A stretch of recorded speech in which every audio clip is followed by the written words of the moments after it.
Chapter 372. The Purple Lightning Sword is a perfect match for me. Thank you for your hard work this time. Inside the alchemy room, Chen Mobai received a jar of ointment sealed with a restriction from Qing Nu, and sincerely thanked the beautiful young woman before him. It's not hard work, you've helped me even more. King Nu smiled as she tidied up the magical artifacts and equipment used in the alchemy room.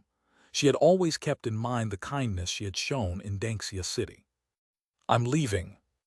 After putting away the ointment, Chen Mobai checked his phone. It was already noon, and the afternoon was the time he had agreed to lead the Wuki Dao Academy away from Linwu Cave. When Qing Nu heard this, she paused in tidying up her magical artifacts but still turned around, squinted her eyes and smiled, saying, "Have a safe journey." Chen Mobai nodded and turned to leave. But his steps suddenly felt heavy, and he wondered if he should say something more. What's wrong? Is there something else? Seeing him stop in place, King Nu couldn't help but ask curiously. You are now part of the Sky Mending group. Do not investigate your childhood anymore. For some reason, Chen Mobai suddenly said those words.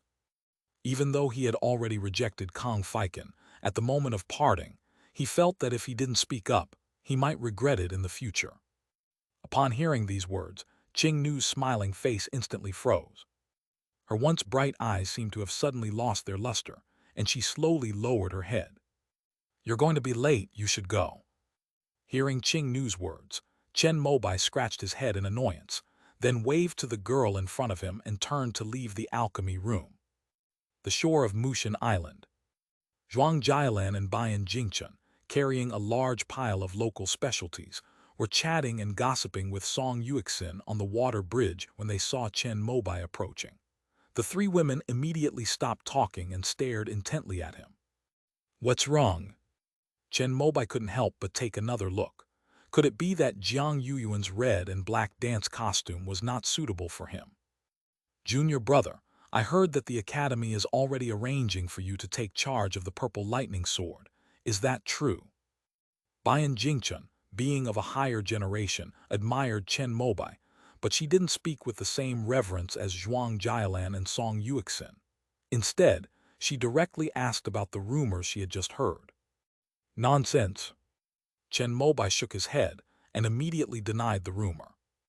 Although he wanted one after seeing Pei Qingshuang's fourth-tier sword, it never materialized. He probably saw that he and Pei Qingshuang were evenly matched, and that both their lightning magic and swordsmanship had reached the third tier, so he paired them up. After Chen Mobai stepped onto the water bridge, Song Yuixin immediately rode the four of them toward Xiaoi Island. There's no smoke without fire. I think that since they've released this information, they probably want you to fight for it yourself. After graduating, Bayan Jingchen successfully passed the civil service exam and has been honing her skills in government agencies ever since. She is quite sensitive to these kinds of things and said something that even Chen Mobai was somewhat moved by. You've made such a great contribution to the academy this time, and you're also Director Qi's disciple. When you get back, tell him about the hardships you endured fighting the fourth-tier Azure Frost sword and express how much you wish you had a fourth-tier sword. You don't need to be too explicit. Director Qi will understand.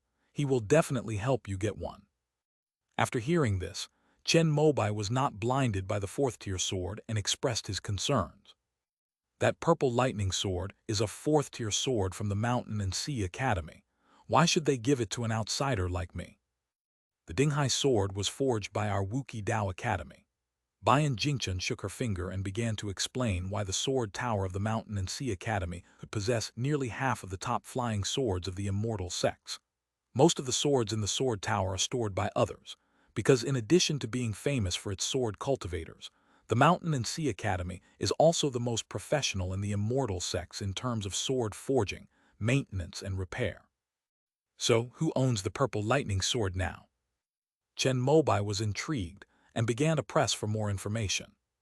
I've already asked my colleagues to find out that the ownership of the Azure Frost sword belongs to the Natural Academy. However, the Purple Lightning Sword is a bit more complicated. This sword belonged to Master Qing Shi of the Five Thunder Academy, but after he passed away, the sword was given to Master Qing Jing according to his will.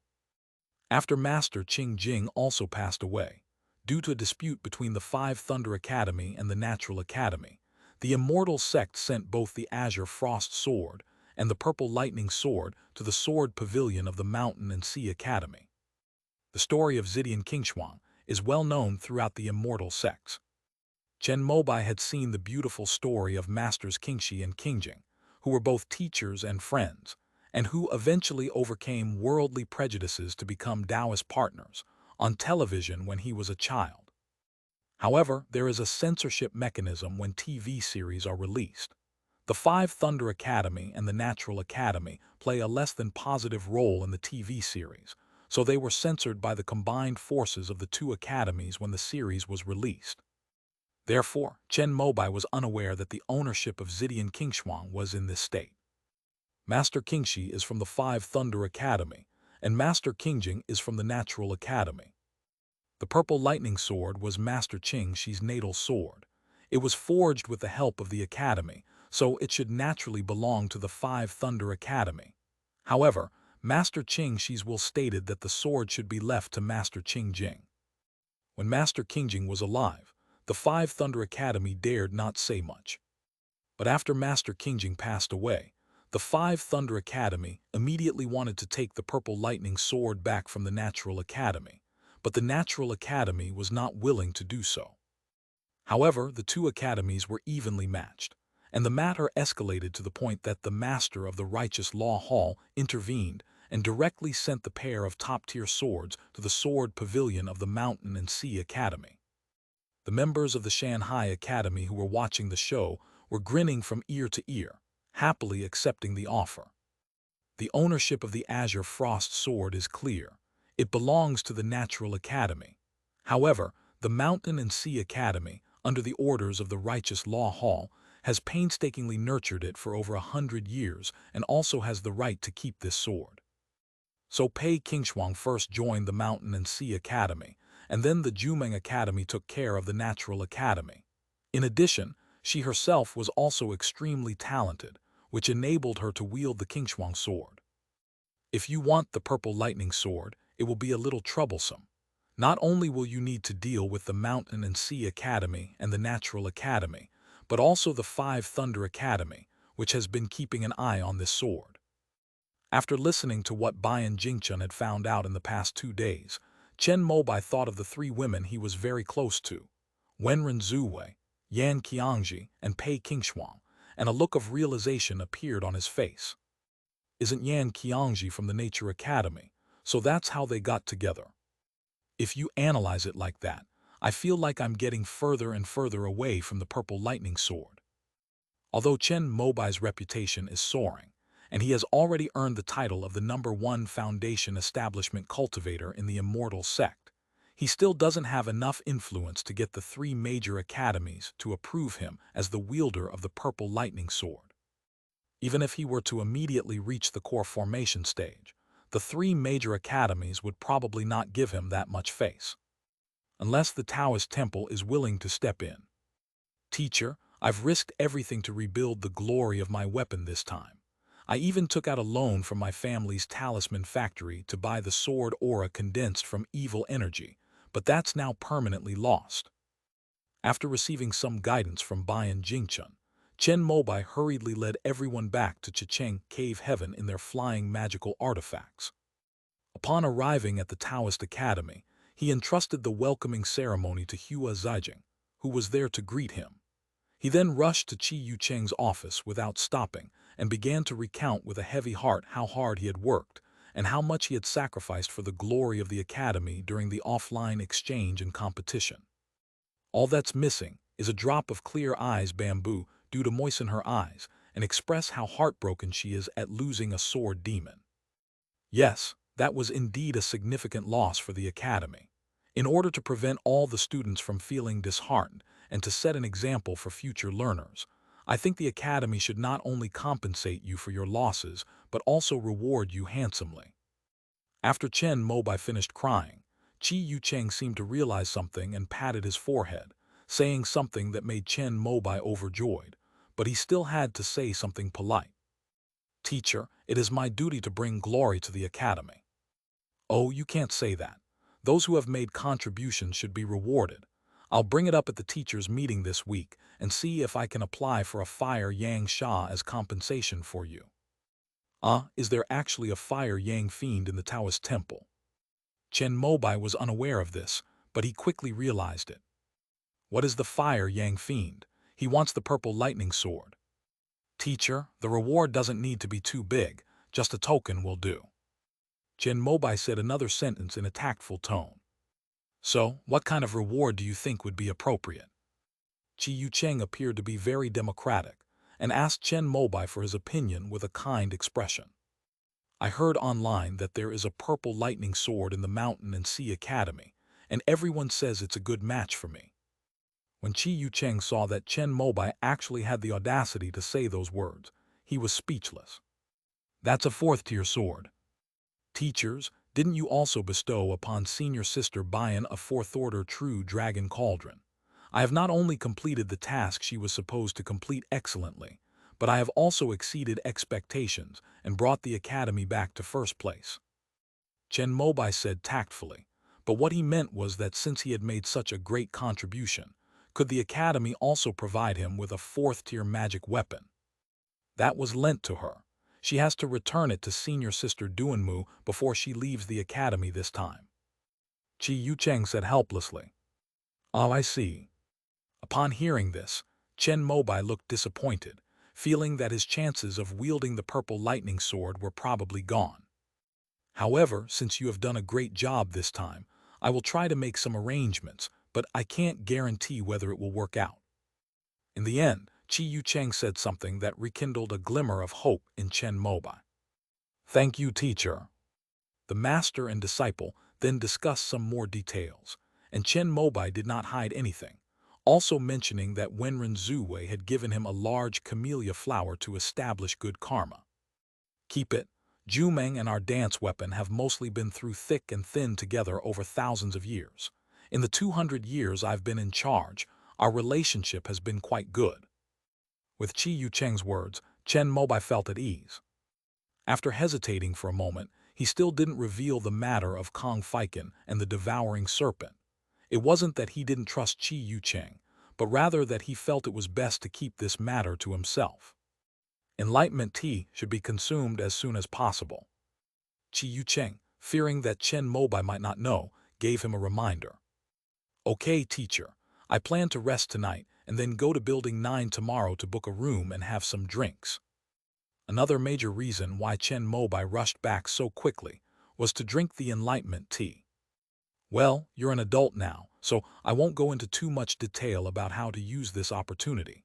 Foundation establishment cultivators who drink enlightenment tea can see their future path in this profound realm. Remember not to waste this opportunity. The things that foundation establishment cultivators can see are limited. So many cultivation methods that they consider perfect and flawless are actually full of loopholes from the perspective of those at a higher level. But in the realm of enlightenment, one can see further and more clearly. Even within the entire immortal sect, this enlightenment tea is one of the most precious spiritual items. Teacher, since the enlightenment tea is so powerful, why not use it to improve some special talents, such as Meng Huanger? Isn't she a genius who cultivates the divine song? Wouldn't it be great if she could use it to establish her foundation and form her core? Before leaving, Chen Mobai thought of his good friend. It had been more than a year since he last saw her, and he missed her voice. Chi Yucheng, do you know how many cultivators the immortal sect has? Chen Mobai, 300 million. Isn't this number something they've been publicizing every day? Because cultivators live long, the population has been growing ever since the last war. Recently, even the ancient immortal sects have started implementing family planning. Chi Yucheng, among the 300 million cultivators, there is no shortage of geniuses. The oldest nascent soul cultivators in the immortal sects are almost 1,000 years old. In the past 1,000 years, they have cultivated hundreds of geniuses who have the potential to master the divine song, but only a handful of them have been able to form their core. Jiang Yuyuan was able to successfully establish his foundation based on his talent, which means that he is worth continuing to cultivate. If Meng Huinger needs the Enlightenment tea to reach the foundation establishment stage, then it is definitely impossible for her to successfully form her core. Although the words weren't spoken very clearly, Chen Mobai already understood what Qi Yucheng meant. The immortal sect is short of resources, but it has no shortage of talent. Even those with heavenly spiritual roots can be discovered every now and then, let alone a mere sound Dao genius. If Meng Huinger can successfully establish her foundation through her own talent and perseverance, then the nascent soul cultivators of the immortal sect, who are eager for the divine song, will naturally spare no expense in nurturing her to form her core or even nascent soul. However, if you can't even get past the foundation establishment stage, the first hurdle in your cultivation journey, it's best to give up early to save resources. Of course, geniuses like you are quite rare. I'll see if I can get your story to the principal's ears. If he's willing to intervene, the purple lightning sword will definitely be no problem. Seeing Chen Mobai's somewhat stunned expression, Qi Yucheng thought he had been a bit harsh and added a gentle remark. Teacher, you overestimate me. I was just a little more diligent and had some good luck. Chen Mobai said a few words modestly, then took his leave. End of this chapter. Chapter 373, Taking the Enlightenment Tea, Thanks to the Alliance Leader Like a Fleeting Life. Chapter 373, Taking the Enlightenment Tea, Thanks to the Alliance Leader Like a Fleeting Life. Before leaving, Chen Mobai didn't forget to ask Qi Yucheng to write a note so that he could go to the library to exchange for the Pure Yang Scroll Golden Core chapter and the corresponding core formation insights. Although he is still far from reaching the core formation stage, the Enlightenment Tea allows him to see that process ahead of time. After obtaining the relevant techniques and materials from the library, Chen Mobai also downloaded and printed a paper about the puppet factory using the campus network before going to the student union. This time, leading the team from the Dance Weapon Academy back in triumph, we naturally need to celebrate properly.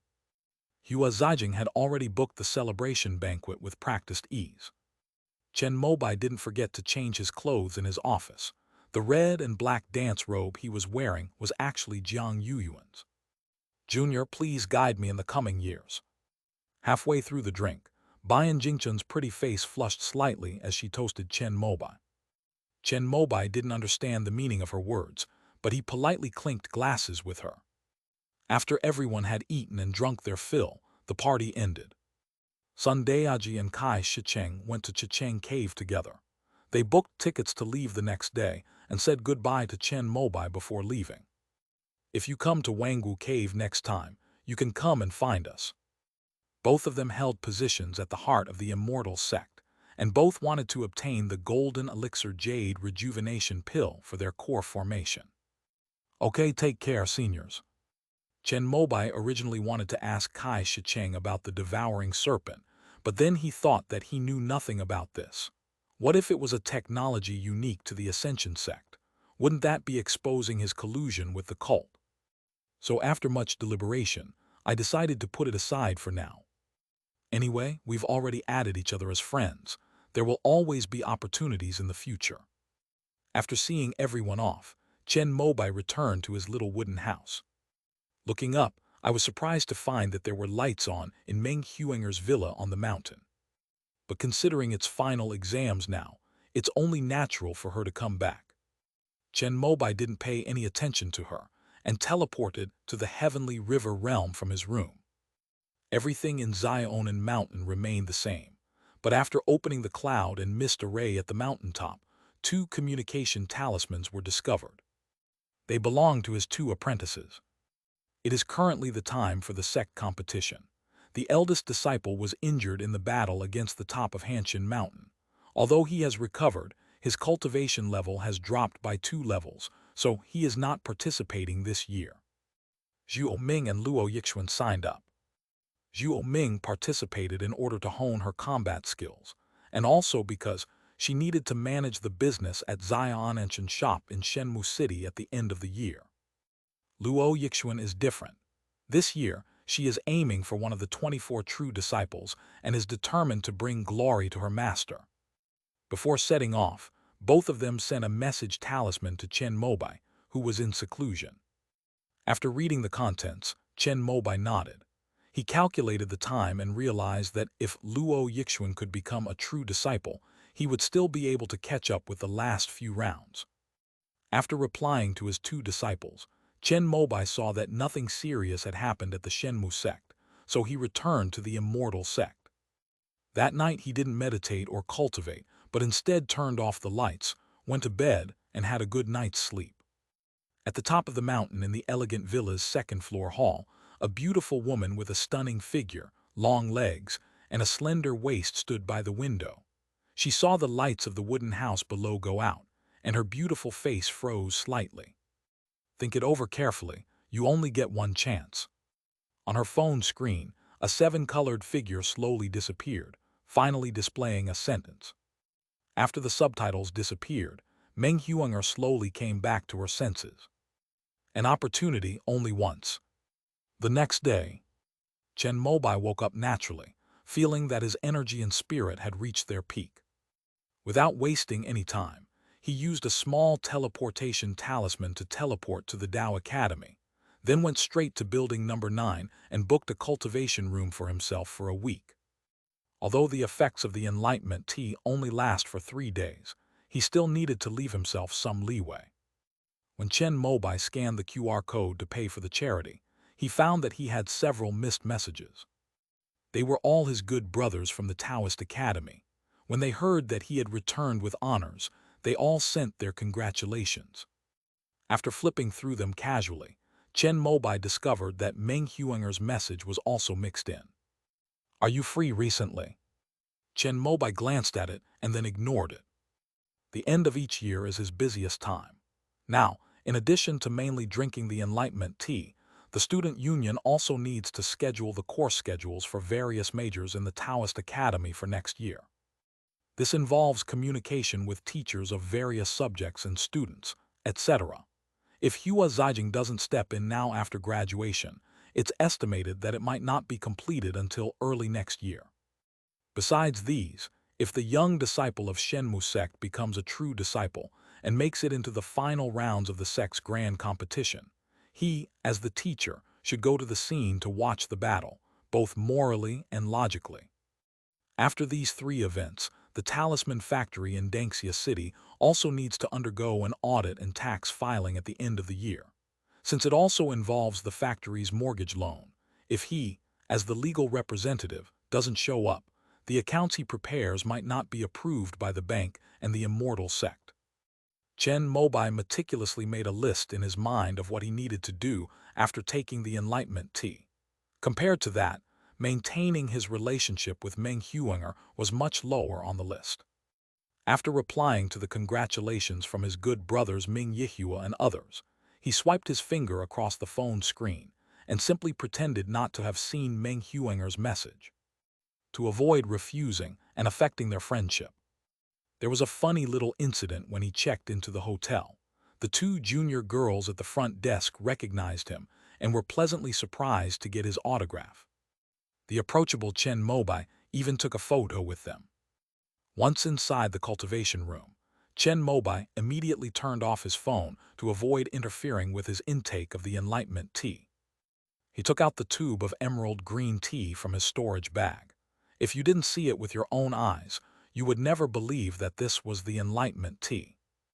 After calming himself down, Chen Mobai uncorked the bottle, tilted his head back, and drank it all in one gulp. A cool sensation rose from his abdomen, flowing into his purple mansion sea of consciousness like sweet rain. Having experienced enlightenment once before, Chen Mobai allowed this pure energy to flow naturally and seep into all parts of his dantian. Soon, he felt a door of wisdom that had been sealed deep within his sea of consciousness slowly emerge under the cleansing of the pure energy, and then gently open. In an instant, Chen Mobai felt his comprehension and inspiration begin to explode. The obscure and difficult knowledge that he had accumulated in his mind when making talismans in the past seemed to be cultivated and practiced for decades. In an instant, he had a clear understanding of it and could even apply it to other situations. He had an urge to put pen to paper and pour out his knowledge. He immediately stopped his wandering thoughts and followed the prearranged sequence to ensure that the precious time for the Enlightenment tea was used perfectly. He first picked up the Foundation Establishment chapter of the Pure Yang Scroll. Although he already had a deep impression of this part of the content and could even recite it backwards, Chen Mobai still picked up the original book and read it word by word. As the easiest nascent soul cultivation technique to learn in the immortal sects, the Pure Yang Scroll, after being revised by the Yuan Yang ancestor, has all its contents that are easy to understand. However, Chen Mobai was still in a state of enlightenment and saw some details that he had not noticed when he was cultivating before.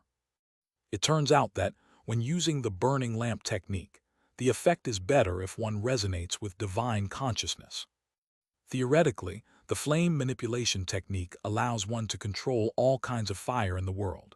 Any flame can be manipulated and controlled. Of course, this requires one to have an extremely high level of skill. The mystery of the ignition technique lies in the fact that it can use pure yang spiritual energy as fuel to ignite any spiritual fire that a cultivator is proficient in. If the fireball technique is mastered to its fullest extent, it is possible to reverse this process on one's own. The fire-fixing technique can be attached to magical artifacts. The yang-raising technique has an optimal frequency for enhancing each type of flame. It is not static. Cultivators can experiment by constantly harmonizing their spiritual power, primordial yang energy, and divine sense to find the best yang-raising frequency for each type of flame. Chen Mobai gradually became engrossed in the mysteries of the Pure Yang Scroll. Before he knew it, he had finished reading the Foundation Establishment chapter from beginning to end, and then began reading the Golden Core chapter without stopping. At this point, his movements were several times slower than before. Time ticked by like this. After Chen Mobai finished reading all the contents of the Golden Core chapter, he also read the spell catalog in the appendix. Pure Yang Purple Qi. Mysterious Yang Divine Light. Demon-slaying Divine Thunder. Pure Yang True Fire. After reading Pure Yang Purple Qi, Chen Mobai resisted the urge to turn the page again. With his current level of cultivation, even if he comprehended these powerful spells, he would be unable to use them due to his insufficient cultivation level. Every minute of the 3 days of enlightenment tea is precious and cannot be wasted here. The reason he wanted to see the Pure Yang Purple aura was because he wasn't very confident about his ability to form his core. Pure Yang Purple Qi can help break through realms. Although it is not as good as Golden Elixir and Jade Rejuvenation Pill, the two can be combined. Maybe it's just a matter of a breath away. However, there is still a problem. Condensing Pure Yang Purple Qi requires the intervention of a Golden Core cultivator. However, in his state of enlightenment, Chen Mobai experienced a burst of inspiration and came up with a possibility. Could a puppet be used to condense Pure Yang Purple Qi in place of oneself? It just so happens that after the Pure Yang Scroll, he will need the Enlightenment Tea to work its magic, which is the puppet Tao that Qi Yucheng taught him. He originally planned to learn how to make and install puppet factories, use puppets to develop the resources of the Divine Tree Secret Realm, and then use his own factory to make talismans to resell to the immortal sect and the Heavenly River Realm, becoming a major trader between the two realms. However, under the influence of the Enlightenment Tea, inspiration burst forth, and he thought of another use for the puppet. The formless puppet that Qi Yucheng passed on to him can perfectly simulate the cultivation and breakthrough of immortal cultivators. So, if there is sufficient energy, can it simulate the Golden Core immortal condensing Pure Yang Purple Qi? The formless puppet is a third-tier puppet, hailed as the pinnacle of immortal puppetry, capable of reaching the level of a Golden Core cultivator. However, due to the scarcity of spirit stones in the immortal sect, the formless puppet has never been allowed to exert its full power. To simulate the core formation stage with the formless puppet, high-grade spirit stones are needed.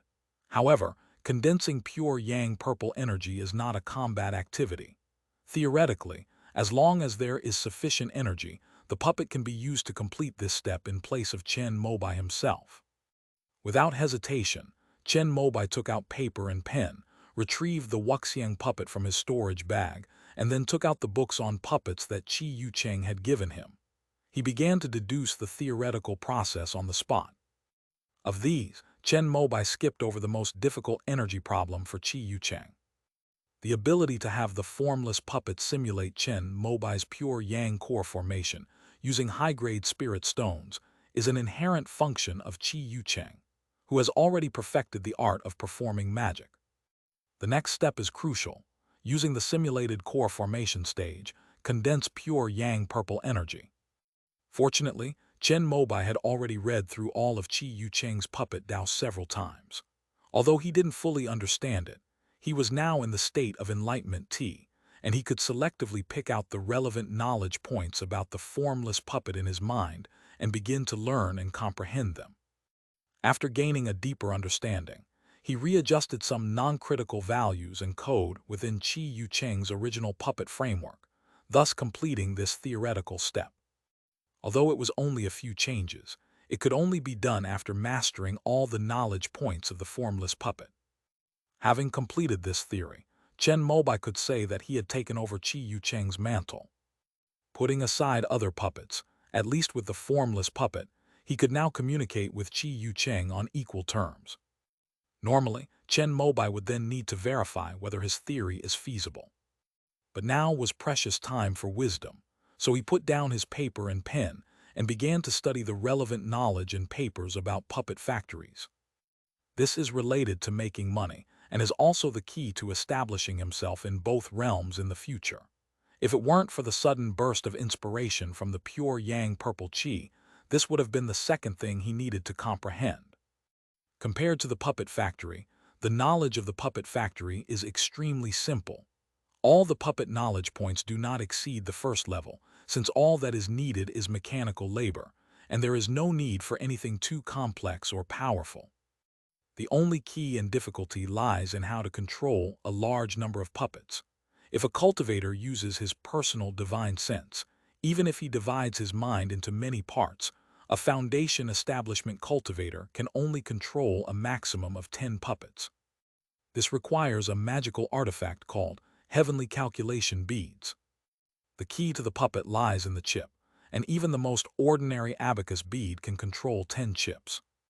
Once a cultivator refines the heavenly calculation bead and sets their own commands within it, they can control the puppet with the hook chip as easily as if it were their own arm. These abacus beads are a patent of the Bushan Dao Academy, and they are divided into 5 levels. Among them, controlling puppets is only one of the most insignificant functions of the heavenly calculation bead. This magical artifact is mainly used to enhance various applications of divine sense, and its main purpose is to deduce.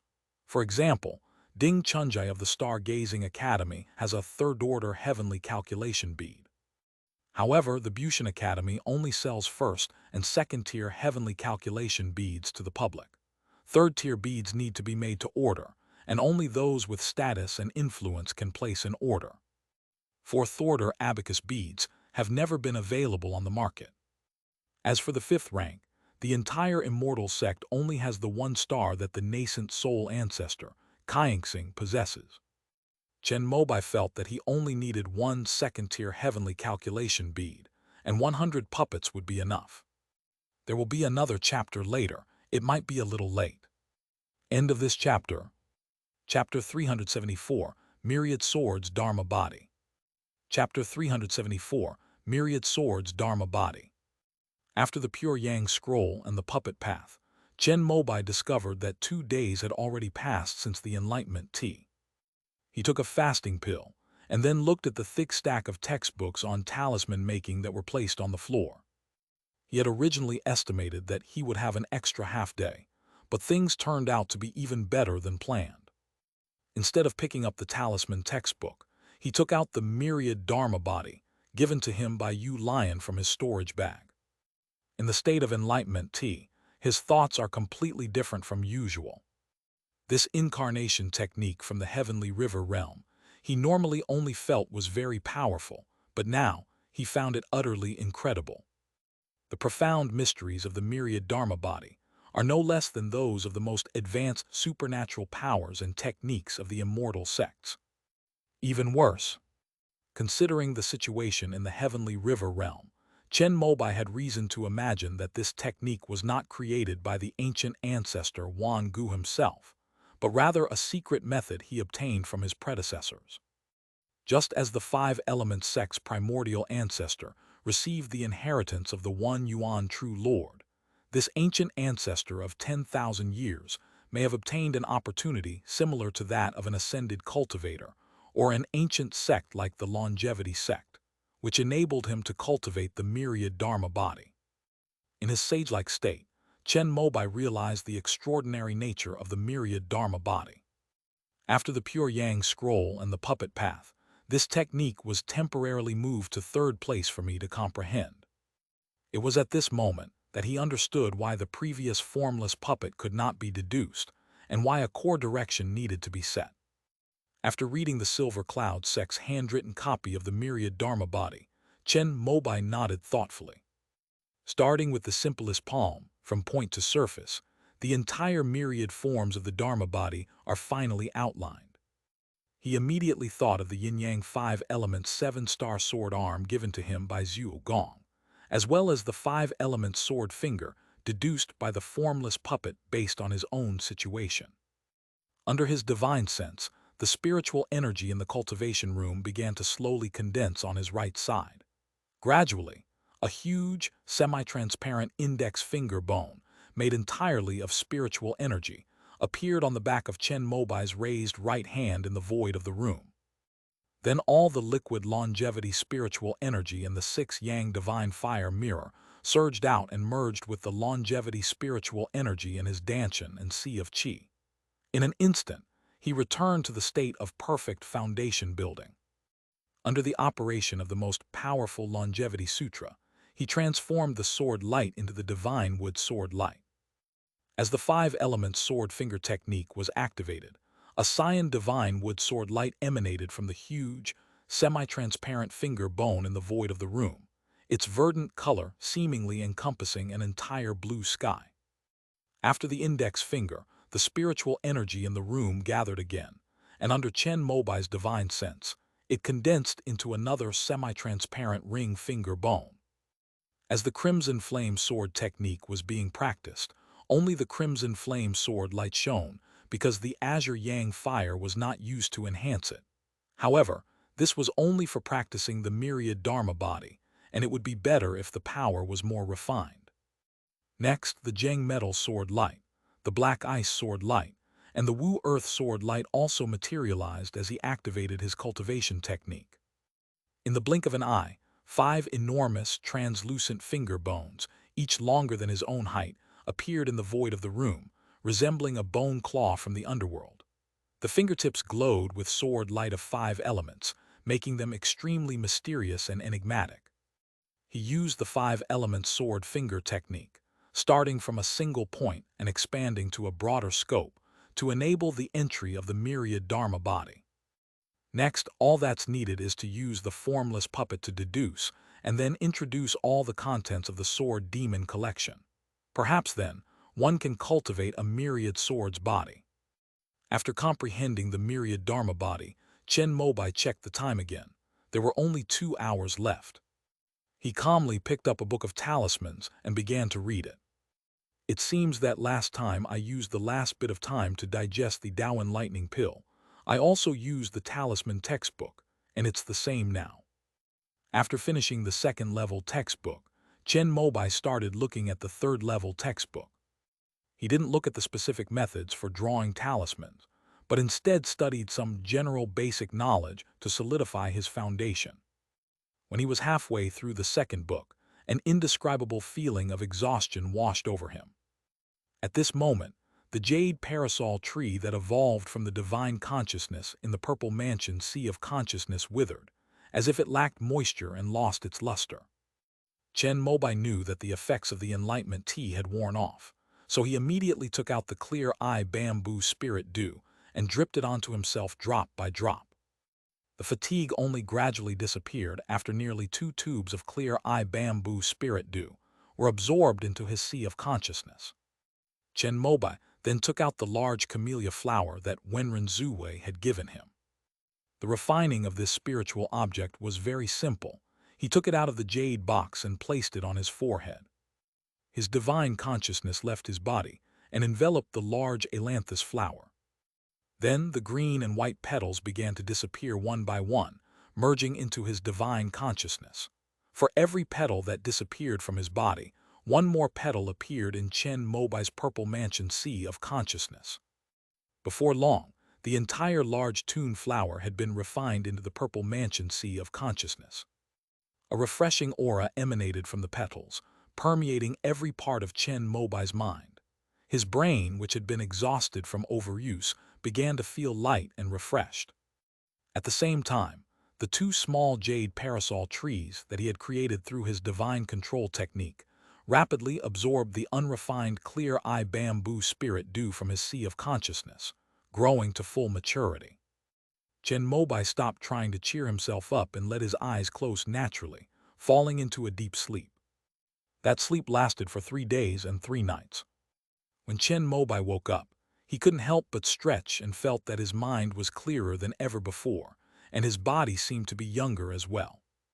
This must be the reason why refining the great camellia flower increased my innate lifespan by 20 years.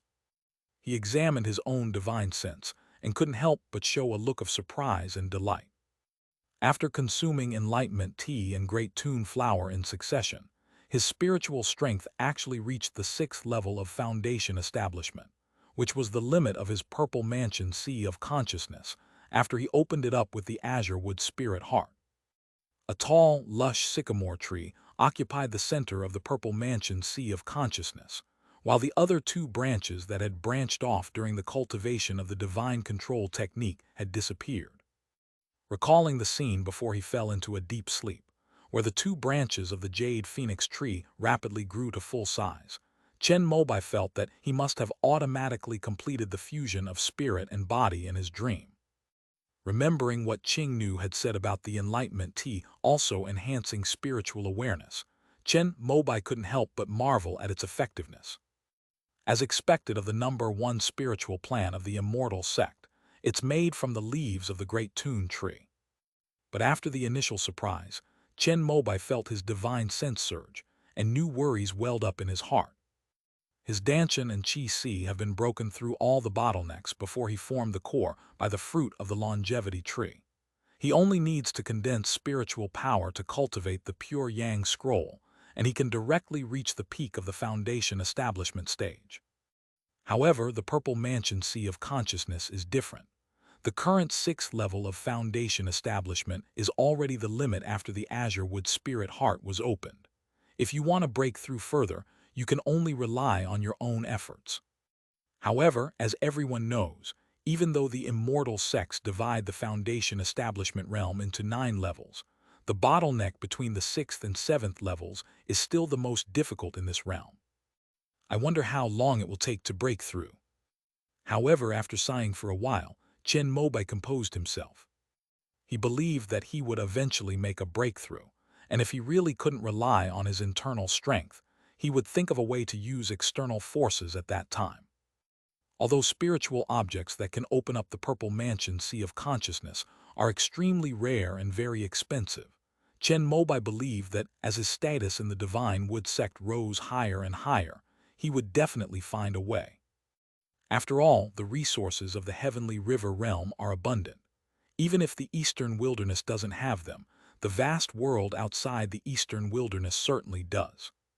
After tidying up the books, draft papers, and pens scattered all over the room and putting them into his storage bag, Chen Mobai discovered something good: the calyx and rhizome branches of the Chinese tune tree. He had already refined the petals into his purple mansion sea of consciousness to stabilize his mind and suppress his inner demons, but the calyxes, roots, and branches did not interact with his divine consciousness. Chen Mobai opened his phone and called Qingnu to ask how to handle the situation. "I'm not sure about that. After all, the giant ailanthus flower is extremely rare and I've never had any experience with it.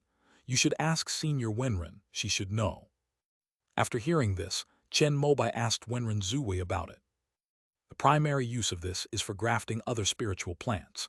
For example, my snow mist tea is made by grafting branches refined from a large Tuna sinensis flower onto a large Tuna sinensis tree to absorb its wood energy, and then planting the grafted branches in a tranquil little realm to cultivate it. Of course, it can also be used directly as an ingredient in alchemy. Many alchemical formulas in the immortal sects utilize it.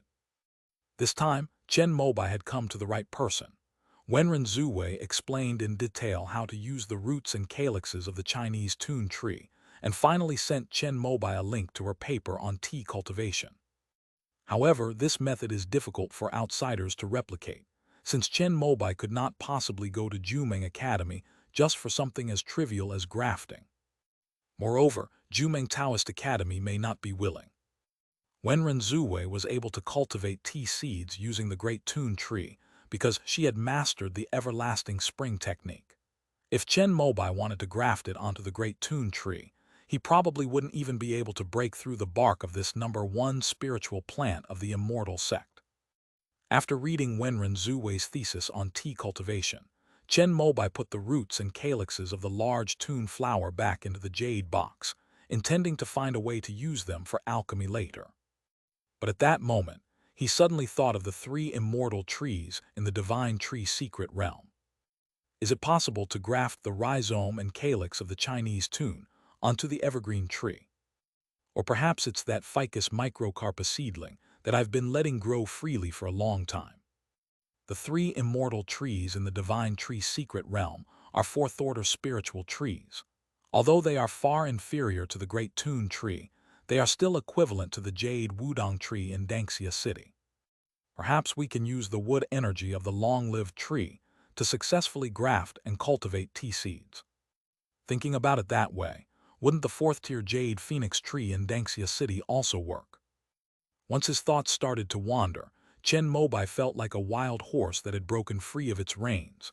The more he thought, the more he realized how much he could think, and the more flexible he became. It was as if the aftereffects of the Enlightenment tea were still having an effect on his purple mansion sea of consciousness. It is said that long-term consumption of Enlightenment tea can permanently enhance one's comprehension. Is this the reason? Thinking of the divine tree secret realm, Chen Mobai suddenly remembered that he had released the devouring serpent, which had eaten too many spirit stones over there. He wondered how it was doing now. He wanted to go there to take a look, but his 7-day stay at the hotel was almost up, and this wasn't home, so he couldn't just disappear suddenly. After checking out, Chen Mobai went to the student union. Oh, you mean senior sister Bayan didn't leave, and has been cultivating in the Wanbao cave all along. In the office, after listening to Zhuang Jialan's report, Chen Mobai recalled her words at the farewell dinner and suddenly realized what she meant. Yes, because it was agreed that she would return the true dragon cauldron to Vice Principal Duanmu before she left. However, this magic artifact is very helpful for senior sister Bayan's cultivation of the dragon transformation scripture, so she went through the procedures for suspension of her duties at Chicheng Cave and plans to stay in Wanbao Cave for the next few years. Has the Taoist Academy tacitly permitted this? Bayan Jingchun is blatantly exploiting loopholes. Logically speaking, the Tao Academy should not tolerate it. If a teacher brings it up, then it will naturally be dealt with, but if no one brings it up, then everyone will pretend they don't know anything about it. The person who said this was Hua Zijing. Although she was no longer a member of the student council, she came here every day during the last period of her time at the academy, saying that she had gotten used to the atmosphere here. After hearing her words, Chen Mobai remembered that Bayan Jingchun's teacher was Hong Mengqi, the master of Chicheng Cave. Before taking office, he was the head of the weapon refining department of the Tao Academy and a person with extensive connections. It is said that if he hadn't voluntarily left the Taoist Academy, he would probably be sitting in the position of vice principal now. If senior sister Bayan has any needs, our student council will help in any way we can. Chen Mobai and Bayan Jingchun get along quite well. Having another powerful person in Wanbao Cave is a good thing for their student council. By the way, President, this is the list of new members who will be joining next year. Zhuang Jialan took out a prepared document and handed it to Chen Mobai. She was completely different from when she first joined the student council, and she was starting to do things in a more professional manner. How come these two came in together? Chen Mobai glanced at the new list, which mostly consisted of people from the nascent soul class, as well as Zhongli Tianyu, the future face of the class. But the names of Lan Yufan and Lu Zixuan made his teeth ache a little. Is there something wrong with these two? Their resumes look pretty good, and they're both geniuses from our class of 5012.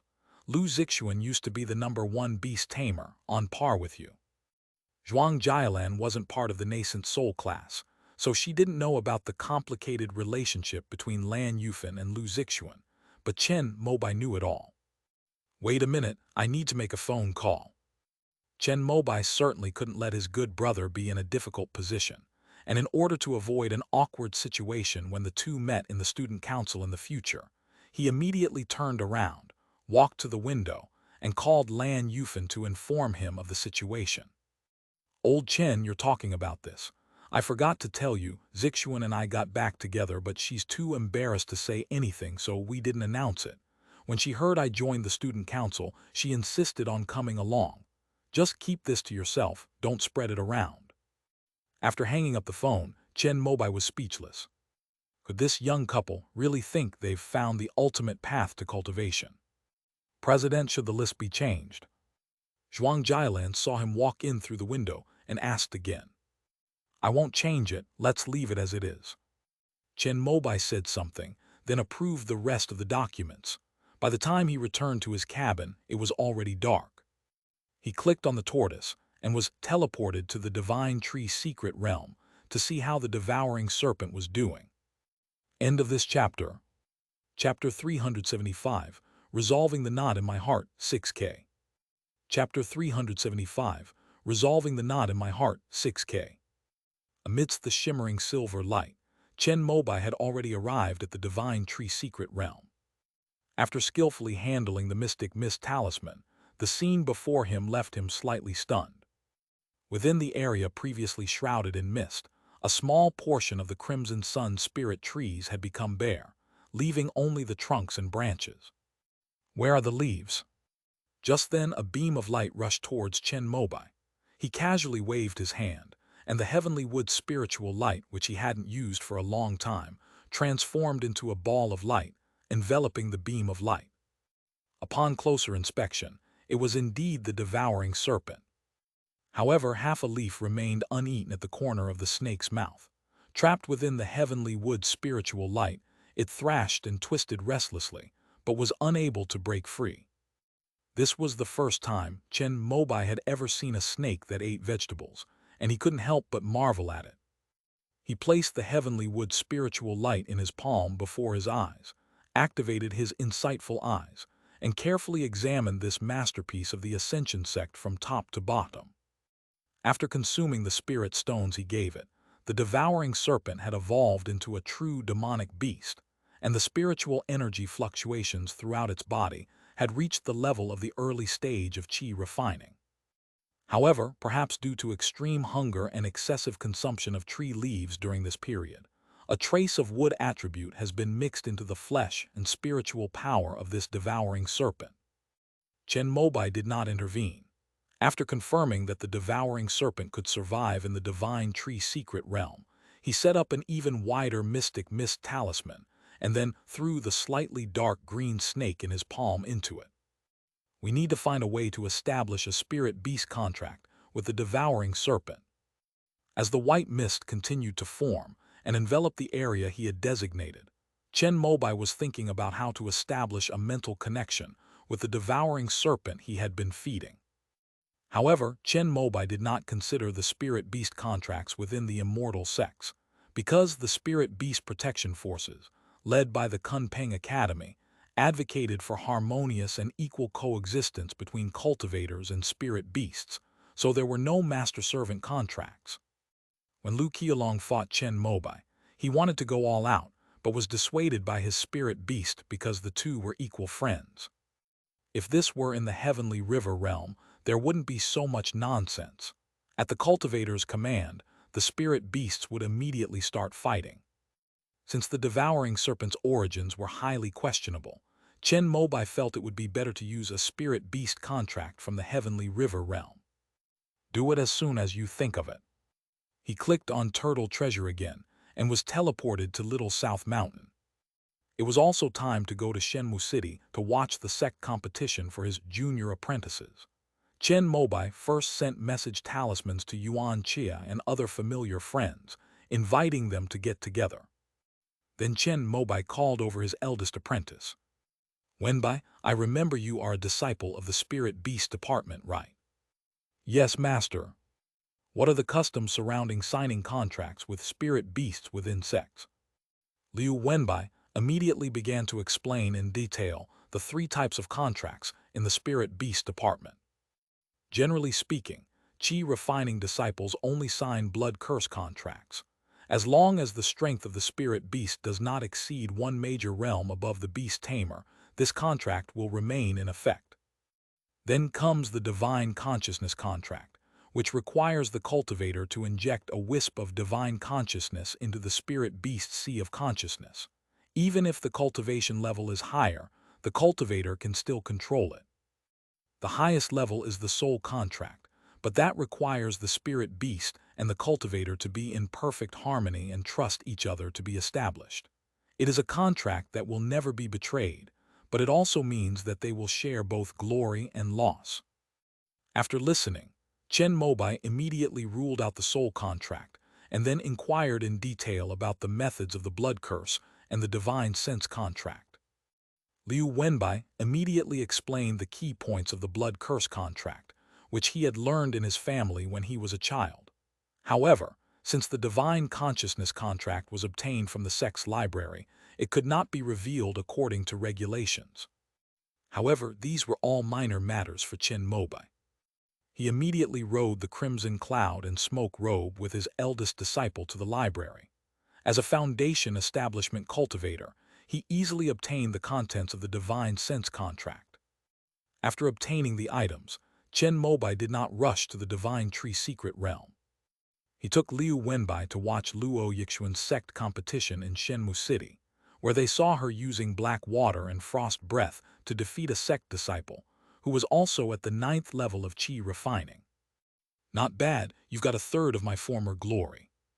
Chen Mobai was filled with relief upon seeing this scene. Back when he was practicing Qi cultivation, he fought fiercely against demonic beasts on Qingguang Island and passed the entrance exam in Dangxia City, all thanks to his superb frost technique. Now that Luo Yixuan has fully mastered his ice technique, she defeated her opponent without using a second-tier magic weapon and advanced into the ranks of the 24 true disciples. At this moment, he couldn't help but recall the scene when he diligently practiced the frost breath under Yan Bingxuan's guidance. Seeing Luo Yixuan gracefully maneuvering the black water ice on stage, Chen Mobai felt a sense of accomplishment as a teacher. Master. A short while later, Liu Wenbai brought Zhuo Ming and Luo Yixuan over. The 2 women were pleasantly surprised to see him. Xuaner did a good job. Chen Mobai praised her, and Luo Yixuan smiled sweetly, gave a slight curtsy, and her eyes shone with undisguised joy. Minger, although you have been eliminated, don't be too discouraged. Just strive to become a true disciple within 6 years. Zhuo Ming nodded, but she hadn't really cared about winning or losing. She had only lost after 3 rounds, which was already a breakthrough from her previous best performance. The 4 of them did not watch the upcoming sect competition, but returned to Chen Mobai's courtyard in Shenmue City. Master, my next opponent is my brother. On the way back, Luo Yixuan suddenly said something. Luo Yixiu. Chen Mobai had almost forgotten about this person. After the great battle at the top of Hanshin Mountain, Luo Xupin was proven not to have betrayed the sect, so Luo Yixiu was able to continue cultivating in the Shenmue sect. Yes, the family will support him to obtain at least 1 foundation establishment pill, seemingly betting on his success in establishing his foundation. According to the rules of the Tian realm, after Luo Yixuan joined the Xiananshan lineage, it was equivalent to her getting married. Although she still had some ties with the Luo family, she was definitely not as good as Luo Yixiu, a male cultivator with a pure and upright lineage. Therefore, the Luo family still poured resources into Luo Yixiu, hoping that, after he successfully established his foundation, he could replace Luo Xupin in protecting the family within the sect. In this match, you don't need to go easy on him like before. Go all out and let everyone see how outstanding you are. Chen Mobai understood Luo Yixuan's inner conflict and said this to her with a smile, indicating that he would support her in everything. Yes, master. As expected after hearing this, Luo Yixuan narrowed her eyes and smiled even more happily. In the first half of her life, she controlled her cultivation progress and put Luo Yixiu at the center of everything, compromising and making concessions. The repression of being able to pretend to be inferior to her brother when she was clearly more outstanding made her personality somewhat distorted. Fortunately, she met Chen Mobai, a good teacher, and was nurtured by the simple and honest environment of the Xian ancient sect, which gradually transformed her into a normal female cultivator. However, Luo Yixiu remained a knot in her heart. This is a good opportunity to settle things once and for all. That evening, Chen Mobai invited Yuan Che and Yan Jinai to reminisce. Yi Yun and Yue Zhudao are still stationed outside the sect, one guarding the Yun kingdom and the other guarding the Lei kingdom, and neither of them plans to return this year. Another familiar newly promoted foundation establishment fish lion was also sent by the sect to carry out a secret mission. Chen Mobai vaguely guessed what he was going to do, but did not interfere. Besides the 3 foundation establishment cultivators, Chen Mobai also invited Qi Rui, Zai Jinghuo, and other friends he had made during his qi refining days. Everyone gave him face and came. Zhuo Ming opened 5 jars of new wine. Although they were all only first grade, they tasted different, and everyone was very satisfied with them. The next day, Chen Mobai led his 2 apprentices to sit in a tea house and watch Luo Yixuan and Luo Yixiu on the fighting stage. At first, Luo Yixiu was full of confidence because he had never lost to Luo Yixuan since childhood. Even before the fight, he was still trying to persuade Luo Yixuan to admit defeat so that he wouldn't accidentally hurt her. In response, Luo Yixuan only said one sentence. "Brother, actually, I've been letting you win all along." However, Luo Yixiu was furious at this truth and took the initiative to make a move, wanting to prove that he had defeated his sister by virtue of his strength. But reality is cruel. Without using the divine wood sword, Luo Yixuan relied on the frost technique taught by Chen Mobai to defeat Luo Yixiu's 3 proud spells. How is this possible? On the arena, after being defeated by Luo Yixuan, Luo Yixiu was incredulous. He stood there dumbfounded, muttering to himself, unable to believe that his more than 20 years of being the #1 in his clan was all thanks to his sister's humility. "Brother, I won't let you have your way again from now on." After saying this, Luo Yixuan turned around and left the ring. In that instant, Luo Yixuan suddenly felt the gloom that had been weighing on her heart since childhood dissipate. She had never felt so relaxed and at ease, as if her mind and body had been freed from their constraints, drifting leisurely in a clear river, fully enjoying the freedom of breaking free from everything and flowing freely towards the endless sea. With an unprecedented sense of ease, Luo Yixuan arrived at the tea house. Upon reaching the 2nd floor, Luo Yixuan saw her master sitting upright by the window, nodding and smiling at her. This is her light, the sun that dispelled all her gloom. "Master, your disciple has won." Luo Yixuan couldn't believe that this was her own voice, filled with a lightness and coquettishness that she had never dared to believe in the first half of her life, as if she were showing off her achievements to the most important person in her life and eagerly wanting his approval. "This feeling is like when I was a child and proudly told my mother that I had surpassed my brother in my cultivation progress, except that back then I was slapped by my mother. Then his mother even physically injured him, causing him to lose his cultivation level. He also gave himself a cold warning, vowing never to surpass Luo Yixiu. Although she knew her mother meant well, Luo Yixuan still can't forget that slap. It didn't hurt physically, but it hurt her heart. You did a great job, I'm very happy. Chen Mobai's simple sentence made Luo Yixuan feel a completely different life.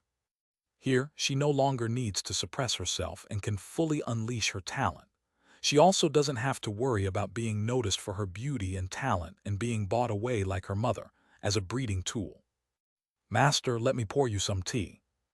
Luo Yixuan ran over with a cheerful laugh, picked up the teapot on the table and poured tea for Chen Mobai. And of course, she didn't forget Liu Wenbai and Zhuo Ming. Junior sister's talent far surpasses ours. Liu Wenbai took a sip of the tea that Luo Yixuan had poured for him, and recalling her ever-changing ice magic on the arena, he couldn't help but sigh from the bottom of his heart. He felt that even in his prime, he might not be a match for Luo Yixuan. Yes, I wonder when I will be able to complete my qi cultivation. Zhuo Ming, who was standing to the side, also sighed and spoke up. She had always considered herself to be the least talented person in the Xian ancient lineage. The reason he was able to become Chen Mobai's disciple was entirely due to good luck. He had already joined Chen Mobai's sect when he was in Zioang Ridge, and then, when Liu Wenbai was becoming a disciple, he had a sudden inspiration and followed suit. Only then did Chen Mobai, who was short of disciples, reluctantly nod and accept him. She completely agreed with what Liu Wenbai said.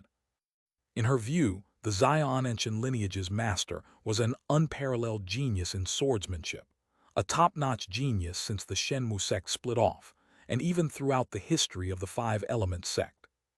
Next up is junior sister Luo Yixuan. Not only is she clever, but her talent is probably second only to Master and Yu Lion, who have already established their foundations among her peers. Then there's the eldest brother, who is also a cultivation genius and has his family as a backing. Compared to the dazzling others in the Xian ancient lineage, Zhuo Ming felt very ordinary and had always been somewhat inferior. It was precisely because of this that she devoted herself to the only things she could do well: farming, brewing wine, and running the shop.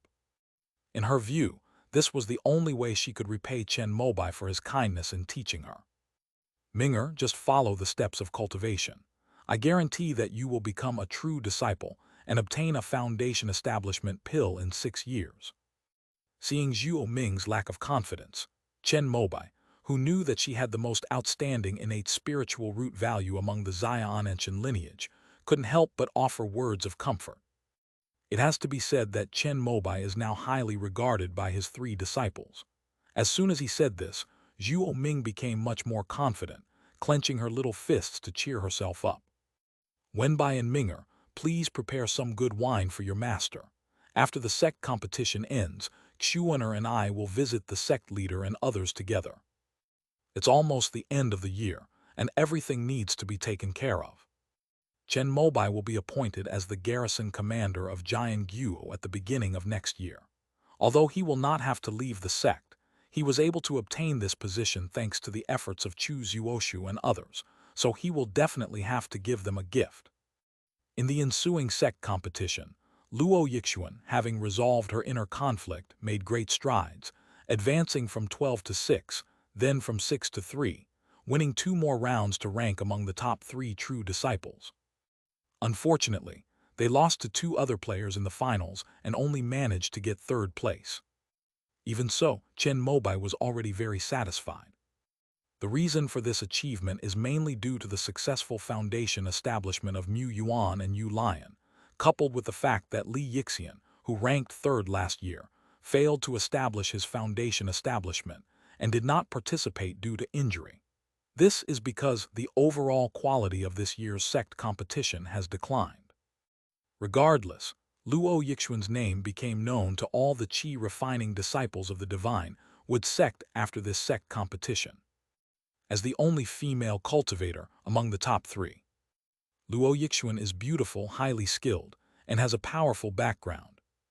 Suddenly, this junior sister from Zion and Mountain became the white moonlight in the hearts of many qi-refining cultivators in the Divine Wood sect. When Chen Mobai took Luo Yixuan to visit Chu Zuoshu, Fu Huakun, Zheng Woyu, Wang Chuanyu, Zai Yisheng, Sun Gaecheng, and other veteran foundation establishment figures, These senior figures from the 3 halls and 12 departments of the sect actually spoke a few words to her in a friendly manner. Zai Yisheng even secretly whispered to Chen Mobai, asking if he could try to match Zai Jinghuo and Luo Yixuan up. In response, Chen Mobai tactfully said that he would let nature take its course and would not interfere with the choices of his juniors, as long as they agreed. Zai Jinghuo was also a good friend of Chen Mobai, but according to his understanding of this friend, he was also a person who was devoted to practicing swordsmanship. It took about half a month for Chen Mobai and Luo Yixuan to see off all the foundation establishment cultivators who were on friendly terms with him. Of these, Zheng Woyu was in seclusion helping the 2 elders refine a batch of pills and was not seen, but Chen Mobai's visit indicated that he had come. For those he wasn't familiar with, such as Zai Yunshan, the head of the sword training department, although he didn't go in person, he sent Luo Yixuan to deliver 2 jars of fine wine to each of them. It's never wrong to be overly polite. After making his rounds, Chen Mobai was about to return to Xianyenshan when an unexpected person came to visit him. My name is Liu Ruzhong. I have long admired junior brother Chen. I have just finished reporting for duty at the Divine Wood Hall, and the sect leader asked me to come and hand over the matter of establishing the garrison to you. Liu Ruzhong was a refined-looking Confucian scholar, with a distinctive goatee on his chin. So it's senior brother Liu, I should be the one visiting you. This man was the garrison commander of the founding of the nation. Anyone who could hold such a position must have an extraordinary background. He is Fu Zongju's disciple. After returning this time, he will serve as the inspector of the Spirit Beast Department. The previous inspector was injured in the battle with the top of Hanshin Mountain and felt that his days were numbered, so he voluntarily resigned. Within the Divine Wood sect, foundation establishment cultivators, who can sit in the upper ranks of the 3 halls and 12 departments, are generally knowledgeable about human relationships and social interactions. Needless to say, Liu Ruzhong took the initiative to visit Chen Mobai, hoping to befriend him. Luo Yixuan immediately went to Xianyenshan's shop in front and asked Zhu Ming to bring over 2 jars of good wine, and helped pour the wine. That's roughly the situation of the 7 cultivation families and 5 markets since the founding of the nation. If junior brother Chen wants to take it easy, just take a tour of each market and inspect the sect's shops. People from the 7 major families will come over to express their opinions. Liu Ruzhong gave a slight hint. After all, Jiangguo was the main base of Shenmu sect, and the 7 major families all had to act according to the whims of Shenmu sect. However, they also had their own intricate sect relationships, and every year they would give tribute to the garrison commander. Among them, the Fu family is the family from which the patriarch Fu came, and the Wang family is the family left behind by the disciple of the deceased patriarch Zhou. They both have face in front of the 2 patriarchs. Before leaving, Liu Ruzhong gave Chen Mobai a special reminder. Thank you for clearing up my doubts, senior brother Liu. When Chen Mobai saw Liu Ruzhong off, he specially asked Luo Yixuan to fetch 2 more jars of wine. Master, when are you going to inspect the market? When only the master and apprentice were left, Luo Yixuan asked curiously. Let's wait a while after the beginning of the year. Chen Mobai didn't really care about the tributes from the 7 major families. Liu Ruzhong said that according to the rules, each family would give the town guard 100 spirit stones every year, but he already looked down on that amount. Chen Mobai, who had loved watching the Immortal Path to Wealth program since childhood, deeply understood that if you wanted to get rich, you had to go into business. His next step is to create his own puppet factory and develop the resources of the Divine Tree Secret Realm. At the beginning of next year, with Hua Zijing graduating and leaving, and many new people joining the student council, he will definitely need to stay for a while. Besides these things, he also needs to find a way to cultivate and see if he can break through the bottleneck of the peak of the mid-stage of the Divine Sense Foundation establishment. Fortunately, thanks to the Enlightenment Tea, he was already confident in the 2nd-tier Talisman Maker assessment of the Immortal sect. Otherwise, he would have had to take time to review talisman making. At this moment, Liu Wenbai and Zhu Ming also came over. They were organizing this year's account books at Zion Ancient Shop and taking stock of the spirit wine and spirit rice in the storeroom. Here's what we'll do, Wenbai. Next year, you and I will go together to inspect the 5 major markets of Jiangguo. You come from a family of cultivators and are familiar with the ins and outs of this place. After the inspection, you will represent me to communicate with the 7 major families of Jiangguo. I am filled with trepidation, fearing that I may not be able to do a good job. Just do things impartially. You are a steady person, and I believe you can do a good job. Chen Mobai, the eldest disciple, certainly didn't have any outstanding strengths, but his steady personality made him the most suitable among the 3 disciples for this task. Zhu Ming is too naive, while Luo Yixuan is too clever. Yes, disciple will certainly live up to master's high expectations. In this way, his 3 disciples each inherited one of Chen Mobai's 3 factions. Liu Wenbai was in charge of external affairs, acting as his liaison for the establishment of the nation and the future markets of various countries in the eastern wilderness. Luo Yixuan was in charge of internal affairs, and in the past 2 years, she had been taken to visit the high-ranking officials of the sect's 3 halls and 12 departments, and they had basically recognized her as Chen Mobai's representative. As for Zhu Ming, he will continue to manage Zio Nanshan and keep him by his side as a successor to the farming tradition. After finishing all his business in Shenmu City, Chen Mobai left his 3 disciples behind, and, using the excuse that he had gained some new insights into his cultivation, went back to Zion Mountain to cultivate in seclusion. Before leaving, he also asked Mu Yuan about the situation of the former sect leader, Meng Hong. However, since he went into seclusion to form his core, no one knows his current situation. They can only wait for the signs of his core formation to come and see for themselves. Chen Mobai could only sigh and leave Shenmu City. The mysterious tree realm. Chen Mobai used the heavenly wood spiritual light to trap the devouring serpent in his palm. Then, sword energy burst forth from his fingertips, opening a wound for himself and dripping out a drop of essence blood. The devouring serpent ate the leaves, while curiously watching Chen Mobai's actions. After several unsuccessful attempts to resist, it now reflexively gives up resistance and lets Chen Mobai do as he pleases whenever it sees the heavenly wood spirit light. A drop of blood from his fingertip fell onto the forehead of the devouring serpent. At the same time, a leaf from the jade phoenix tree in Chen Mobai's sea of consciousness left his body, merged into his essence blood, and seeped into the chaotic and dark purple mansion sea of consciousness of the devouring serpent. With his foundation establishment realm, it was naturally a piece of cake for him to establish a blood curse and a spiritual contract with a mere chi-refining early-stage spirit beast. After completing the task, he discovered that he could now decide the life or death of the devouring serpent with a single thought. This little black snake has been imprinted with his mark, both in its physical body and in its consciousness. End of this chapter. Chapter 376 Tei 5 Smoke Silk. Chapter 376 Tei 5 Smoke Silk. After returning from the Divine Tree Secret Realm, Chen Mobai dealt with student council affairs while also taking the final exams for his major and elective courses. His good friend Ming Yihua also returned 2 days ago. After the exam, Ming Yihua immediately called a gathering of people from the Transformation God class for drinks. "Old Ming, where did you go to refine magical artifacts this time? I haven't heard you brag about it for a whole year." Wang Xingyu, who had just successfully established his foundation, arrived at the gathering and asked Ming Yihua with a curious look. He knew Ming Yihua's flamboyant and showy personality all too well. "I can't say. I signed a confidentiality agreement."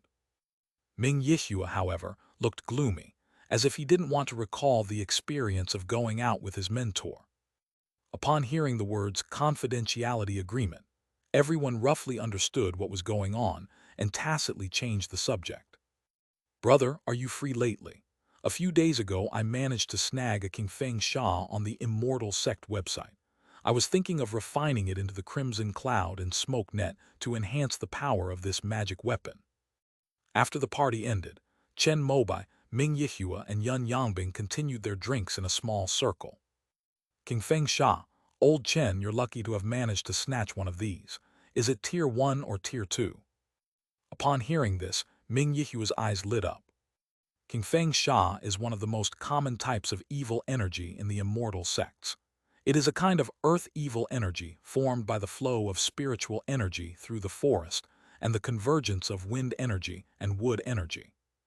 In places with abundant forest vegetation, there are usually immortal sects that set up formations and artificially cultivate the King Feng Sha.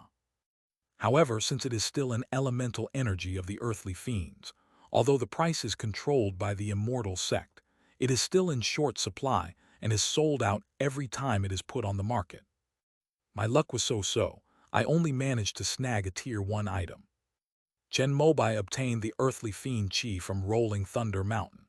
He could refine the second Tier 1s into the 5-element sword fiend, but he planned to refine the remaining 2 first-tier 1s, the Gentle Breeze Fiend and the Peach Blossom Fiend, into a magic weapon to increase its power. Among these, King Feng Sha is widely circulated within the immortal sects, so it can be taken out openly and legitimately. Peach Blossom Evil is a kind of earth evil miasma that only grows in peach blossom forests. Although there are artificial synthesis channels in the immortal sects, due to its narrow uses, basically no one actively cultivates it, and it has not been traded on the market for several years, so Chen Mobai did not take it out. That's simple, but I need to go home this year, so I might have to wait until next year when school starts. Ming Yihua patted his chest, indicating that it was a piece of cake. He had already passed the second-level weapon refiner and treasure appraiser exams a few years ago. This year, he went out to train with the main force of the weapon refiner department, and he was even more confident that he could pass the third-level weapon refiner exam. However, since the Crimson Cloud and Smoke Robe is a second-tier magic weapon, reforging and upgrading it is more troublesome than reforging it from scratch. Therefore, it requires the use of various equipment from the Academy's weapon forging department, which Ming Yihua's family does not have. Thanks, bro. Chen Mobai didn't say anything more and offered a toast. There's no need for formalities between brothers. Just send me 2 more jars of good wine next year. Ming Yihua is generous and warm-hearted, and has a good relationship with everyone in the Transformation God class. Okay, I'll send you the best wine from my hometown next year. Chen Mobai thought that next year, a new large jar of second-grade spirit wine would be fermented and matured on Xiaonan Mountain, and he could send some to Ming Yihua at that time.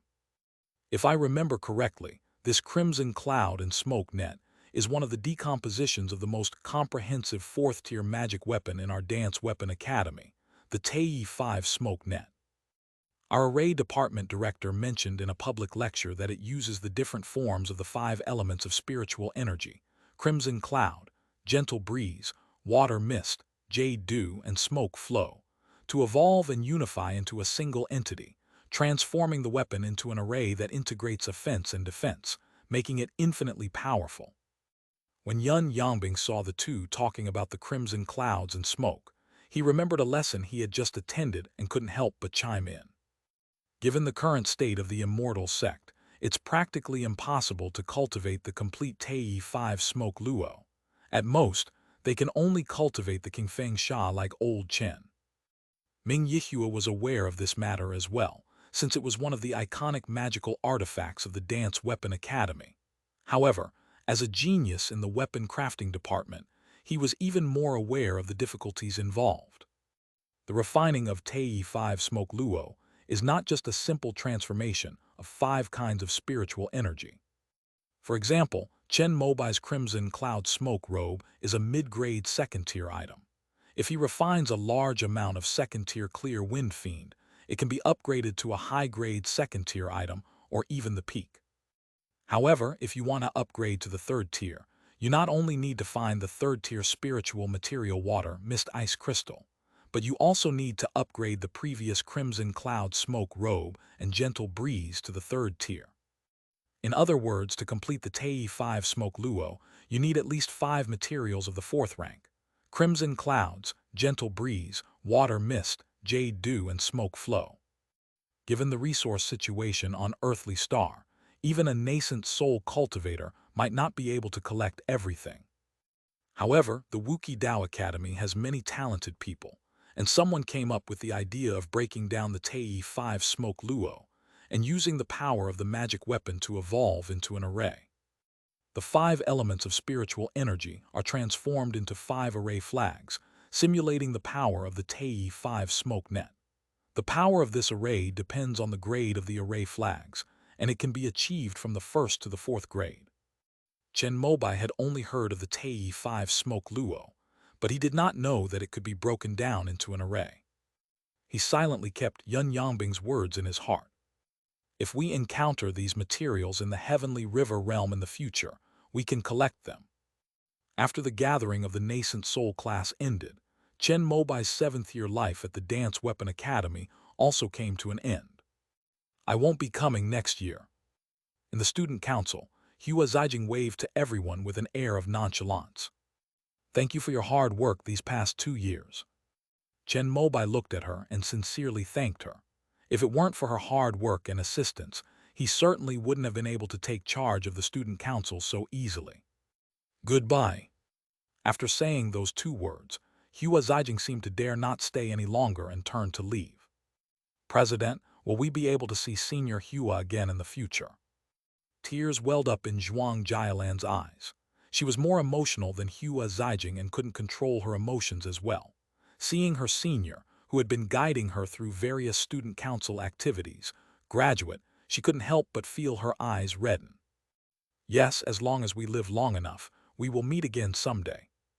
Chen Mobai smiled slightly, calmed his subordinates down, and then returned to his work. Is there anything I can do to help? The person who asked this question was Zhongli Tianyu. He thought becoming the student council president was a very cool thing, so he was preparing to work hard to become a qualified chief. Come with me.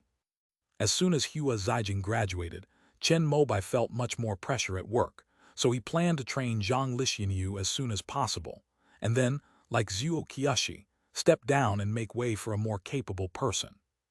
For the next 2 weeks, Chen Mobai led the student union members to travel between various departments to work with the teachers to prepare next year's teaching plan. I'll be working hard for you now. After finishing everything, Chen Mobai waved goodbye to the student council members who remained at the academy. In Dangxia City, his talisman factory still had some important documents waiting for him to sign upon his return. Mr. Chen, if you have no objections to the terms, please sign here. Inside the Immortal Gate Bank in Dangxia City, Chen Mobai signed another loan agreement. This time, he still needs to borrow 5 million merits, which, together with the 5 million he previously spent on purchasing the Longevity Academy's elixirs, has brought him to a total debt of 10 million merits. This loan was not secured by any collateral. It was made solely in Chen Mobai's personal name. If he hadn't been the chief of the Dance Weapon Academy, the first foundation establishment cultivator in the immortal sect, and hadn't been guaranteed by Qin Beipeng, the city lord of Dangxia City, he probably wouldn't have been able to get the loan. Thank you for your guarantee, city lord. After leaving the Immortal Gate Bank, Chen Mobai thanked Qin Beipeng. This is just a policy that Dangxia City offers to foundation establishment cultivators. When Wu Shangru settled here, he also received the same treatment, except that your loan amount was slightly higher. Chen Mobai naturally understood the meaning behind Qin Beipeng's words. After thanking him again, he wanted to invite the city lord to dinner, but Qin Beipeng shook his head and declined. You're not the only foundation establishment cultivator applying for a loan at the end of the year. I also have several factories to visit. In Dangxia City, not every foundation establishment cultivator can succeed in business. Quite a few lose money.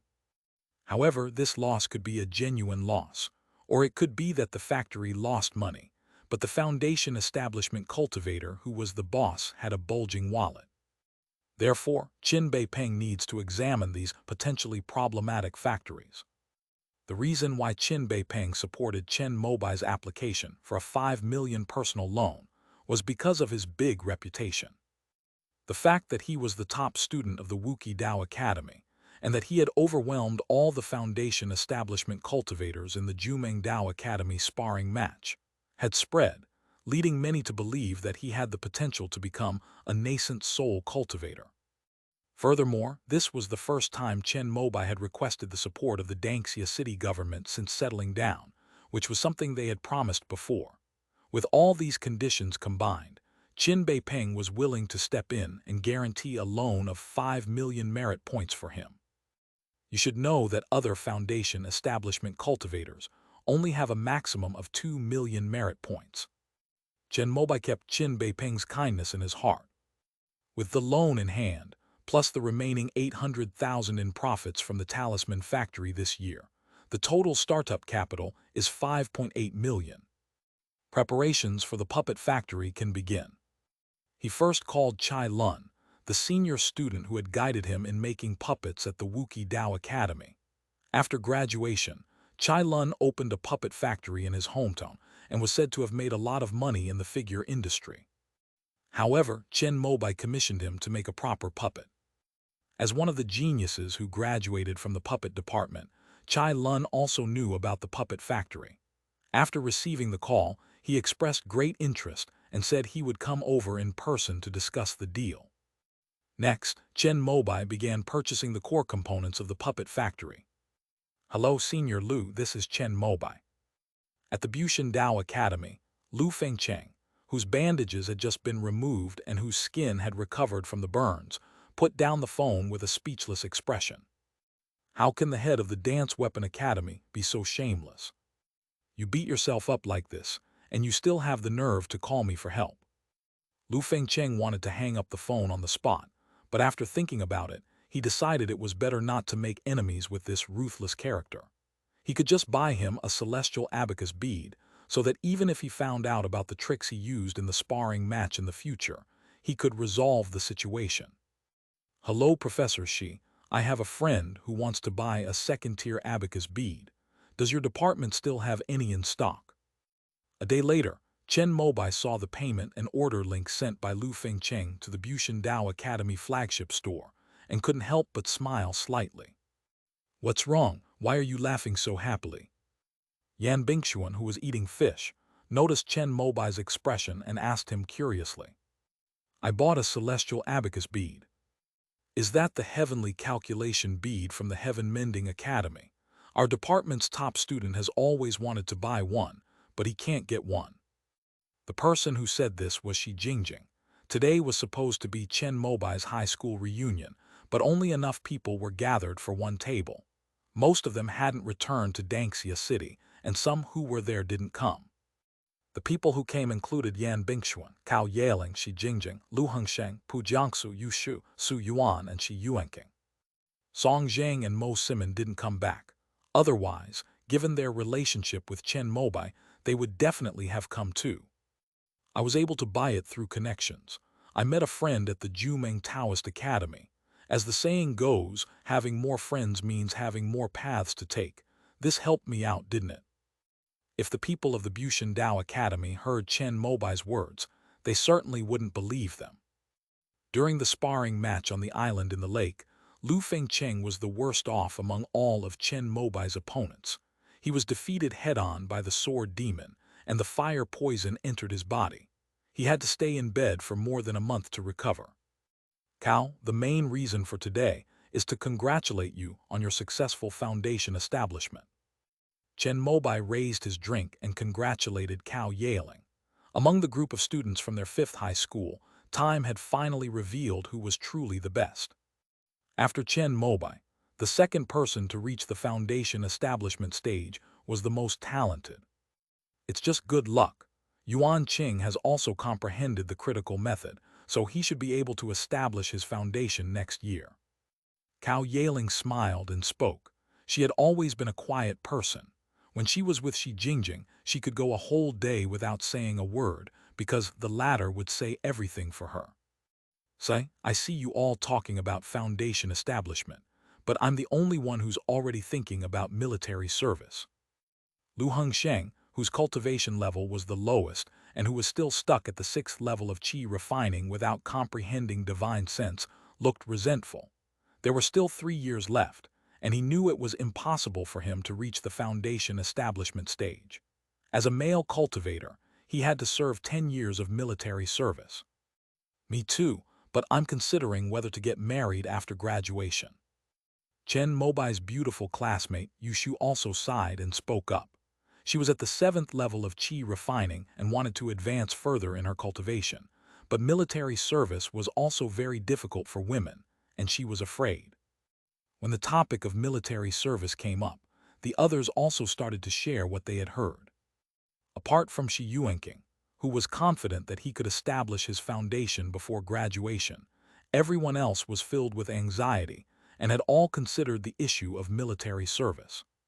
Chen Mobai noticed that Yan Bingxuan was eating the grilled fish he had brought without saying a word, and his heart skipped a beat. Has your ice spirit root not been fully upgraded yet? After the event ended, Chen Mobai and Yan Bingxuan walked back together, and he asked the question that had been bothering him. Among her classmates, Yan Bingxuan had the highest spiritual root value. Spiritual roots can always be improved before they reach 100. Yan Bingxuan said calmly as she walked. You know, that's not what I wanted to ask. Are you confident you can reach the foundation establishment stage? Upon hearing Chen Mobai's direct question, Yan Bingxuan stopped in her tracks. She looked up, their eyes met, and then she shook her head. I'm not confident. Maybe I'm not capable enough. I haven't grasped the criticality method yet. End of this chapter. Chapter 377, Ground-Based Flame Escape. Chapter 377, Ground-Based Flame Escape. Don't worry, there are quite a few cultivators in the immortal sects who have successfully established their foundation without reaching the critical point. Chen Mobai comforted Yan Bingxuan, pointing out that Lu Zixuan was an example he had. Yan Bingxuan simply nodded in response. Seeing her calm expression, Chen Mobai was a little confused about her thoughts. However, he felt that he should do something for his old classmate, since her guidance had been indispensable in enabling him to win the entrance exam. Send me your personal template, and I'll apply to use the foundation building treasure tool to calculate your success rate. Upon hearing this, Yan Bingxuan's eyes flickered, and her usually aloof expression showed hesitation. But in the end, she nodded, took out her phone, and pushed her panel data to Chen Mobai. By the way, I have a formless puppet that can simulate the process of a cultivator refining qi and establishing a foundation. However, it requires your body model data. I'll use the 6 Yang Divine Fire Mirror to take a look at you when you have time. Chen Mobai's words caused Yan Bingxuan's expression to change, clearly indicating that she knew about the Wuxiang puppet. This is so precious. Yan Bingxuan couldn't help but speak up. Although the opportunity to deduce the foundation establishment treasure was in high demand even in the immortal sect, she, as a student of the Natural Academy, had applied for an opportunity 3 years ago. However, the result of the deduction was not ideal, and she only had a 28% success rate. Compared to the foundation establishment treasure, the formless puppet is currently the most detailed and complete foundation establishment method in the immortal sect. It is the best opportunity for qi refining cultivators, apart from the critical point method, to clearly understand various issues related to their foundation establishment. However, the number of Wuxiang puppets is limited. Among the 4 major academies, only Wuqi and Jumeng can guarantee that each person can use them once. The rest, Kunpeng and Bushan, require queuing.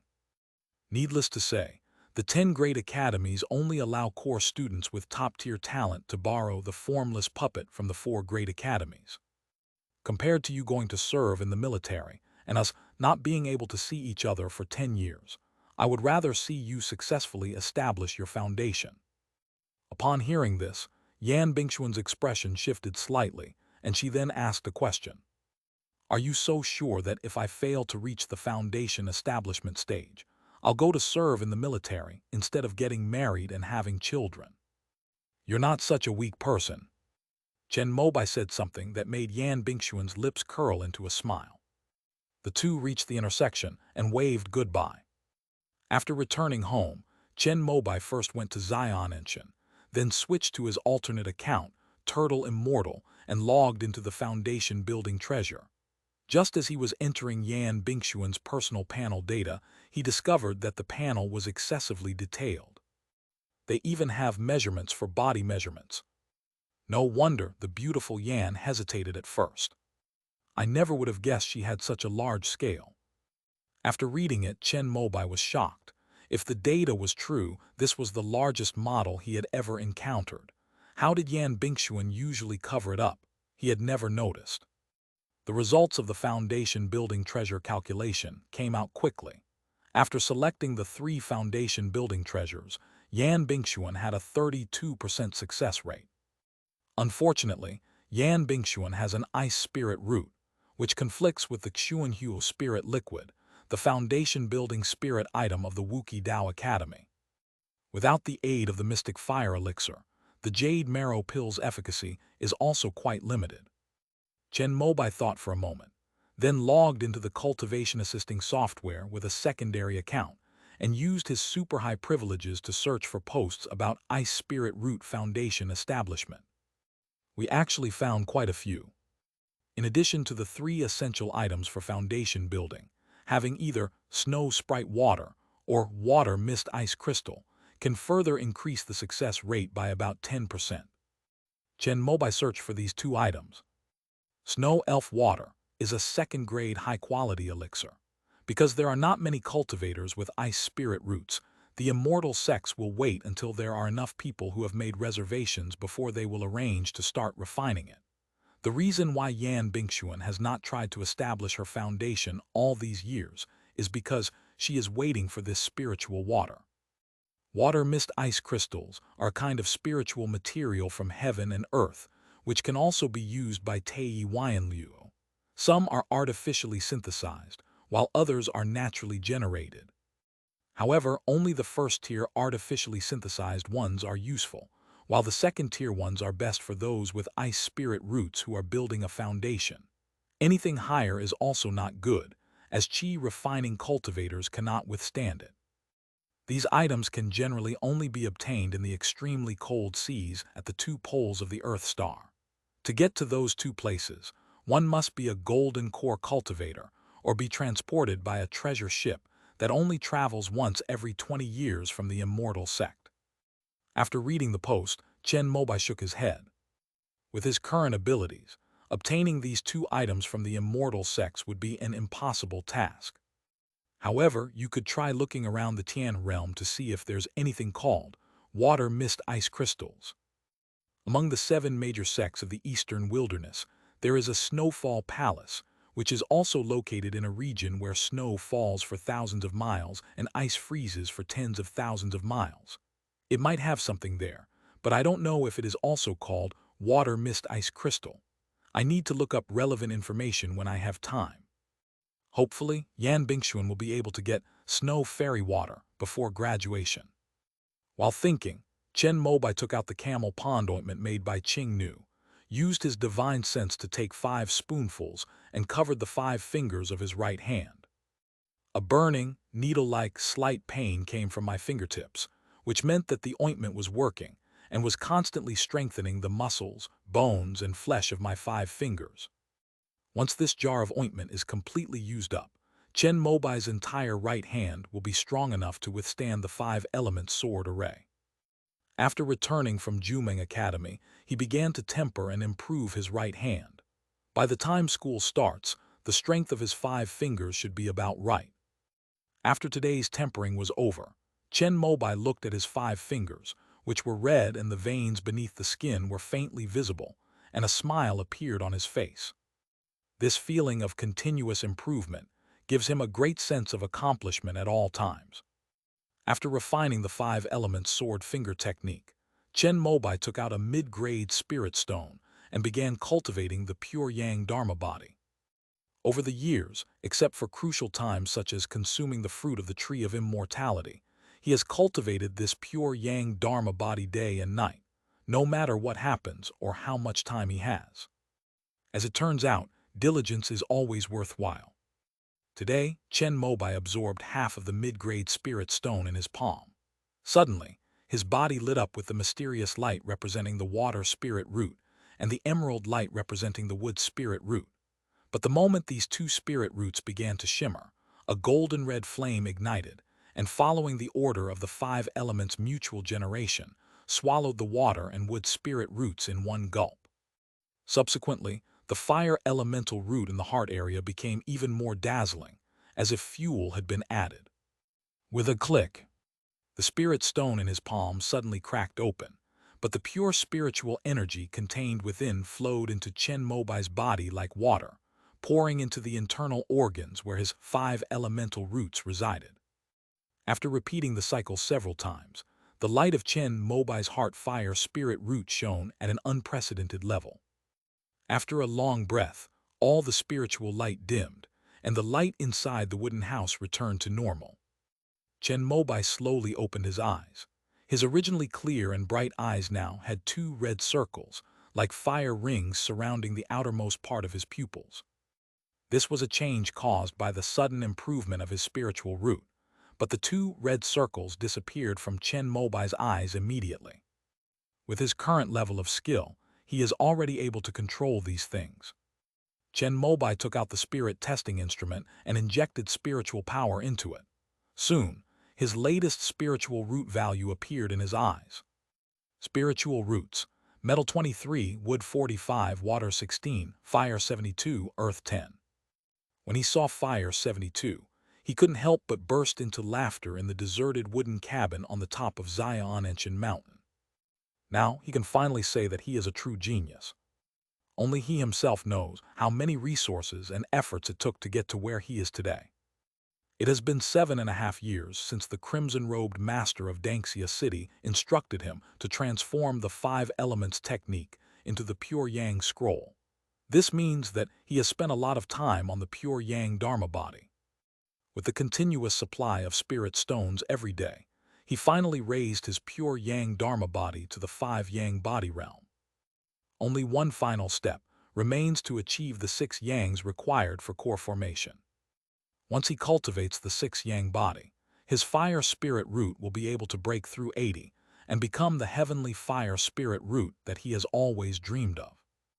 Although the acquired spiritual root cannot compare to the innate one, it is still helpful for core formation.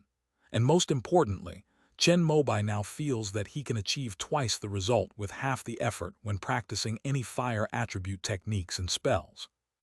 This is what it feels like to be a genius. After the initial excitement, Chen Mobai felt a bit bored. He calculated the time it took him to go from the 4th to the 5th Yang stage, and even with the help of spirit stones, it still took him a full 2 years. At this rate, it may take another 5 or 6 years to transform into a heavenly fire spiritual root. It's a little slow. If other cultivators of the pure Yang scroll of the immortal sect knew Chen Mobai's current mood, many would probably clench their fists and punch him. It should be noted that Ming Yihua and Yun Yangbing, lacking spirit stones, could only rely on absorbing fire spirit energy to improve their abilities. They were still stuck at the stage of transitioning from the 3 Yang to the 4 Yang level. They felt that if they could complete the cultivation of the 4 Yang body before graduation, they would have already exceeded their goal. Chen Mobai, however, was already thinking about the 6 Yang body, or even the core formation. After his fire spirit root improved again, Chen Mobai, in high spirits, practiced the pure Yang scroll once more, and as expected, his speed of refining spiritual energy was a little faster than usual. After completing the great cycle, he was teleported to the Divine Tree Secret Realm to practice the spells on the pure Yang scroll. Its power has increased significantly. However, the main reason for this is that he has already grasped the essence of these spells by consuming the enlightenment tea, rather than it being due to the enhancement of his fire spiritual root. He then took out the 6 Yang Divine Fire Mirror, a 3rd-tier magic artifact that already possessed a slight spirituality. After sensing his fire spirit root of 72 points, it trembled and released its core restriction, allowing Chen Mobai's divine sense to flow in and completely refine it. From now on, even if the creator of the 6 Yang Divine Fire Mirror were to be resurrected and appear before him, this magical artifact would only cooperate with Chen Mobai's attacks. After completely refining this magical artifact, Chen Mobai felt that his control and perception of fire spiritual energy had reached a new level. He cultivated the pure Yang scroll again and found that his speed had increased slightly. Finally, Chen Mobai practiced the Crimson Flame Sword technique again, mainly focusing on the Azure Flame Sword aura, which naturally increased its power considerably. However, compared to the pure Yang scroll spell that accompanies the pure Yang Dharma body, the improvement was limited. Touching the yellow gourd at his waist, Chen Mobai felt a little regretful that he hadn't yet rebuilt the Yuan Yang sword aura that had been destroyed by the Azure Frost sword. Otherwise, he could have tested the power of that sword aura again. Before leaving the Divine Tree Secret Realm, Chen Mobai went to see the Devouring Serpent again, but now he had to take the initiative to find it. After being bound by the cage of the Heavenly Wood spiritual light several times, the Devouring Serpent now keeps its distance whenever it senses Chen Mobai's presence. However, its demonic aura was quite conspicuous in the Woody Secret Realm. Chen Mobai didn't even need to use his heaven and earth searching technique. He only needed to open his void insight eye to see a wisp of dark green demonic energy mixed with vigorous emerald green wood energy. With a flick of his finger, the Heavenly Wood spiritual light shot out, like a bolt of lightning, pulling the Devouring Serpent hidden in the pile of withered leaves on the ground right before his eyes. Upon seeing Chen Mobai, the Devouring Serpent immediately turned away. It was munching on a tender leaf, its small tail swaying back and forth. It didn't resist, pretending not to see him, and continued eating on its own. This little guy. Seeing that the Devouring Serpent was alive and well, Chen Mobai decided not to bother it anymore. He released the Heavenly Wood spirit light from its restraints, flicked it back into the mysterious mist talisman, and then went back to the talent tree. Flame light escaped from above the ground. Opening his eyes and recalling the newly acquired fire release technique in his mind, Chen Mobai couldn't help but show a look of surprise. This longevity cult truly lives up to its reputation as an ancient and great cult. It always manages to surprise him. During the sparring sessions at Jumeng Academy, he realized that his speed was a weakness, but he had never had time to find a suitable escape technique. Unexpectedly, he had just completed the 5 Yang body training today and obtained it from this talent tree. This flame light escape from the ground is an escape technique that takes Azure Yang fire as its core and is inherited from the pure Azure technique. Once mastered, the speed that bursts forth in an instant is like a flash of sparks, extremely fast. Moreover, if one wants to sustain it, as long as one has enough spiritual power, one's physical strength can withstand the high temperature of the Azure Sun fire, making it possible to travel 1,000 miles a day. However, this escape technique has a drawback. Both feet must be off the ground when it is used. Once it comes into contact with the Earth's energy, the escape technique will become ineffective. The name comes from this.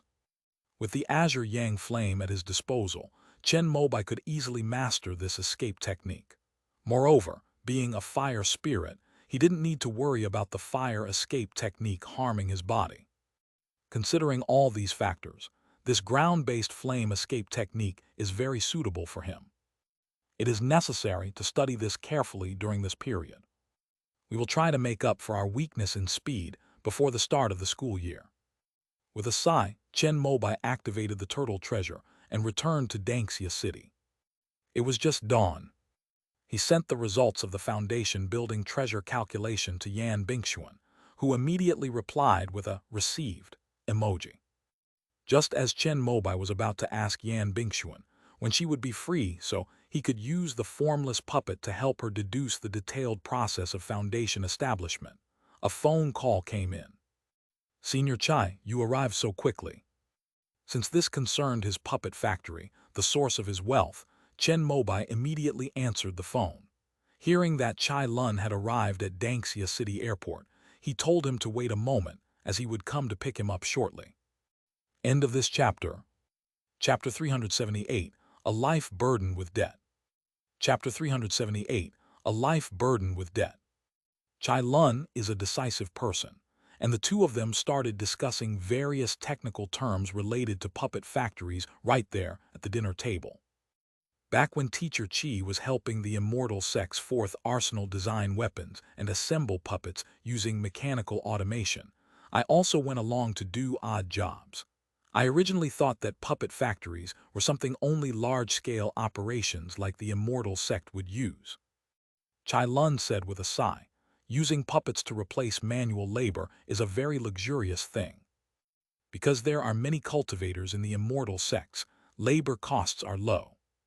However, even the most ordinary first-tier puppet requires at least 100,000 merit points to produce. The latest data shows that the average salary of chi refining cultivators in the immortal sect is 14,750 merit points per person per year, while in Danxia City, a remote city, it is even lower than this average. In other words, the price of making one puppet was enough for Chen Mobai to hire a chi refining cultivator for nearly 10 years. Moreover, the scope of use for puppets is very narrow. First-tier puppets can only recognize some commonly used commands, which is far inferior to humans. If there are any advantages, it's that the puppets are absolutely obedient, never make mistakes, and don't need rest. As long as there's enough energy, they'll work endlessly. I plan to expand and strengthen my factory. After all, I have at least 200 years of lifespan left. After a one-time investment in this puppet factory, I can recoup my costs in about 10 years. Tightening my belt for a while in exchange for substantial future profits seems quite worthwhile. Chen Mobai's words were half true and half false, mainly because the puppet was absolutely obedient to secrecy and would not expose his freeloading of resources from the heavenly river realm within the immortal sect. But it seems you're a little short on funds. Chai Lun put down his wine glass, looking troubled. He had already read Chen Mobai's plan before he came. The cost of 100 puppets alone would be tens of millions of merit points. In addition, the purchase and customization of new equipment and production lines to adapt to the puppets would require an investment of nearly 20 million merit points. Of these, the heavenly calculation beads alone required 1.8 million merits. It's all right, I have a backup funding plan. Besides, my idea is to complete the overall plan first, so that I don't have to invest all at once. The magic tools and equipment for making talisman paper and ink can be modified first. However, we mainly need your help, Senior Chai, to make the puppets and reduce costs. The main body and less important parts of the puppet are made of wood, which saves nearly 2 million merits. Upon hearing Chen Mobai's words, Chai Lun couldn't help but look surprised. While using wood can reduce costs, it also ages and breaks down faster. Originally, a puppet could be used for 20 or 30 years, but with this method, it probably won't even last 10 years. The most expensive part of a puppet is the chip, which is the main controller. This thing is all about technology, and if you want to use the calculation bead for identification and control, you can't cut corners. Next is the drive mechanism, but since Chen Mobai has spirit stones, he can save a lot of money. For the remaining spiritual energy channels, moving joints, adjusting gears, etc., the standards cannot be lowered for the sake of future maintenance. However, for the remaining main body of the puppet, as long as the client has no objection, it is fine to use any material. The most advanced material is the bionic material used in the formless doll, which can perfectly simulate the human body. Secondly, there are hard spiritual materials such as refined iron alloys, among which wood is the cheapest, because it breaks easily. However, Chen Mobai himself is already an excellent puppeteer. He only needs to build the framework of the puppet factory first. Later, he can stay in the factory to maintain and repair it himself. The other main reason is that he possesses the divine tree secret realm, where spiritual wood resources are almost inexhaustible, which he can obtain for free. Actually, there is another issue here. Before using the spirit wood to make puppets, it is necessary to check the relevant documents from the Immortal Forestry Bureau to ensure that the spirit wood has been approved and legally felled and sold. However, Chen Mobai himself was the client, and Chai Lun was someone he had invited to make the puppet. He had already assumed that the junior's materials were all legal, so there was no need for him to do anything unnecessary. However, to be on the safe side, Chen Mobai ordered a batch of spirit wood from a supplier in the neighboring Yumu city that he had previously cooperated with, under the name of the Flying Talisman Factory. This way, even if relevant departments investigate in the future, they can produce the relevant documents. There might be some issues with the quantity, but in Danxia City, Chen Mobai is confident that, with his background, the Immortal Gate Agency won't be able to find out to that extent. After all, Qin Beiping has already provided a lot of policy support to help him settle down. Moreover, once his business grows bigger and stronger in the future, Chen Mobai plans to contract a forest farm in Yumu City, where he can control the upstream and downstream supply chains and perfectly make up for this problem. I think I understand, but I still need your guidance on some key aspects during the production process. After the meal, Chai Lun looked at Chen Mobai with new respect, and his tone of voice became quite polite. During their conversation at the puppet factory, Chai Lun sometimes couldn't even keep up with Chen Mobai's train of thought, which meant that his mastery of puppetry was no longer as good as that of this junior. However, Chai Lun didn't have any extra emotions. He even thought to himself that Chen Mobai was indeed worthy of being the chief disciple of the Dance Weapon Academy, Teacher Chi's proud closed-door disciple, and the first foundation establishment cultivator in the immortal sect. It was normal for him to surpass him. Little did he know that Chen Mobai's mastery of puppetry was entirely due to the Enlightenment tea. Senior Chai, you're too kind.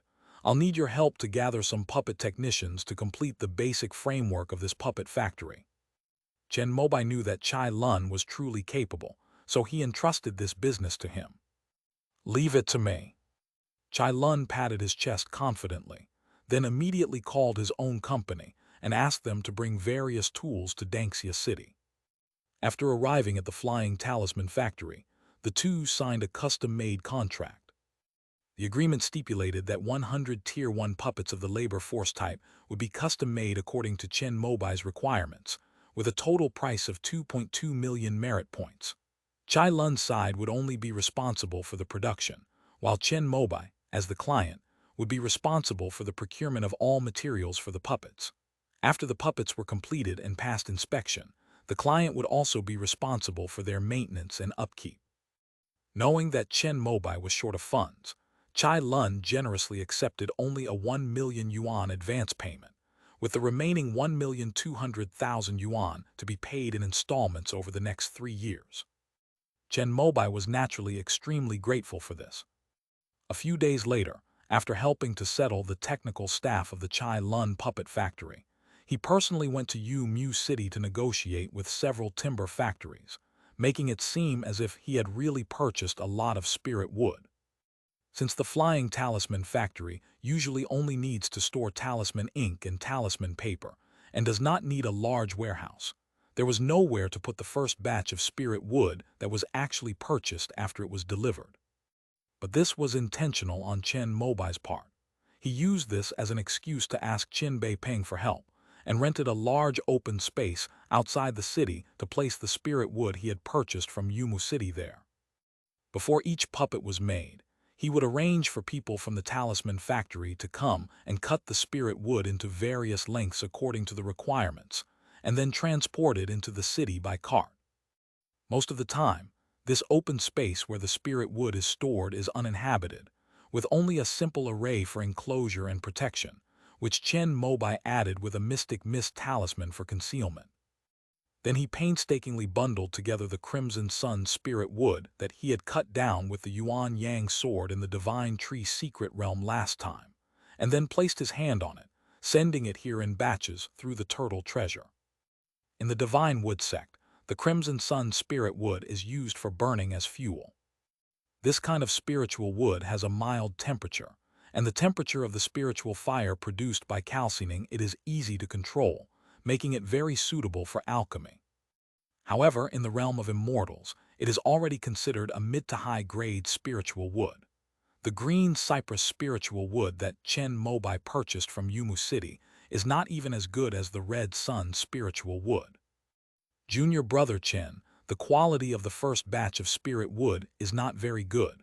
The puppets made from it will probably only last 2 or 3 years before they have to be scrapped. I think we shouldn't cut corners too much on this part. Inside the Talisman Factory workshop, Chai Lun pointed to the first batch of 10 puppets he and his technical backbone had made from King by spirit wood, his expression not very satisfied. Okay, I'll listen to you, senior. We'll return all the spirit wood from this supplier and replace all the spirit wood from the second supplier. Chen Mobai was originally thinking about how to naturally eliminate the green cypress spirit wood and replace it all with red sun spirit wood, but Chai Lun's words made him go along with it. We have enough materials such as spirit energy hoses, gear pieces, and movable joints, but the main controller chip hasn't arrived yet. If we want to debug the puppet, we must hurry up with the materials.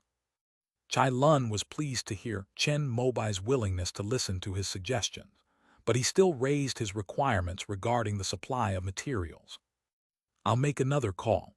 If all else fails, I'll make a trip to Zixuan Cave Heaven myself. The rest of the materials were fine. Chai Lun's puppet factory had its own long-term suppliers.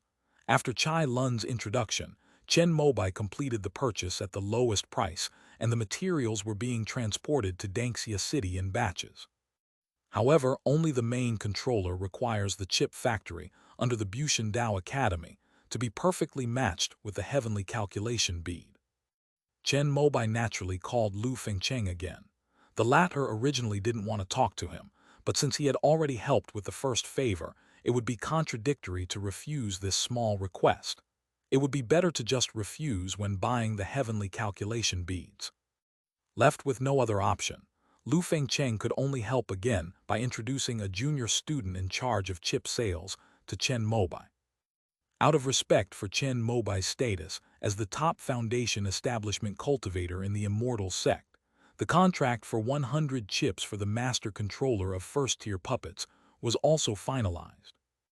However, the total value of this contract was only 3.8 million merits, which was the least significant amount in the Bushan chip factory. Moreover, due to its low technical content and thin profit margin, it was not taken seriously at all.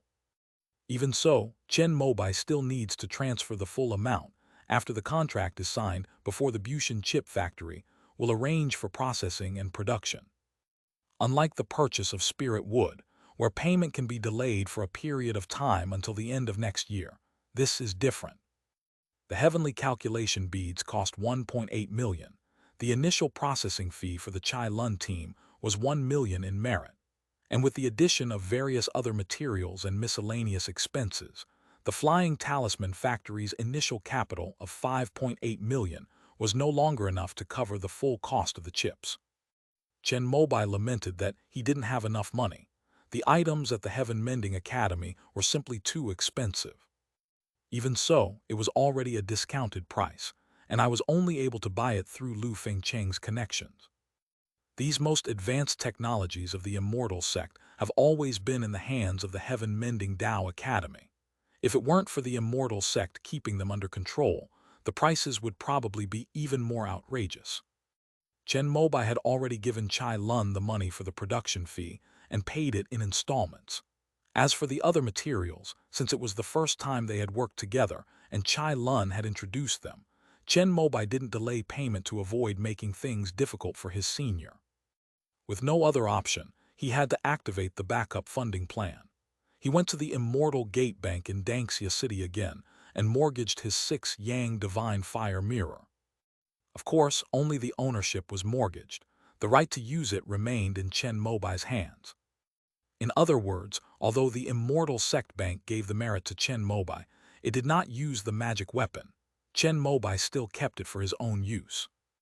However, if he fails to pay the interest or repay the loan, the bank will exercise its rights and have the Immortal Sect's Righteous Law Hall enforce the decree to take the 6 Yang Divine Fire Mirror from Chen Mobai. This is also the most common type of mortgage loan in the Immortal Sect. If it weren't for the fact that this magical artifact was the only one he possessed with a clean provenance and a clear lineage within the Immortal Sects, allowing for thorough investigation by the bank, Chen Mobai would have considered mortgaging the flying sparrow hairpin, the golden jade axe, and everything else. However, although Chen Mobai possessed the 6-yang divine fire mirror, legally, after his death, the ownership of this magical artifact still belonged to the Dance Artifact Academy, meaning he only had half ownership. Therefore, when using it as collateral at the Immortal Gate Bank, a consent statement from the Dance Weapon Academy is required. Chen Mobai had already mentioned this matter to Chi Yucheng, who, upon hearing that there was a shortage of funds to build the puppet factory, hesitated for a moment but still approved it. It was Chen Mobai who was the one to talk to. If it were anyone else from the Dao Academy, Chi Yucheng definitely wouldn't have been so easy to talk to. Half of the ownership of the 6-yang divine fire mirror was mortgaged to the Immortal Sect Bank for 13.5 million merit points. Despite being heavily in debt, Chen Mobai felt surprisingly relaxed. He took the huge sum of money and planned to personally make a trip to Zixuan Cave Heaven to settle the chip issue. Senior Lu, this is Chen Mobai. I've booked a flight to Zixuan Cave Heaven for the day after tomorrow and wanted to thank you in person for your help. Lu Fengcheng, who was drinking tea, answered the phone and choked on his tea when he heard Chen Mobai's words. Suddenly, he felt as if ants were crawling all over his body, and he couldn't help but tremble and cough violently. I haven't been feeling well lately. I caught a cold, so I might not be able to entertain you. No need for thanks. Lu Fengcheng immediately declined Chen Mobai's offer to treat him to a meal to thank him in person for his help. He then patted his chest and assured Chen Mobai that as long as he completed the meritorious deed, the heaven-mending chip would be produced with all its might and delivered to him in the shortest possible time. Oh, okay then. If you ever come to Chicheng Cave or Dangxia City next time, remember to give me a call. I'll treat you to a good drink. Screw you, I never want to see you again in my life. After hanging up Chen Mobai's call, Lu Fengcheng immediately rushed to the chip factory in a great hurry. End of this chapter. Chapter 379, It's Really True 8K. Chapter 379, It's Really True 8K. Son, there have been some rumors circulating in the factory lately. That day, Chen Mobai's family was having dinner when Tang Pengqi suddenly brought up something. They said that, after you used puppets to replace human workers, you were going to lay off a large number of people. Many of the older employees who have elderly parents and young children to support have come to me. Upon hearing these words, Chen Mobai couldn't help but chuckle. The use of puppets to replace manual labor was mainly for secrecy. The reason he assembled and tested the puppet factory and the flying talisman factory was mainly to create a linkage with the magical artifacts used to make talisman paper and ink. He never intended to put the puppet factory in the crowded and noisy flying talisman factory. However, Tang Pengqi's words served as a reminder to him. If the situation really causes widespread panic and leads to many people losing their jobs, then even the city lord Qin Beipeng might come knocking on our door. Mom, that's not true. The flying talisman factory will continue as usual, and the puppet factory will find another location once the assembly line magic items I ordered arrive. Hearing Chen Mobai's words, Tang Pengqi felt relieved. After she was discharged from the military and had a baby, she worked in a talisman factory. Although she is now the boss, she has many long-standing friendships with the factory's employees. If she were to use puppets to replace human workers and lay off employees, she would face a very difficult situation. After finishing his meal, Chen Mobai went to the Immortal Gate Agency building in Dangxia City to find Qin Beipeng. You said you want a piece of land to build a new factory. After listening, Qin Beipeng opened the virtual map of Dangxia City in his office, then pointed to some scattered areas that were glowing white, indicating that these were areas where usage rights had not yet been sold, and let Chen Mobai choose for himself. The ones in the city are too small. My new factory uses a new process, with fully automated mechanical puppets that operate without human intervention, but it may need to take up more space. After hearing Chen Mobai's words, Qin Beipeng, though not very familiar with the technical terms, understood that he wanted a larger piece of industrial land. Then we'll have to go outside the city. Which area do you fancy? As the virtual map zooms in, the landscape outside Danxia City comes into view. At this point, large patches of white light appear, indicating that there are many land options available in the suburbs outside the city. Is this one okay? Chen Mobai pointed somewhat embarrassedly to the largest piece of wasteland outside the city shrouded in white light. Although, according to the map, there was no main road leading directly to it, making it the most desolate piece of land within the jurisdiction of Danxia City. Its area was extremely vast. With a thought, Chen Mobai calculated the land to be about 2 or 3,000 acres according to the map, which was comparable to 20 flying talisman factories. Nephew, are you sure you want this land? It seems you don't know its history. After listening to Qin Beipeng's words, Chen Mobai looked at the land again and found that it had a faint dark red hue under the white light, which seemed to indicate something was wrong. Moreover, it is located at the tail end of the Danxia fire vein, which is already the boundary of the Danxia blessed land. Beyond that lies the territory of the neighboring Yumu city. Although this land is large, the soil fertility is almost non-existent. This is because the underground fire vein erupted decades ago. Although the main area was not greatly damaged due to the suppression by Bu Wudong and Shiking Zhenren, the land has been unused, so the two universities have not sent anyone to clean up the remaining fire poison. In this environment, cultivators cannot even refine spiritual energy. As Chen Mobai listened attentively, Qin Beipeng explained the reasons and origins of the land's desolation. Decades ago, Chen Mobai wasn't even born yet, and his parents were serving in the military, so they naturally had no idea about the fire vein eruption. However, while the fire-poisoned land might be a dead end for others, Chen Mobai was secretly delighted upon hearing it. My puppet factory was originally unmanned, and the fire-poison problem is simple. We can just plant trees. I can buy some pine seedlings from the Crimson Cloud Academy, or transplant a vermilion fruit tree from the Dance Weapon Academy, or plant some fire spirit trees. These are all ways to turn fire poison into resources. Perhaps 100 years from now, this fire poison wasteland will develop into a lush forest. Chen Mobai needed to convert the abundant tree resources of the divine tree secret realm, and he was originally thinking of contracting a forest farm in Yumu City. This fiery and toxic land is a perfect fit. Firstly, his puppet factory can use this as an excuse to operate fully automatically without hiring anyone. Secondly, the Dance Weapon Academy has extensive experience in regulating fire poison. Both the vermilion fruit tree and the fire spirit tree can purify and absorb fire poison. Of course, the jade wudong tree is no less capable, and it can even reverse the process of regulating the earth's veins. Moreover, the characteristics of the Crimson Sun Spirit Tree are not much different from those of the Fire Spirit Tree, which he can use to label the Crimson Sun Spirit Tree in the Divine Tree Secret Realm as one he cultivated himself. Because each piece of land is different, even if someone discovers that the Crimson Sun Spirit Wood and the Fire Spirit Wood are somewhat different when they are circulated in the market, they will only assume that they were grown in a place of fire poison.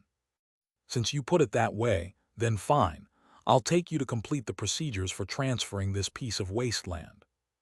On Earth Origin Star, all mountains, rivers, land, and resources belong to the immortal sect. Even if ordinary people buy land, they only have the right to use it, and even that is for a limited period of time. Land use rights are divided into two types, sale and transfer. Selling means that the immortal sect's institutions are sold off in exchange for financial merit. Transferring means that they are given away for use, which is generally a policy support given to attract investment or to attract large cultivators and factories to settle in the area. As the renowned First Foundation Establishment cultivator of the immortal sect, Chen Mobai had already settled in Danxia City, and the support Qin Beipeng gave him was arguably the maximum that the policy allowed.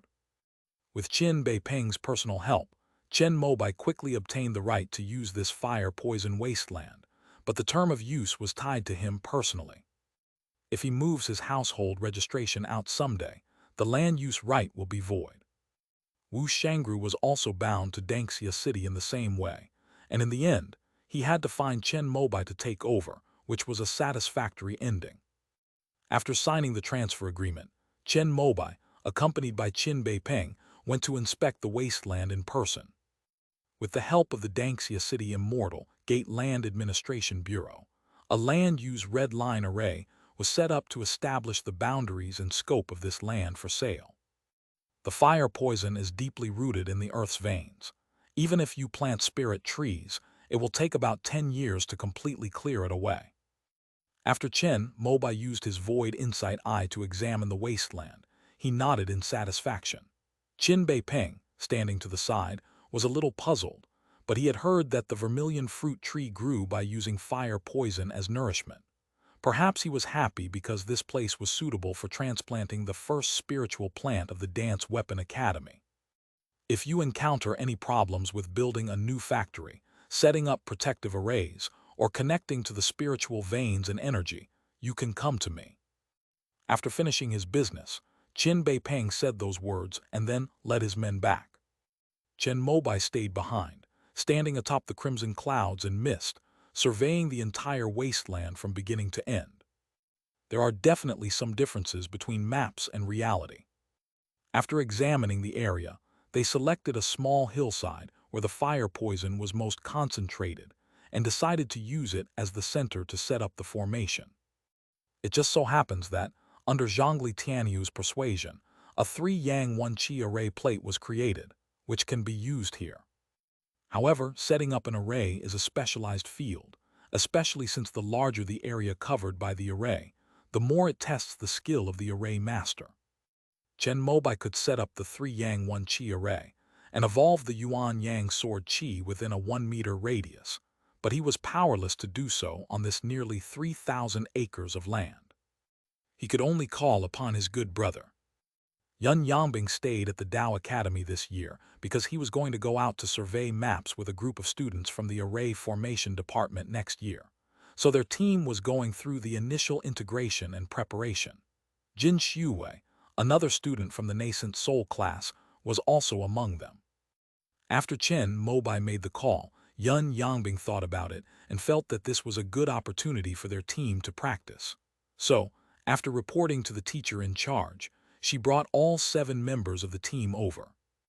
It can only be said that professionals are different. After hearing about Chen Mobai's idea, Yun Yangbing led the students of the Array Department to conduct on-site surveys and accurately grasp all the distribution paths of the fire veins under this wasteland. Then, they modified the 3-yang 1-qi array, eliminating the restriction of needing 3-yang attribute flying swords and maximizing the power of the array plate to maintain a constant temperature. The Fire Yang 1000 Trees 1-qi array, which was finally completed, was only of the 2nd-tier mid-grade, but according to Chen Mobai's request, it had reserved room for future upgrades. As long as spirit trees are planted at key points of the formation, the power of the formation will increase as the spirit trees grow, and its function of gathering spirit energy, maintaining a constant temperature, and regulating the Earth's veins will become stronger and stronger. Thank you so much, brother. After completing the array setup, Chen Mobai entertained the array-wielding group and opened the last small jar of 2nd-tier jade bamboo spirit wine that he had treasured. It's also because you have a lot of influence. After I mentioned that it was your factory, they were all willing to come and help. Yun Yangbing shook his head, not seeking credit. Upon hearing this, Chen Mobai felt that it was a wise decision for him to succeed Zhuo Qiushi as the student council president. However, if it weren't for his reputation in Zaya Chishan and Jumeng Dao Academy, which restored the glory of Wuqi Dao Academy and earned him the title of the #1 foundation establishment cultivator in the immortal sect, these array geniuses might not have given face to any other chief cultivator. They not only traveled thousands of miles to help him set up arrays in the desolate mountains, but also helped him build a factory. Old Chen, your wine is good. Do you have any more? After taking a sip of the jade bamboo spirit wine, Uncle Jin's eyes lit up and he started shouting. This is the last small jar, but a new batch will be brewed and matured next year, and I will give each of you a jar then. Chen Mobai originally wanted to pay merits to these students of the formation department, but no one accepted. However, giving them wine caught the eye of many people. The main thing is that this jade bamboo spirit wine is really good. It's brewed from pure natural ingredients without any industrial additives from Giant Wood Ridge, and the taste is quite different from what you find in the immortal sect market. It's settled then. When we get back from the surveying at the end of next year, we'll come to the student union and ask the chief for drinks. A young boy with freckles on his face, seemingly a bit drunk, spoke cheerfully to Chen Mobai. Definitely, definitely. Chen Mobai patted his chest and agreed. The next day, Yun Yangbing and his group returned to Chicheng Cave. Chen Mobai originally wanted them to stay for a while, but Dangxia City didn't have many scenic spots, and they had been setting up formations here for half a month, so it was a bit too long. Chen Mobai booked their plane tickets and personally took them to the airport. Before leaving, he thanked everyone profusely. While busy with the formation in the wasteland, Chen Mobai did not forget to keep an eye on the progress of the puppet's production. Chai Lun's team was quite reliable. With a steady supply of Crimson Sun spirit wood and chips, they quickly completed the production of the second batch of labor-type puppets. After inspecting the property, Chen Mobai raised a few minor questions. After improving the wheel, the two of them also worked together to modify the old equipment circuits of the Flying Talisman factory so that it could be linked with the labor puppets. However, although they could barely use the heavenly calculation beads to control the puppets to replace manual labor, they found that the efficiency was actually not as good as manual labor, and all sorts of unexpected errors and omissions occurred. We still need to specially customize mechanical magical artifacts and equipment to be adapted to the puppet assembly line operation. After numerous experiments, Chen Mobai and Chai Lun reached a conclusion. However, this was expected. Chen Mobai used the 6-yang divine fire mirror to take out a loan precisely for this purpose. There are many magic tool factories in the immortal sect that make talisman paper and ink, but only a handful of them can accept custom orders, have independent design capabilities, and also understand puppetry. Fortunately, one of them was directly under the Wuki Academy and was called Tiangongqi Factory. Just like the relationship between Bushan Chip Factory and Bushan Dao Academy, although it is nominally a private enterprise, it is actually controlled by Dao Academy behind the scenes. This is the family lineage. Although Chen Mobai wasn't familiar with the person in charge of the Tiangong Machinery Factory, he had a teacher.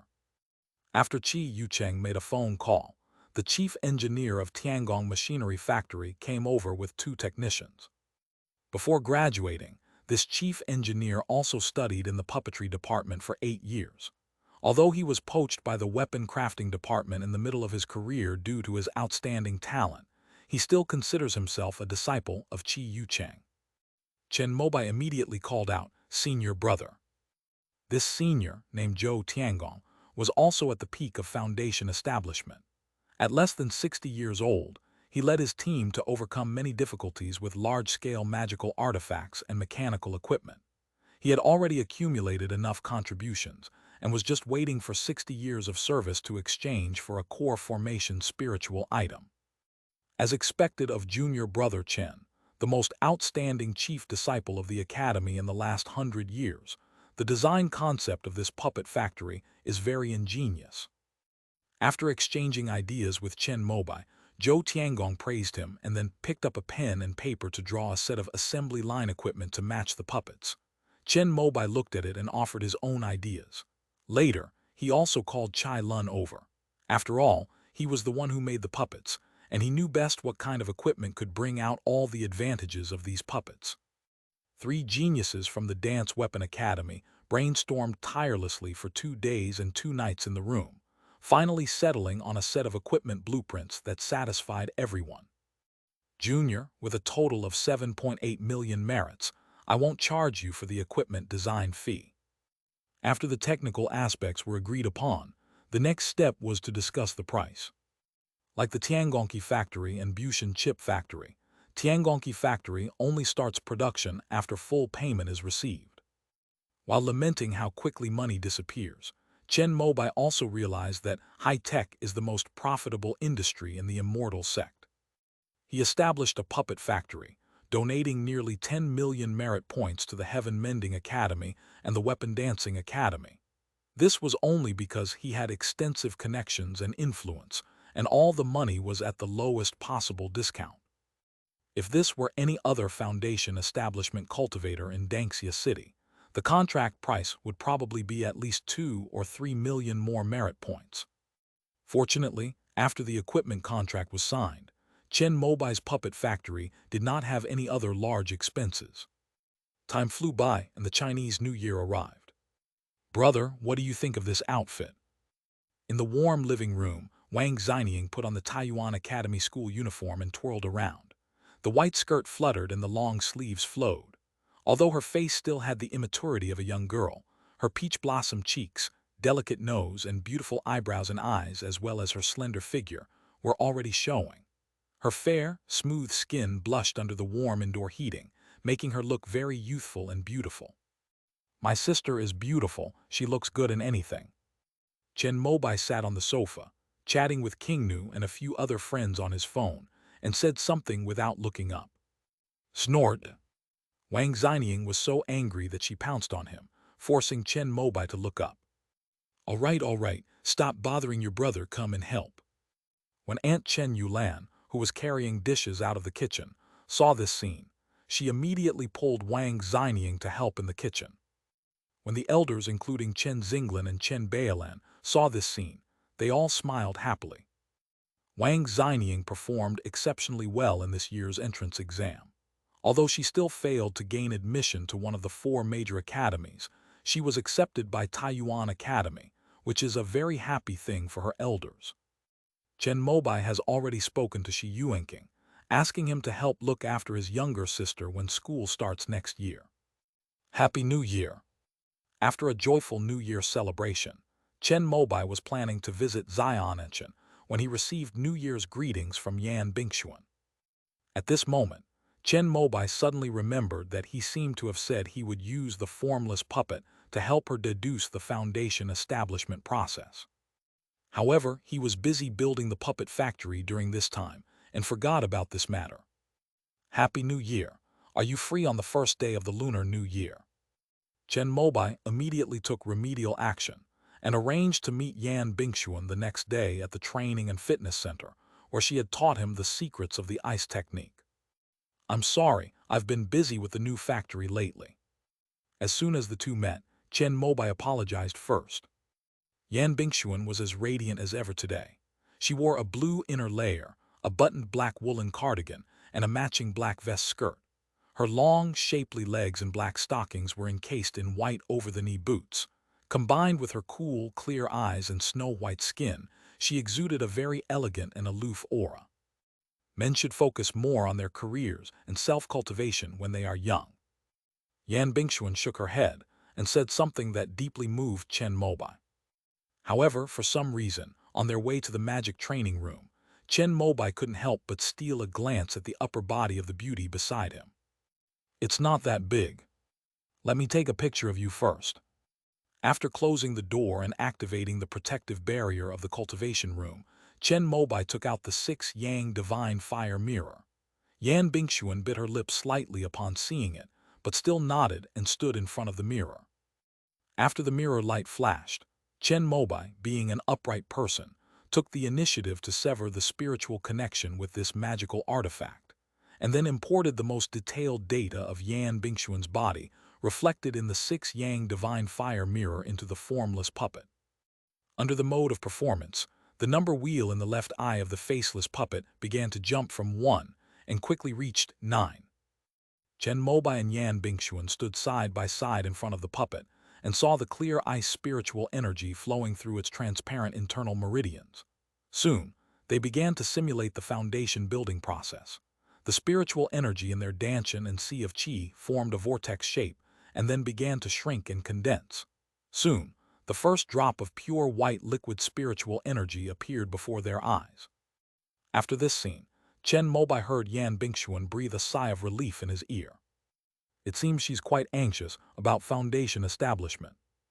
Thinking this way, The foundation building process of the formless puppet quickly reached the end of the second step, condensing gas into liquid.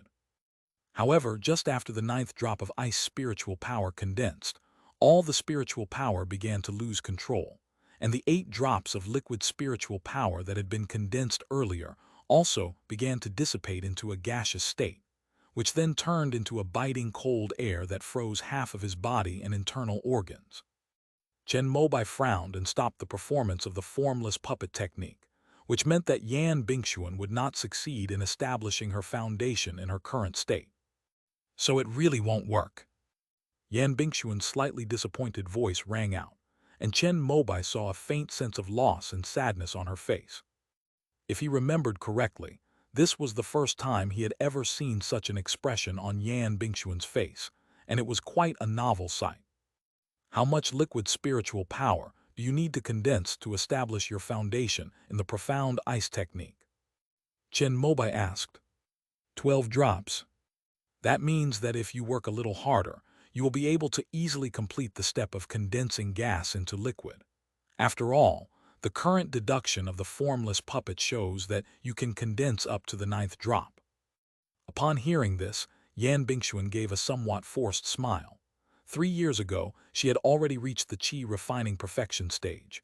Without foundation establishment, there was no room for improvement no matter how hard she tried. Do you know how to create a spiritual energy vortex? Chen Mobai asked a question that made Yan Bingxuan tilt her head in confusion.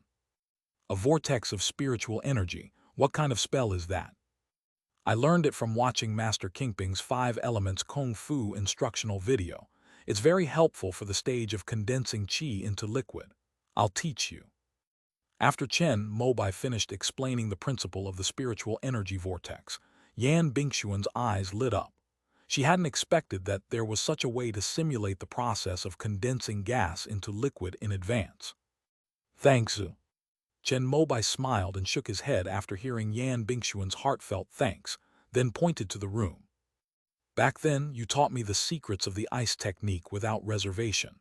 Without you, I might not have been able to enter the Dance Weapon Academy.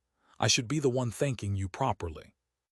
After speaking, Chen Mobai had Yan Bingxuan sit down cross-legged and began to give her on-the-spot guidance on cultivating the spiritual energy vortex. Relax and follow your usual cultivation method to refine spiritual energy into spiritual power. Then, put your divine sense into it as well, and imagine holding a glass of water in your hand and gently shaking it. After circulating your spiritual energy throughout your body, send it into your dantian in a clockwise direction. Use your divine sense to guide your spiritual energy to sway in a clockwise direction. It doesn't matter if the speed is slow or the vortex is crooked. Just make sure you remember this rotation pattern. Extend one hand over, and I will use my spiritual power to guide you through the experience. Yan Bingxuan nodded and raised her right hand. Chen Mobai extended 2 fingers and placed them on her fair wrist. Considering the ice spiritual power she cultivated, he chose his own longevity spiritual power. His cultivation level far surpassed Yan Bingxuan's, and even this wisp of spiritual energy was of far higher quality than all the energy in her body, so it took the lead as soon as it entered her body. Wherever the longevity spiritual power passed, it immediately controlled all the ice spiritual power that Yan Bingxuan encountered within her body. As he passed through a certain area, Chen Mobai noticed that there was a lot of residual ice spiritual energy there. However, he assumed it was because Yan Bingxuan's cultivation technique was not up to par, so he didn't pay any attention to it. He kept his eyes closed and used his own spiritual energy to guide the energy through a full cycle, before finally letting it fall into her dantian in the most standard right-handed rotation. Chen Mobai was extremely cautious with this step. Compared to a foundation establishment cultivator, the dantian of a qi refining cultivator is like the difference between a small bowl and a large vat. What he might consider a tiny bit of spiritual energy could be an unbearable amount for Yan Bingxuan. It took nearly 20 minutes for Chen Mobai to guide all the ice spiritual power into his dantian in a rightward spiral. Then he dispersed his longevity spiritual power, leaving only his divine sense to enter, and guided the ice spiritual power to sway slowly, gradually forming the initial shape of the vortex. This step is not easy, especially for qi refining cultivators with higher cultivation levels.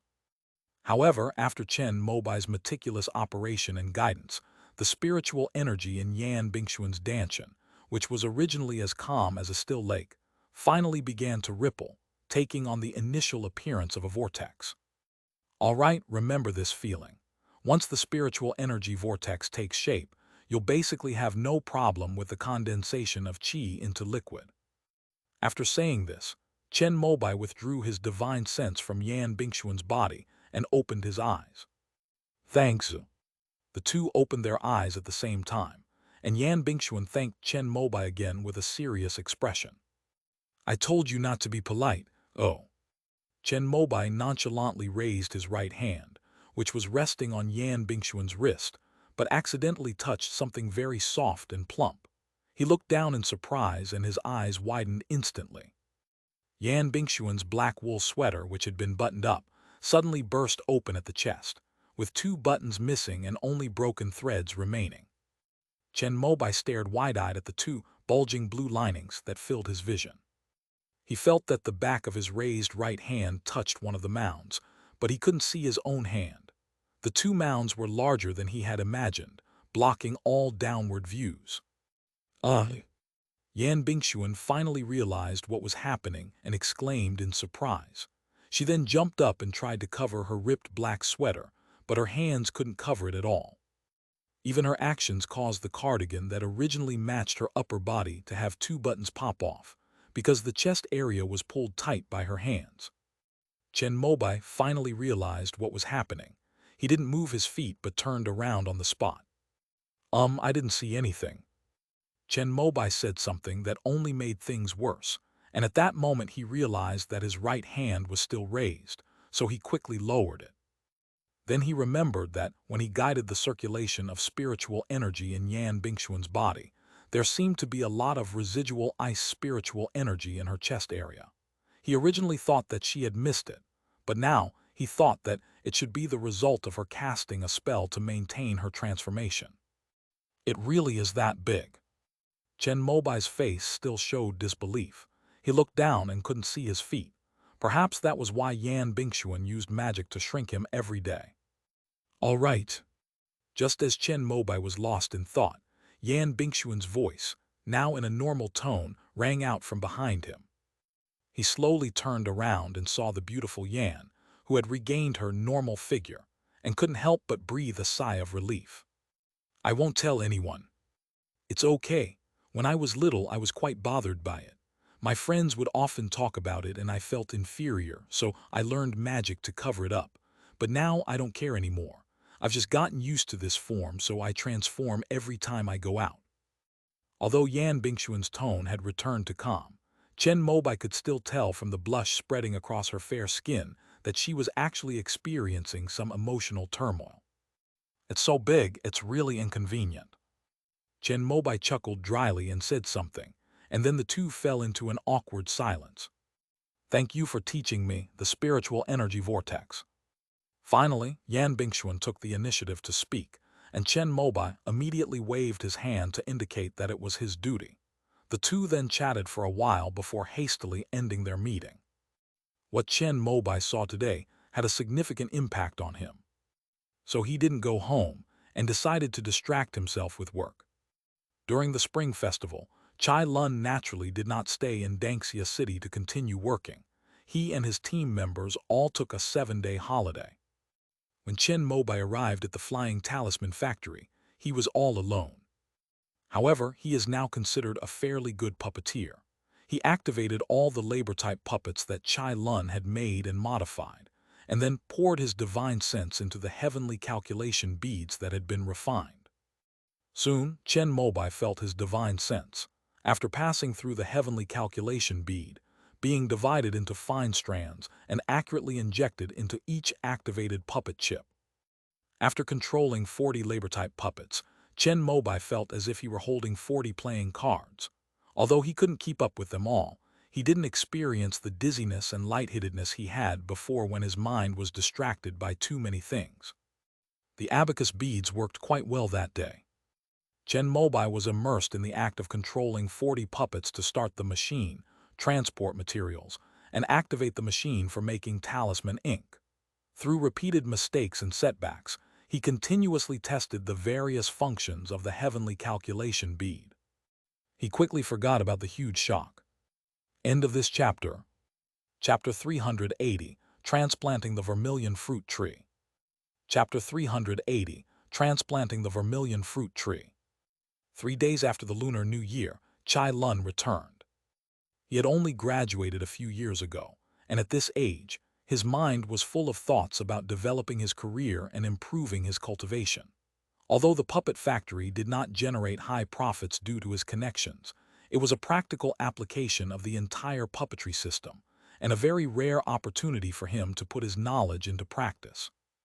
After all, apart from the immortal sects institutions, private companies generally wouldn't consider the luxury of using puppets to replace human labor.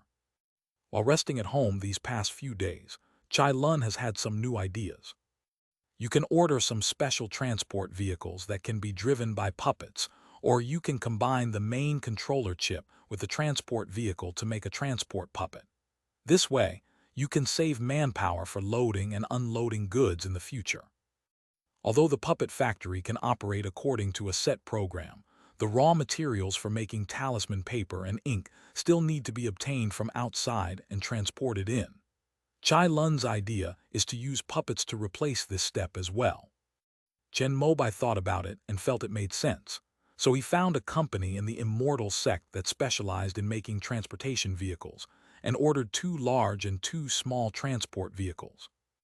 Of course, in order to be compatible with the puppet, Chen Mobai still made a trip in person, since only he and Chai Lun understood the relevant technical standards. Since Chai Lun was also responsible for making the puppets, only he, as the client, could be involved.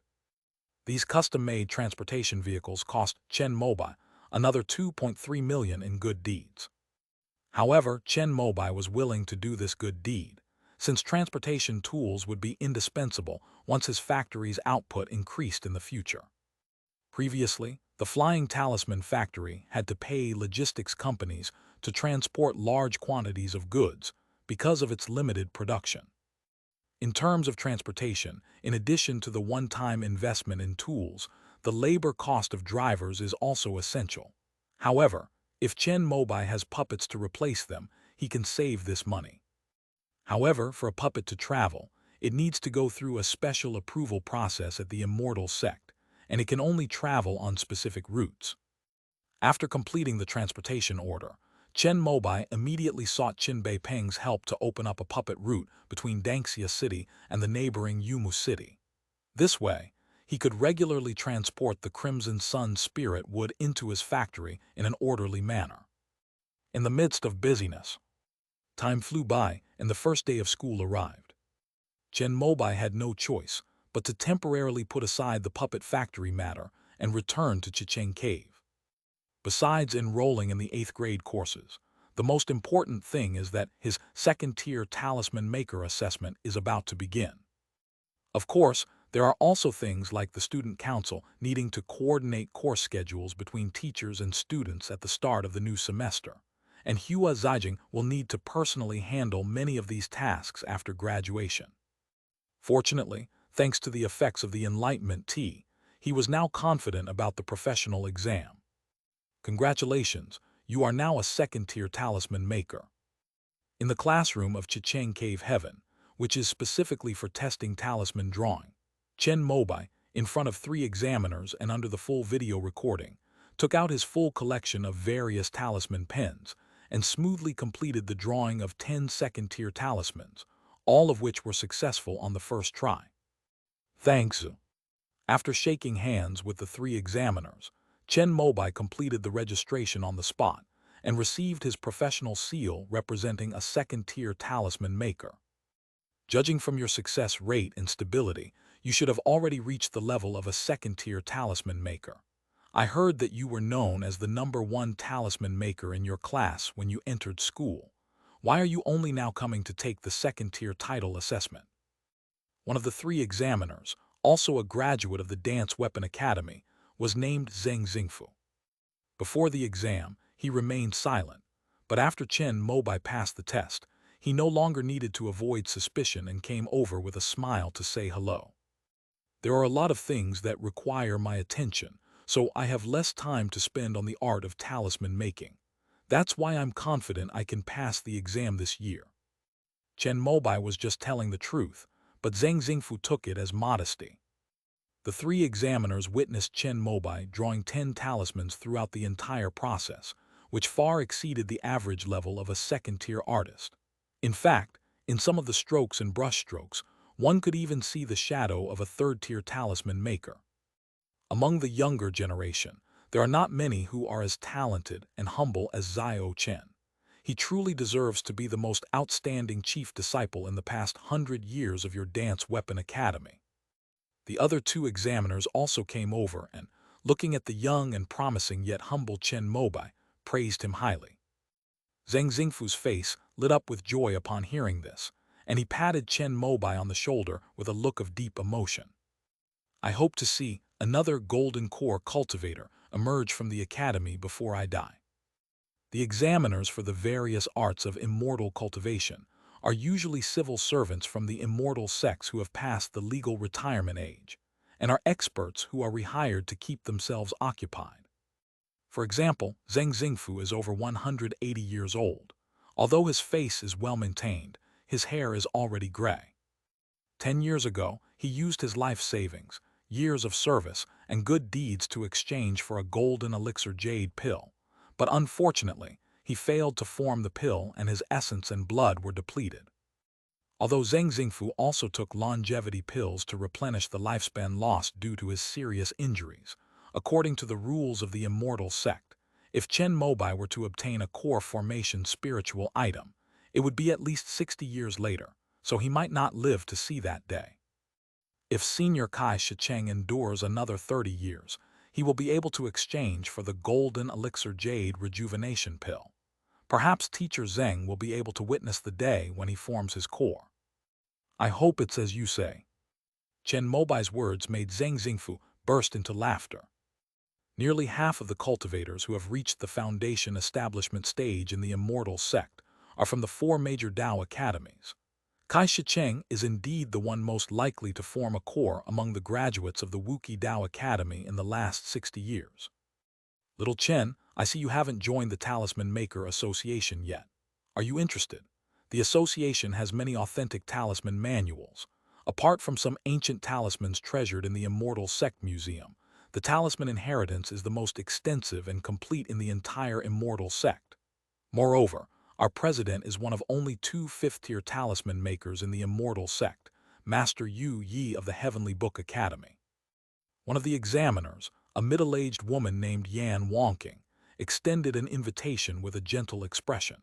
She explained that within the Immortal Sect, all the various arts and crafts of cultivation have their own associations, and anyone wishing to join must at least pass the assessment to become a second-tier talisman maker.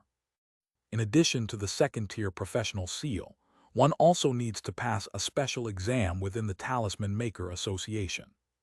However, as long as 3 official members of the association agree, a new second-tier talisman maker can join the association without taking an exam. Chen Mobai is a talisman genius and also the chief of the Dance Weapon Academy. If he so desired, the 3 people present would be happy to be his guides for joining the association.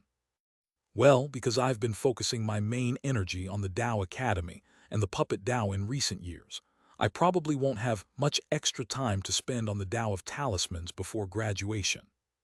Chen Mobai was speaking the truth. With the Pure Yang Scroll and the Divine Sense Foundation establishment complete, plus the puppet factory that had just gotten on track, and the future trade between the 2 realms, making talismans was a relatively low priority in his mind for at least the next 10 years. It's all right. Actually, our Talisman Maker Association is a loose organization. It merely provides a platform for everyone to exchange and learn from each other. Most of the talisman makers above the 3rd rank in the Immortal Sect are in the association. After you join, as long as you pay a membership fee of 100 merit points per year, you can freely browse and download the talisman inheritances from the 1st to the 4th rank in the association. Moreover, the talisman-making tasks issued by the association are all voluntary, so you don't need to worry about being restricted or anything like that. Zheng Xingfu offered a rare word of advice, and upon hearing this, Chen Mobai no longer refused the three examiners' kindness. After filling out a membership application for the Talisman Makers Association, Zheng Xingfu and the other two signed their names and affixed their professional seals, thus completing the formalities. Chen Mobai was slightly surprised to see that Zheng Xingfu's seal indicated he was a third-tier talisman maker. However, considering his age, it makes sense. After completing the foundation establishment stage in the immortal sect, especially civil servants, they have a lot of free time while waiting for the formation of their core and spiritual objects. Since Zheng Xingfu is a graduate of the Dance Weapon Academy, he is naturally a genius. After nearly 100 years of research, it is only natural that he became a third-tier talisman maker. Chen Mobai was still thinking about the various things that needed to be done at the academy for the new semester, so he only had lunch with Zheng Xingfu and the other two, exchanged their contact information, and then went straight back to Chicheng Mountain. President, how did the exam go? In the student council's small villa, Zhuang Jialan saw Chen Mobai return and couldn't help but ask him with concern. With your guidance, little teacher, it will definitely pass. Chen Mobai took out his second-level professional seal and said jokingly, "The president is a genius. Even without my guidance, he can pass easily." Zhuang Jialan breathed a sigh of relief after seeing the seal. Actually, she was still a little worried. After all, when Chen Mobai first asked her for advice last year, she was still a bit rusty. However, she learned faster and faster as time went on. Before taking the Enlightenment tea, she could basically achieve a success rate of 70% to 80% in one practice session. Are there any conflicts with the courses in the new semester? When Chen Mobai inquired about the student council's work, Zhuang Jialan immediately produced a document explaining that 3 courses had been canceled by the Academic Affairs Office due to insufficient enrollment. These students would need to retake one of the courses to avoid affecting their year-end credits. These are issues that require the student council to address. However, some students who reselect courses may not be accepted by the instructors due to the large number of applicants. This situation has occurred this year. I understand. Inform Zhongli Tianyu and the 3 of us will handle this matter. After the puppet factory started to take off, Chen Mobai had decided to resign from his position as president of the student council by the end of this year. Although Zhongli Tianyu had a peculiar way of thinking, he had a high level of cultivation and was the most capable fighter after their generation's chief. If he takes over, it can at least be guaranteed that the Dance Weapon Academy will remain the #1 in the entire immortal sect for the next 3 years. Anyway, if there is another offline sparring match next time, Chen Mobai definitely won't go. He's already finished the game, it's no fun anymore. Moreover, it is estimated that the other Taoist academies will not send graduates to oversee things like they did last year, because that would leave no opportunity for young people to rise to prominence. Last year, due to special circumstances, Chen Mobai's rampage in Zaya Chishan caused resentment among many people from Taoist academies and schools, which led to that incident. Now, both online and offline, everyone has been defeated and cleared by Chen Mobai, and no one will dare to humiliate themselves anymore. Chen Mobai stayed at the academy for another month. After dealing with the busiest period of the semester, he asked Qi Yucheng for leave, explaining that he wanted to put his knowledge into practice and apply the puppet knowledge he had learned from the textbooks. Qi Yucheng definitely approved it. I've heard about your puppet factory from Zhou Tiangong. I heard the factory is located in a place of fire and poison. Do you need someone from the Earth Master Department of the Tao Academy to help deal with it? After approving Chen Mobai's application to leave the Taoist Academy for his internship this year, Qi Yucheng asked a question with great concern. Yun Yangbing has already checked, and he has passed the second-level geomancer exam.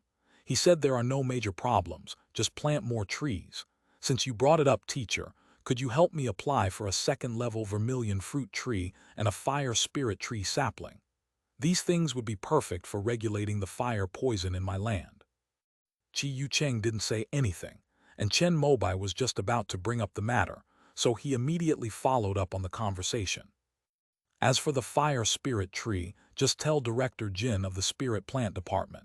Although the exchange period has passed, it can be handled as a special case. The vermilion fruit tree is a bit more complicated. The fire spirit tree is one of the tree species researched by the Dance Weapon Academy. It is a spirit tree that can only survive when planted on fire veins. Due to its tenacious vitality, there are many varieties of it. Most of the first-year students in the Spirit Plant Department use it for research. In the Tao Academy, 1 credit can be exchanged for 10 Tier 1 fire spirit tree saplings. Shortly after Chi Yucheng made the phone call, several freshmen from the Department of Spiritual Plants delivered 100 saplings. In principle, the vermilion fruit tree is not on the list of students' credit exchange, and second-tier spirit trees are already mature, making them very troublesome to transplant. After Chi Yucheng finished speaking, he made a few more phone calls. Finally, his expression softened, as if he had found a solution. Senior teachers at the Tao Academy, especially those at the director level, can exchange for vermilion fruit trees. I exchanged one for you in my own name, and it's a second-tier one. Thank you, teacher. I'll transfer the credits to you. Chen Mobai was slightly moved after hearing this. Never mind. Consider it a graduation gift from your teacher in advance. Chi Yucheng said it casually, but it moved Chen Mobai even more. The value of a second-tier vermilion fruit tree must be considerable, since it would cost him 20 credits to exchange for 1 second-tier vermilion fruit.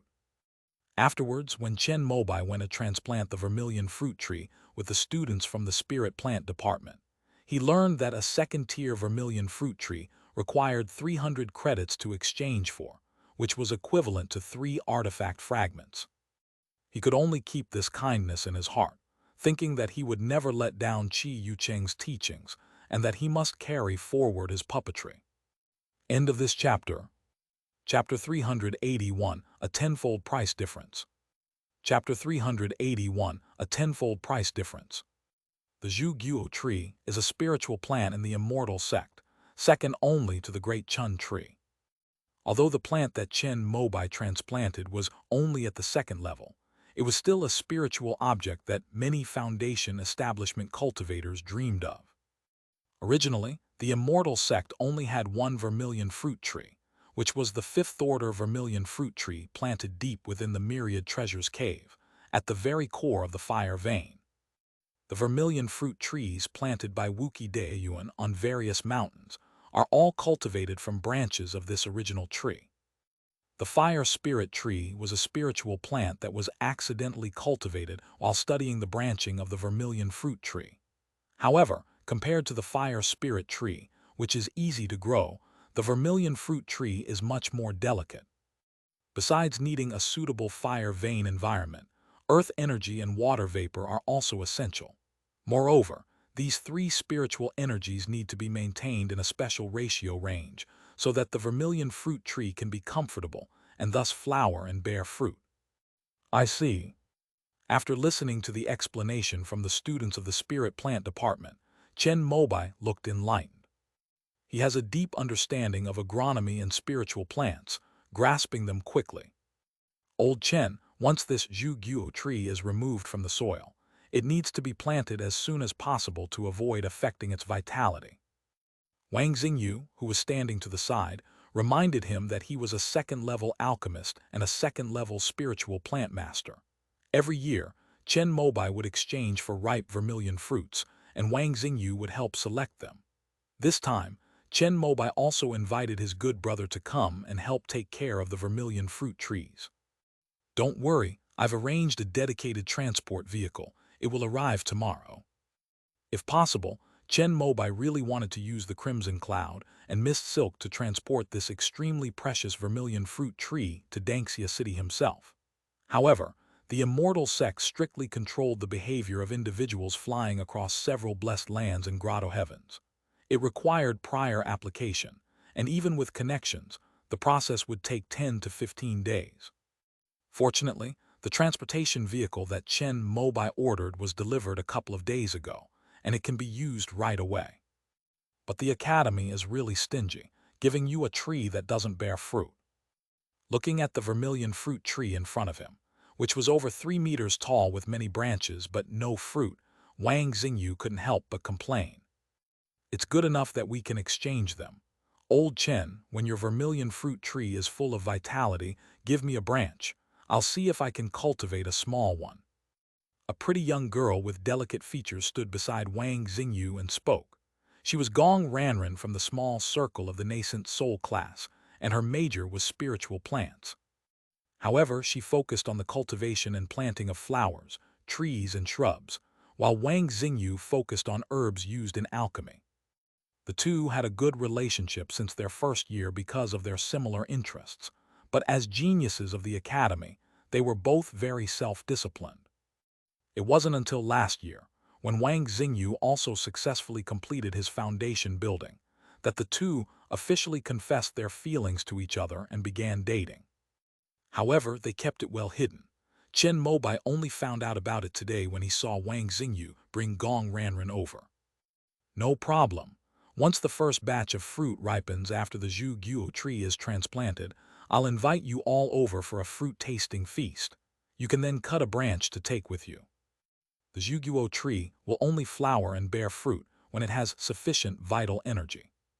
However, after transplanting, the first batch of fruits produced by the Zhu Guo tree will only be of the first rank due to its adaptation to the new environment. A first-tier vermilion fruit takes 3 years to mature, flowering once a year, bearing fruit once a year, and then ripening once a year. The second-tier vermilion fruit takes 3 years to flower, 3 years to bear fruit, and 3 years to mature, taking nearly 10 years to harvest. The fruit of the fifth-order vermilion fruit tree in the Dance Weapon Academy is one of the most precious treasures of the immortal sects. Consuming it is very beneficial to cultivators who practice fire attribute techniques and can even help them condense their nascent soul. The current headmaster of the Wuki Dao Academy, Master Chengshuan, is said to have been able to successfully form his nascent soul because he consumed a fifth-tier vermilion fruit. It is precisely for this reason that many cultivators in the immortal sects are willing to cultivate the vermilion fruit tree. Theoretically, if a vermilion fruit tree is kept alive and nourished with enough spiritual energy, it can be upgraded to the 5th rank after several thousand years.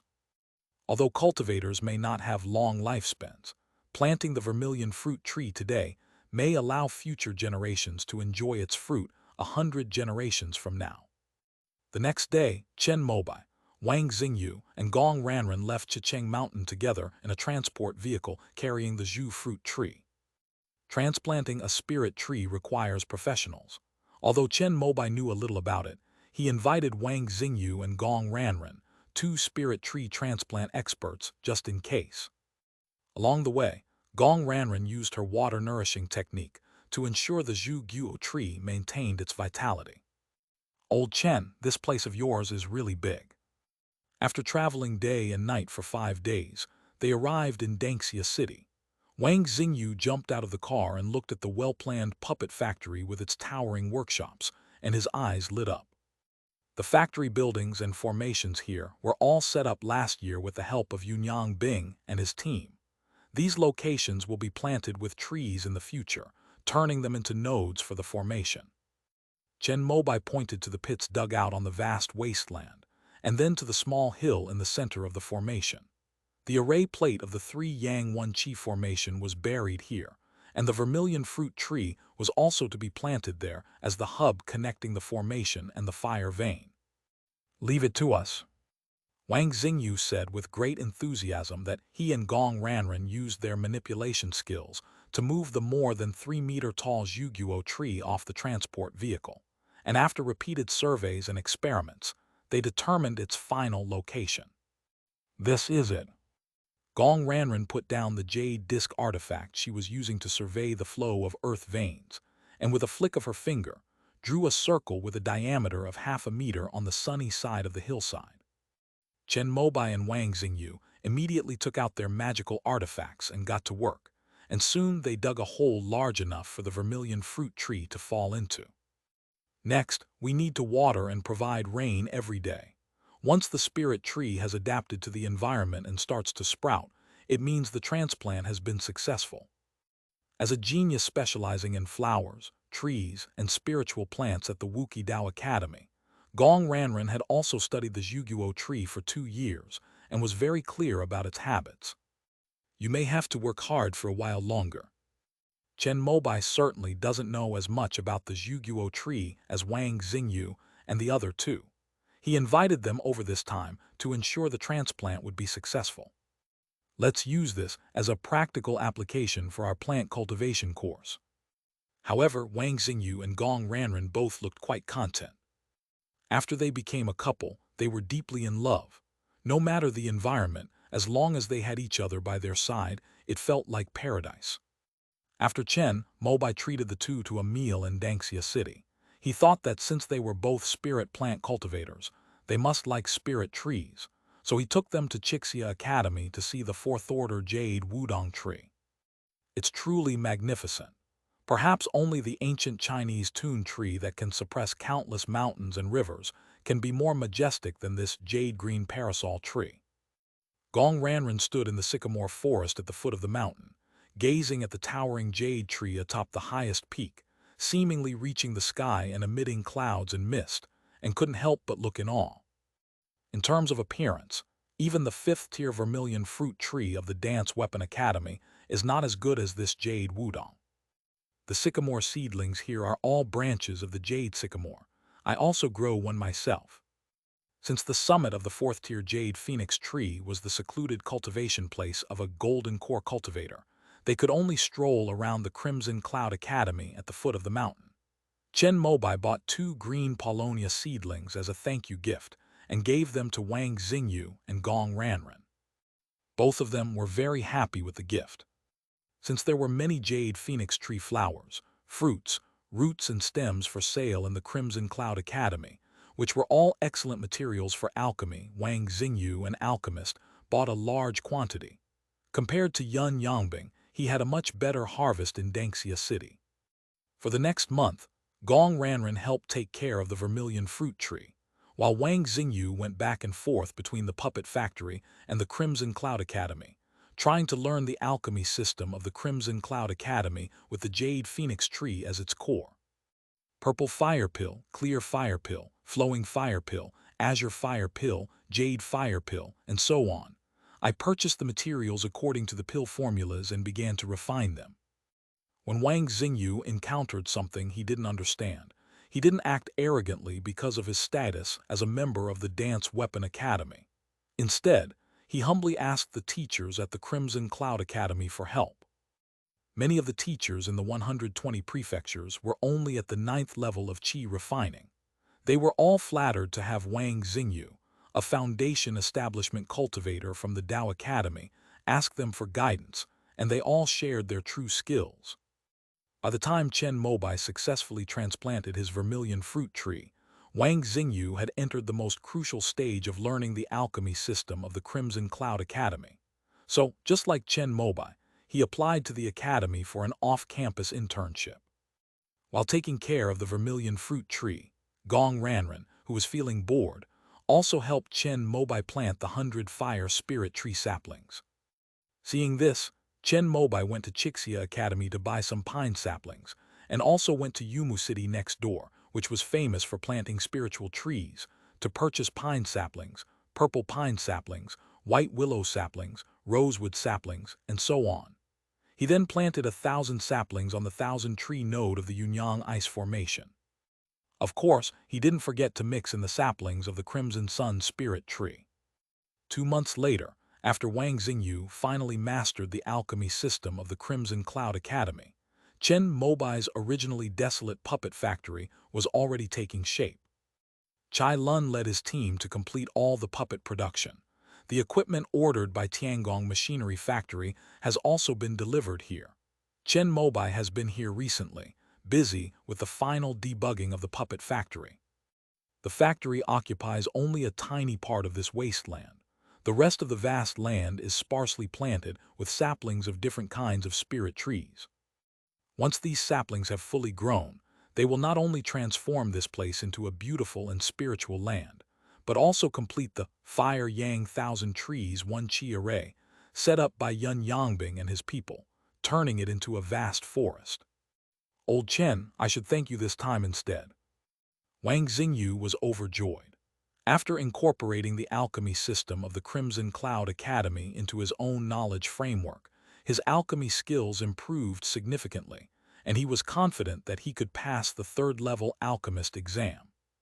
He was already a second-level alchemist when he was practicing qi refining, but in recent years, because he has not established his foundation, his alchemy skills have hit a bottleneck.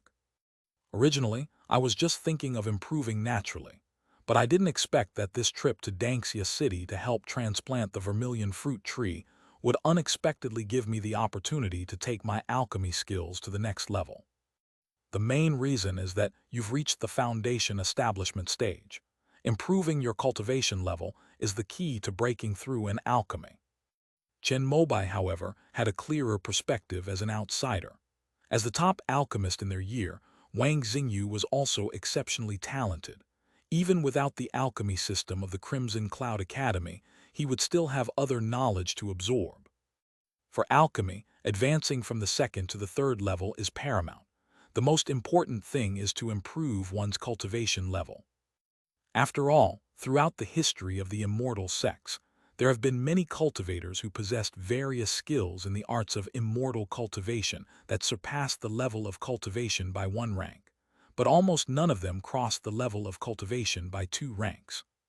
Besides the strict assessments conducted by the immortal sects, many of the advanced techniques require spiritual sense and power, far exceeding the limits that cultivators can withstand. For example, if Chen Mobai were to draw a third-tier Yiwood Divine Thunder Talisman, he would believe he could do it after training for a period of time. However, if he were to draw a fourth-tier one, he would not be able to do it even if his cultivation level increased tenfold. Old Chen, then we'll head back to the Taoist temple first.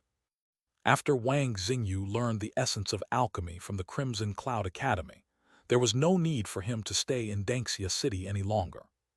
Thank you both this time. Please accept these 2 jars of wine. Although Gong Ranran was the main helper this time, and Wang Xingyu mostly went out to study, Chen Mobai still thanked the 2 of them. We won't stand on ceremony with you and me. Both of them had tasted the spirit wine brewed in Chen Mobai's hometown, so they accepted it without hesitation. After seeing them off, Chen Mobai's puppet factory was in its final stages of debugging. Zhou Tiangong was also here during this time, along with Chai Lun. The 3 geniuses of the puppet system gathered together to adjust various problems in the operation of this puppet factory. It finally worked.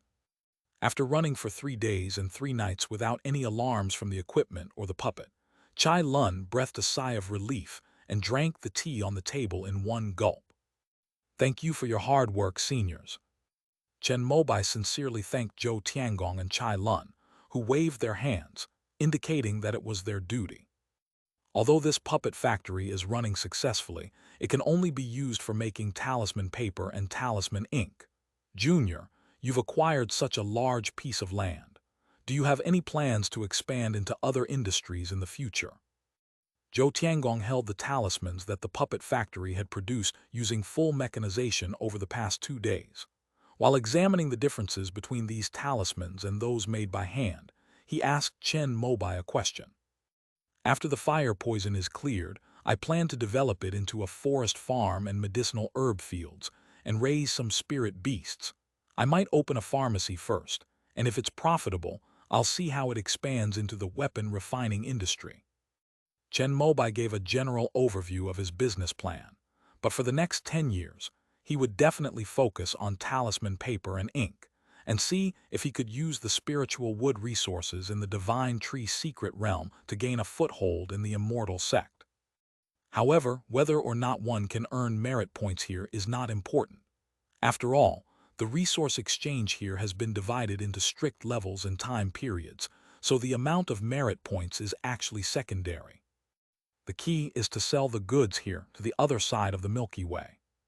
For example, the first-grade superior talisman paper in Zhou Tiangong's hand would only cost 80 merit points in the immortal sect market. Meanwhile, at the Shenmu sect, Chen Mobai had seen the price tag in the sect's shop, 1 spirit stone for a dozen. 12 cards in one go. That translates to a tenfold price difference. As long as the Divine Wood sect can protect it, Chen Mobai is confident that he can dominate the entire market for talisman paper and ink in the eastern wilderness. End of this chapter. Chapter 382, Returning to the Divine Wood sect. Chapter 382, Returning to the Divine Wood sect. After all the equipment and puppets were debugged, the puppet factory that had burdened Chen Mobai with a mountain of debt was finally completed. After seeing Chai Lun and Zhou Tiangong off, Chen Mobai checked his account and found that he had less than 1,000,000 merit points left, which made him feel a little pressured. Although the interest rate was already at its lowest because of his status as a foundation establishment cultivator and Qin Beipeng as his guarantor, the merit points in his account were barely enough to pay off the interest by the end of the year. The most urgent task is to open up sales channels, whether it's the Heavenly River realm or the immortal sect side. However, Chen Mobai already had a contingency plan in mind.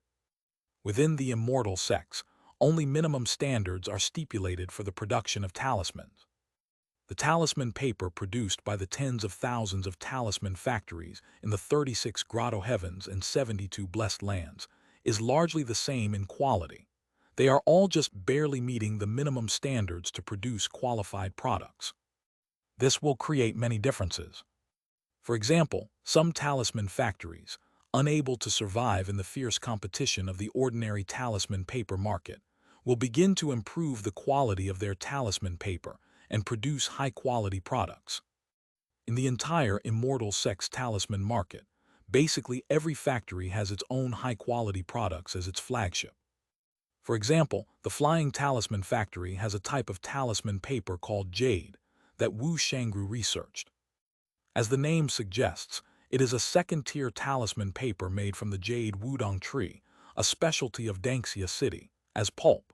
It is quite well known in the talisman market of the Blessed Land east of the immortal sect.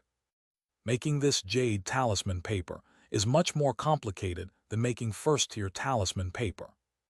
The pulp for first-tier talisman paper only requires cultivators to add the appropriate amount of various spiritual additives according to normal proportions, and mix it with the crushed and boiled wood pulp. The remaining processes of removing impurities and bleaching the pulp are all automatically completed by the paper-making machine. However, the production of pulp for second-tier talismans is not much different from alchemy. Although the Flying Talisman Factory has specially ordered machines, the raw materials required are several times that of first-tier talismans. Furthermore, experienced papermakers are required to constantly monitor the quality of the pulp. Too much or too little additives can affect the quality of the finished product, or even lead to failure. If the Flying Talisman Factory operates at full capacity, it can produce about 10 second-tier jade talismans per day. However, if it is replaced with a first-grade high-quality talisman paper, the quantity will increase by 100 times, and 1,000 papers can be produced every day. In the immortal market, the price of second-tier talisman paper ranges from 500 to 5,000 merit points, depending on its grade. Some top-tier second-tier talisman papers are almost comparable to third-tier talisman paper. Unfortunately, even with Wu Shangru personally overseeing the paper-making process, the jade talisman paper produced by the Flying Talisman Factory could only yield a pool of pulp that produced mid-grade second-tier paper at most. Besides the jade talisman paper, another signature product of the Flying Talisman Factory is the talisman ink called Red Glow. This is thanks to the abundant Danju spiritual sand resources in Danxia City. Relying on the excellent raw materials, the Flying Talisman Factory has also successfully refined third-order talisman ink. Chen Mobai had already planned it out. Once the puppet factory was completed, it could work non-stop for 24 hours a day. The equipment he had commissioned from the Heavenly Crafts factory at great expense could perfectly utilize the advantages of the puppets, and its efficiency in producing first-tier talismans was 10 times that of the flying talisman factory. However, the drawback is that it can only produce first-tier talisman paper and talisman ink. Therefore, from now on, the Flying Talisman Factory will be responsible for producing high-end, exquisite jade talisman paper and crimson cloud talisman ink, while the Puppet Factory will ramp up production of first-tier talisman paper and ink, dumping them into the heavenly river realm and gradually seizing market share among the immortal sects. That morning, after finishing his meditation with the spirit stone in his hand, Chen Mobai opened his eyes, looked at the spirit stone in his hand whose spiritual energy had been completely depleted, and put it back into his storage bag. This stuff is a spiritual essence. Whether given to Qing Nu or Wang Xingyu, it would make them jump for joy. He got up and pushed open the door of the wooden house, which was in the heart of the puppet factory, on the small hill where the vermilion fruit trees were planted. This place is unsuitable for ordinary people to cultivate in, but he directly used spirit stones to propel his pure Yang Dharma body, without needing to absorb the spiritual energy containing fire poison. Besides his pure Yang Dharma body, his 5-element sword finger only required the application of ointment, and he also did not slack off in his spiritual training. The wooden houses on the hillside were naturally built using talismans. The wooden house talisman from the immortal sect is truly an essential item when going out, whether in the heavenly river realm or here. Besides his home, the place Chen Mobai is most familiar with now is this kind of wooden house. The dance academy, the top of Xiaonanshan Mountain, and here, everywhere is the same style, giving a feeling of home. After stepping out of the wooden house, Chen Mobai looked up at the sky. High in the sky, a faint bluish-red wisp of cloud appeared and disappeared. This is the crimson cloud, and mist robe after Ming Yihua's reforging. At the beginning of the year, Chen Mobai was handling student council matters at the Wuki Dao Academy, and with the second-tier talisman maker exam in addition, he had a lot of free time, so he asked Ming Yihua to refine the Qingfeng Sha into this magic weapon. After being refined, the crimson clouds and mist, in addition to its previous pale red color, now has an extra layer of cyan light, transforming into its current azure and crimson misty clouds. Above the blue and red mist, a blurry figure sat upright. It is a puppet that has evolved to the core formation stage under the energy of a high-grade spirit stone. In the distant depths of the void, a wisp of the endless solar energy dispersed slightly, and after being absorbed by the formless puppet atop the crimson clouds and mist, it slowly fell towards this place. Chen Mobai had long ago divided his mind and spirit and entrusted them to the formless puppet. Since he deduced the method of using puppets to evolve into the core formation realm and refine pure yang purple energy, he has tried it several times, but all of them have failed. In the previous instances, either the sun's energy ignored me, or after it did respond, I was not drawn to it, or the direction of the attraction was incorrect. After several failures, the energy of the high-grade spirit stone that Chen Mobai obtained from the water mansion was almost depleted to below 40%. If he failed again this time, he was planning to give up. Fortunately, one wisp of solar energy, perfectly guided by the formless puppet, fell from the outer starry sky towards the fiery, poisonous land of Dangxia City. Just as Chen Mobai concentrated all his attention on the puppet, he saw that the wisp of solar energy falling towards him, upon contact with the outermost edge of the Earth star's atmosphere, vanished without a trace, like a drop of rain falling into a vast ocean, as if it had been merged into the ocean. What's going on here? Chen Mobai was completely confused. After hesitating for a long time, he still didn't call Qi Yucheng to ask about it. After all, once this matter is brought up, the high-grade spirit stone will definitely be exposed. Although this teacher was very kind to me, high-grade spirit stones are practically strategic resources in the immortal sects. Even golden core cultivators have to apply for them before they can use them. Although he was known as the #1 foundation establishment cultivator in the immortal sect, the origin of his high-grade spirit stones was completely inexplicable. So after thinking it over, Chen Mobai decided to keep the matter to himself and suspend the condensation of pure yang purple qi. Then, with a thought, he brought the formless puppet to the crimson clouds thousands of meters in the sky, which transformed into a streak of blue-red smoke, like a colorful cloud, and rapidly fell towards the ground. When it landed above the puppet factory, a light red shield appeared out of thin air. This was a large array set up by Yun Yongbing. After 1,000 saplings were planted, it had taken shape. Although its power had not yet reached its maximum, it already had the most basic protective capabilities. Standing beside the vermilion fruit tree, Chen Mobai waved his hand, and the protective array covering the entire fire-poisoned land immediately opened a gap large enough for the formless puppet to pass through. As Chen Mobai witnessed the crimson clouds and mist passing through the formation above, a sudden inspiration struck him. He suddenly looked up at the sky. He seemed to be deep in thought. He remembered something. All the spiritual energy of the entire Earth star, including the energy from the stars in the sky, had been suppressed and controlled by the immortal sect. So, was the solar energy he had drawn down using the formless puppet absorbed and refined by the great array set up by the immortal sect that covered the entire star the moment it fell into the Earth star's membrane? It's as if he, the master of the formation, didn't untie the opening. The formless puppet would need the power to break the entire formation in order to enter this fiery poison land. He condensed pure yang purple energy within the territory of the immortal sect, but the solar energy he painstakingly drew down was intercepted and refined by the immortal sect's grand formation the moment he entered the earthly star.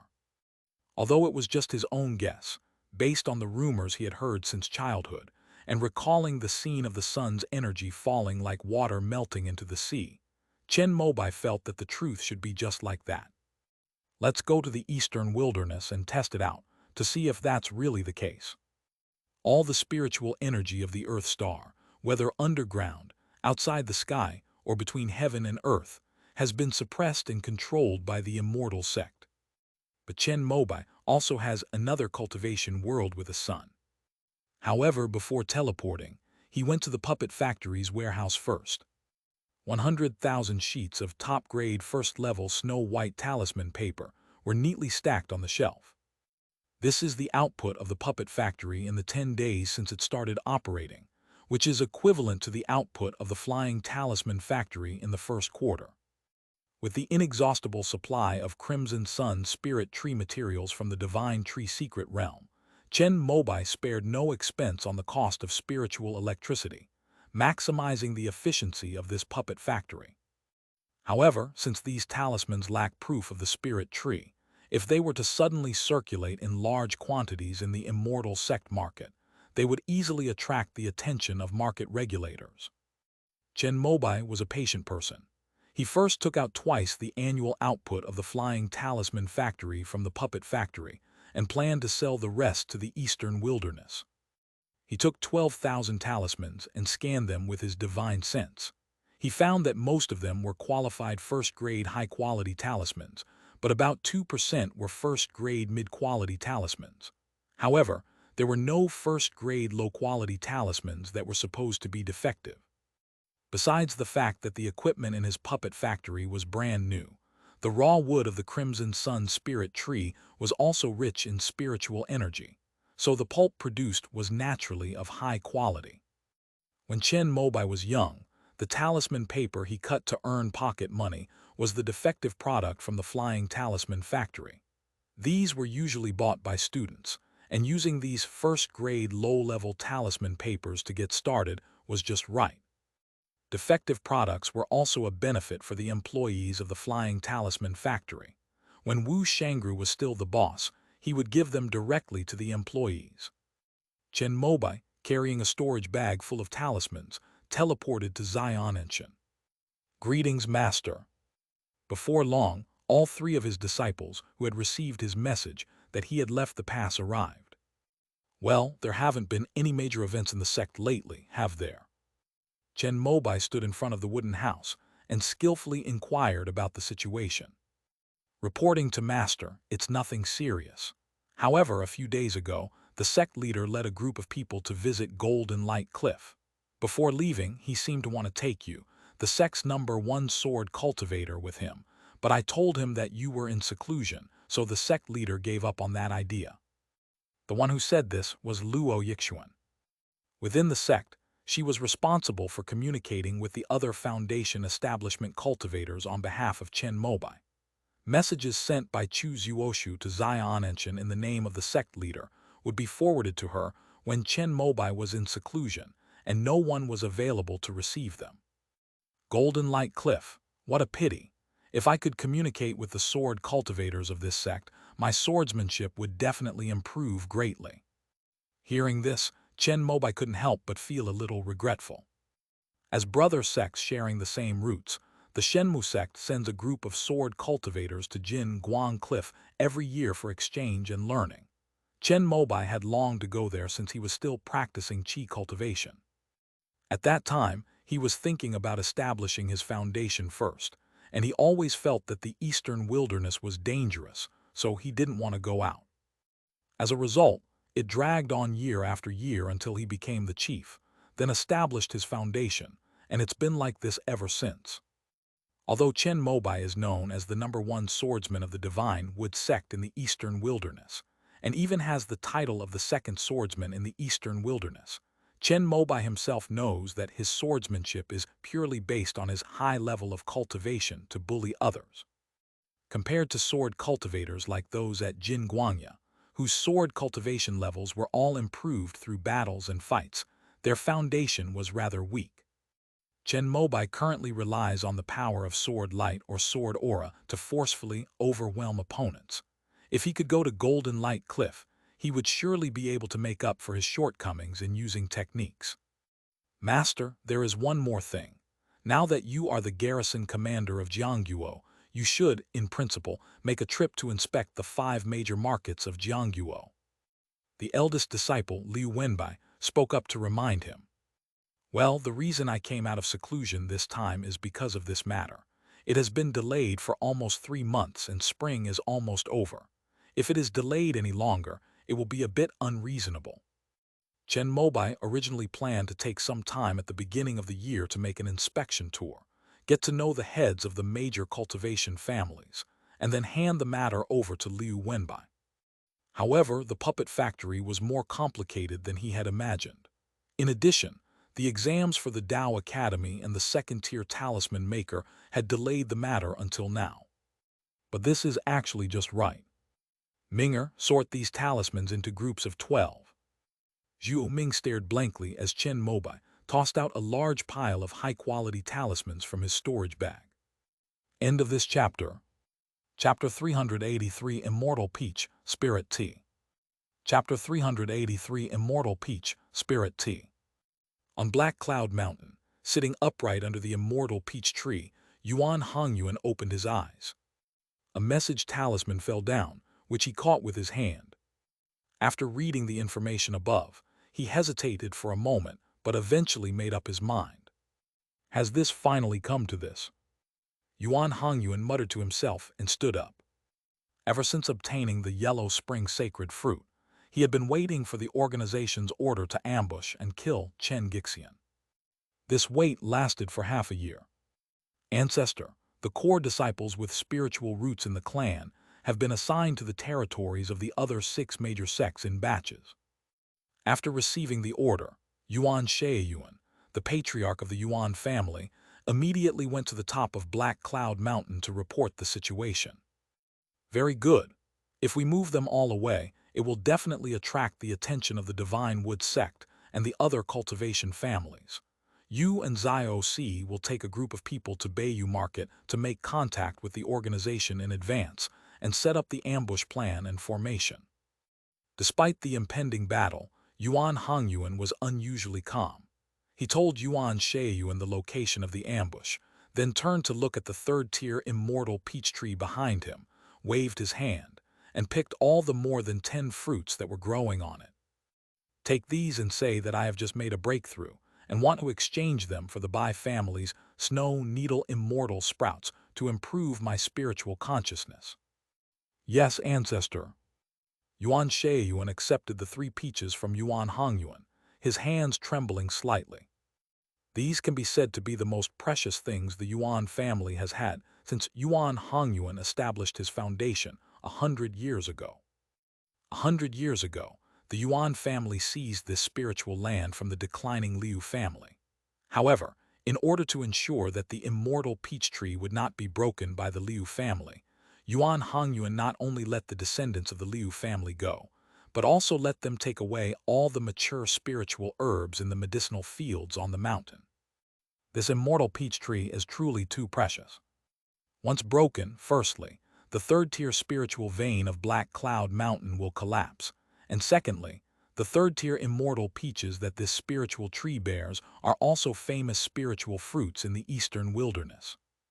If a foundation establishment cultivator takes it, it can directly increase their liquid spiritual power by 20 drops, saving them years of arduous meditation and cultivation. These third-tier immortal peaches are basically regarded as third-tier pills, and they are all natural and free of toxicity, with each one worth thousands of spirit stones. However, although the product is good, it only has its full effect when the first pill is taken. When you take the second pill, the effect will be halved. When you take the third pill, it will only be half the effect of the second pill.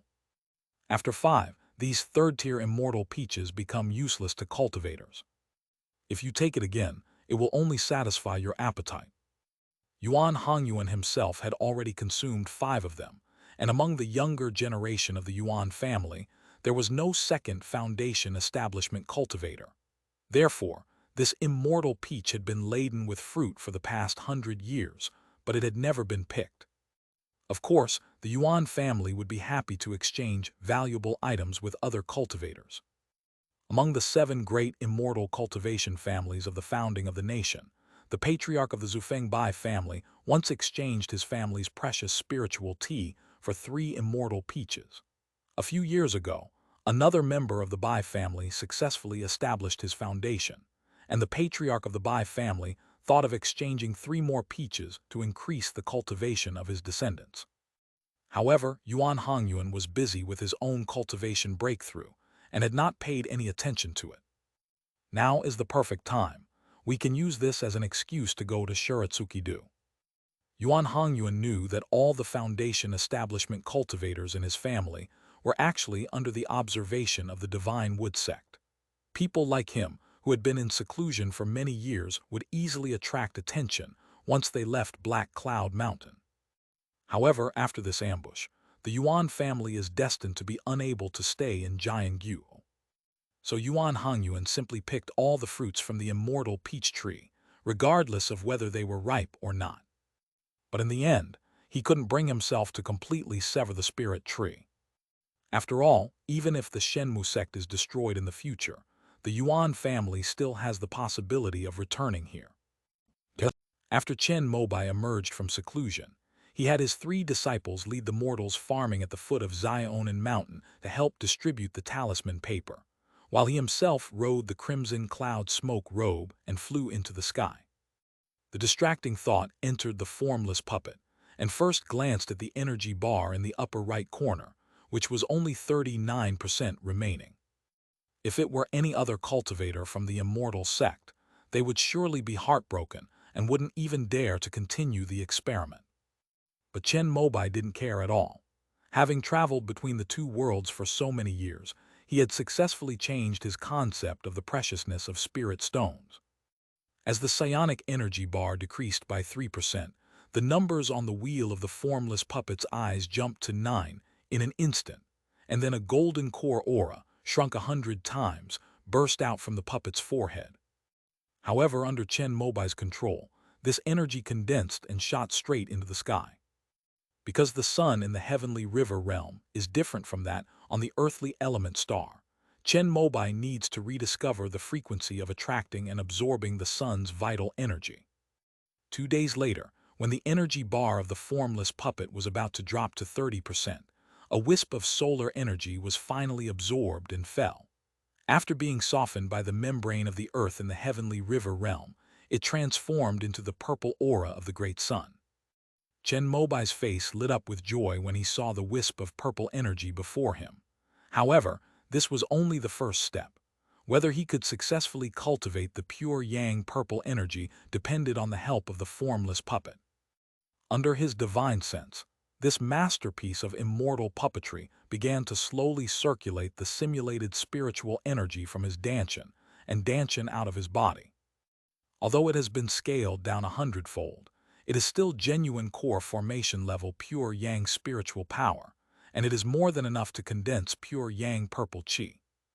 Chen Mobai gradually fused the pure yang spiritual energy with the great sun purple energy, and after nearly an hour, he finally completed the harmonization. Looking at the purple light shining in his palm, a smile appeared on his slightly tired face. Although this pure yang purple energy still needs to be refined continuously using the burning lamp technique before it can adapt to his body, at least he has already saved time in advance. If the immortal sect really requires 60 years of hard work, then that time will be just enough for him to use the formless puppet to condense a complete strand of pure yang purple qi. Although pure yang purple qi only has a 10% effect on breakthroughs in major realms, it is at least equivalent to a 5 elements golden core. In high spirits, Chen Mobai found the jade box in his storage bag where he had stored the third-tier medicinal herbs.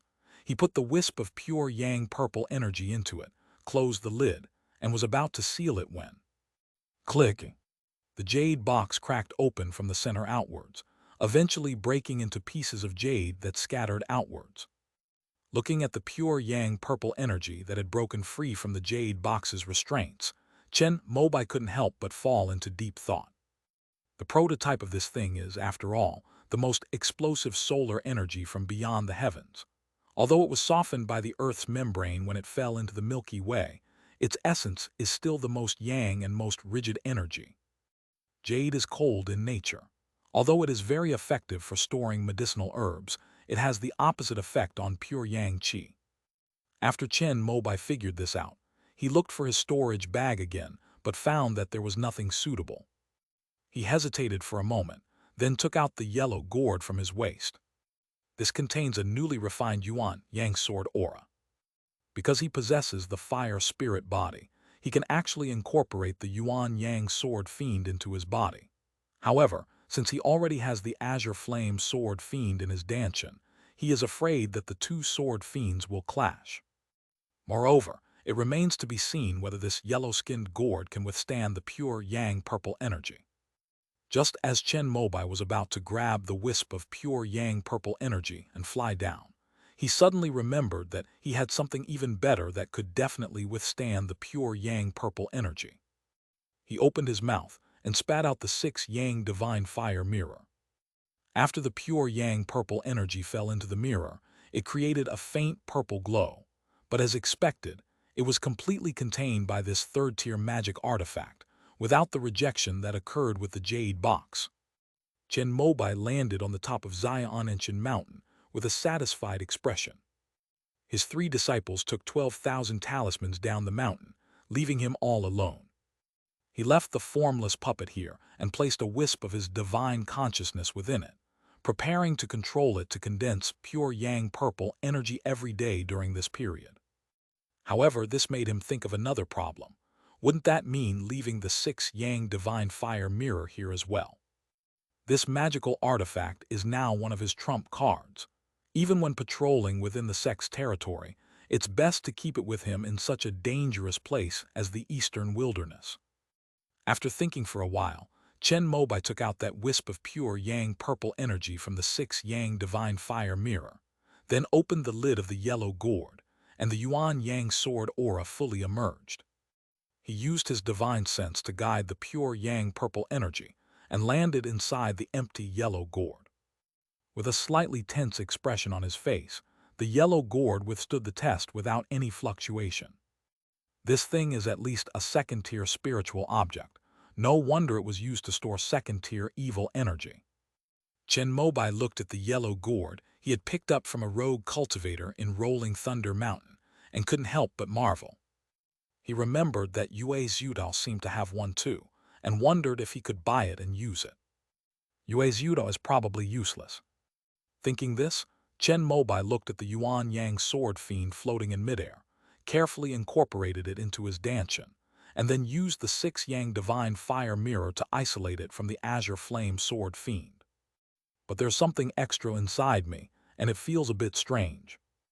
Moreover, because he did not cultivate the Yuan Yang sword technique, this power was somewhat incompatible with his physical body.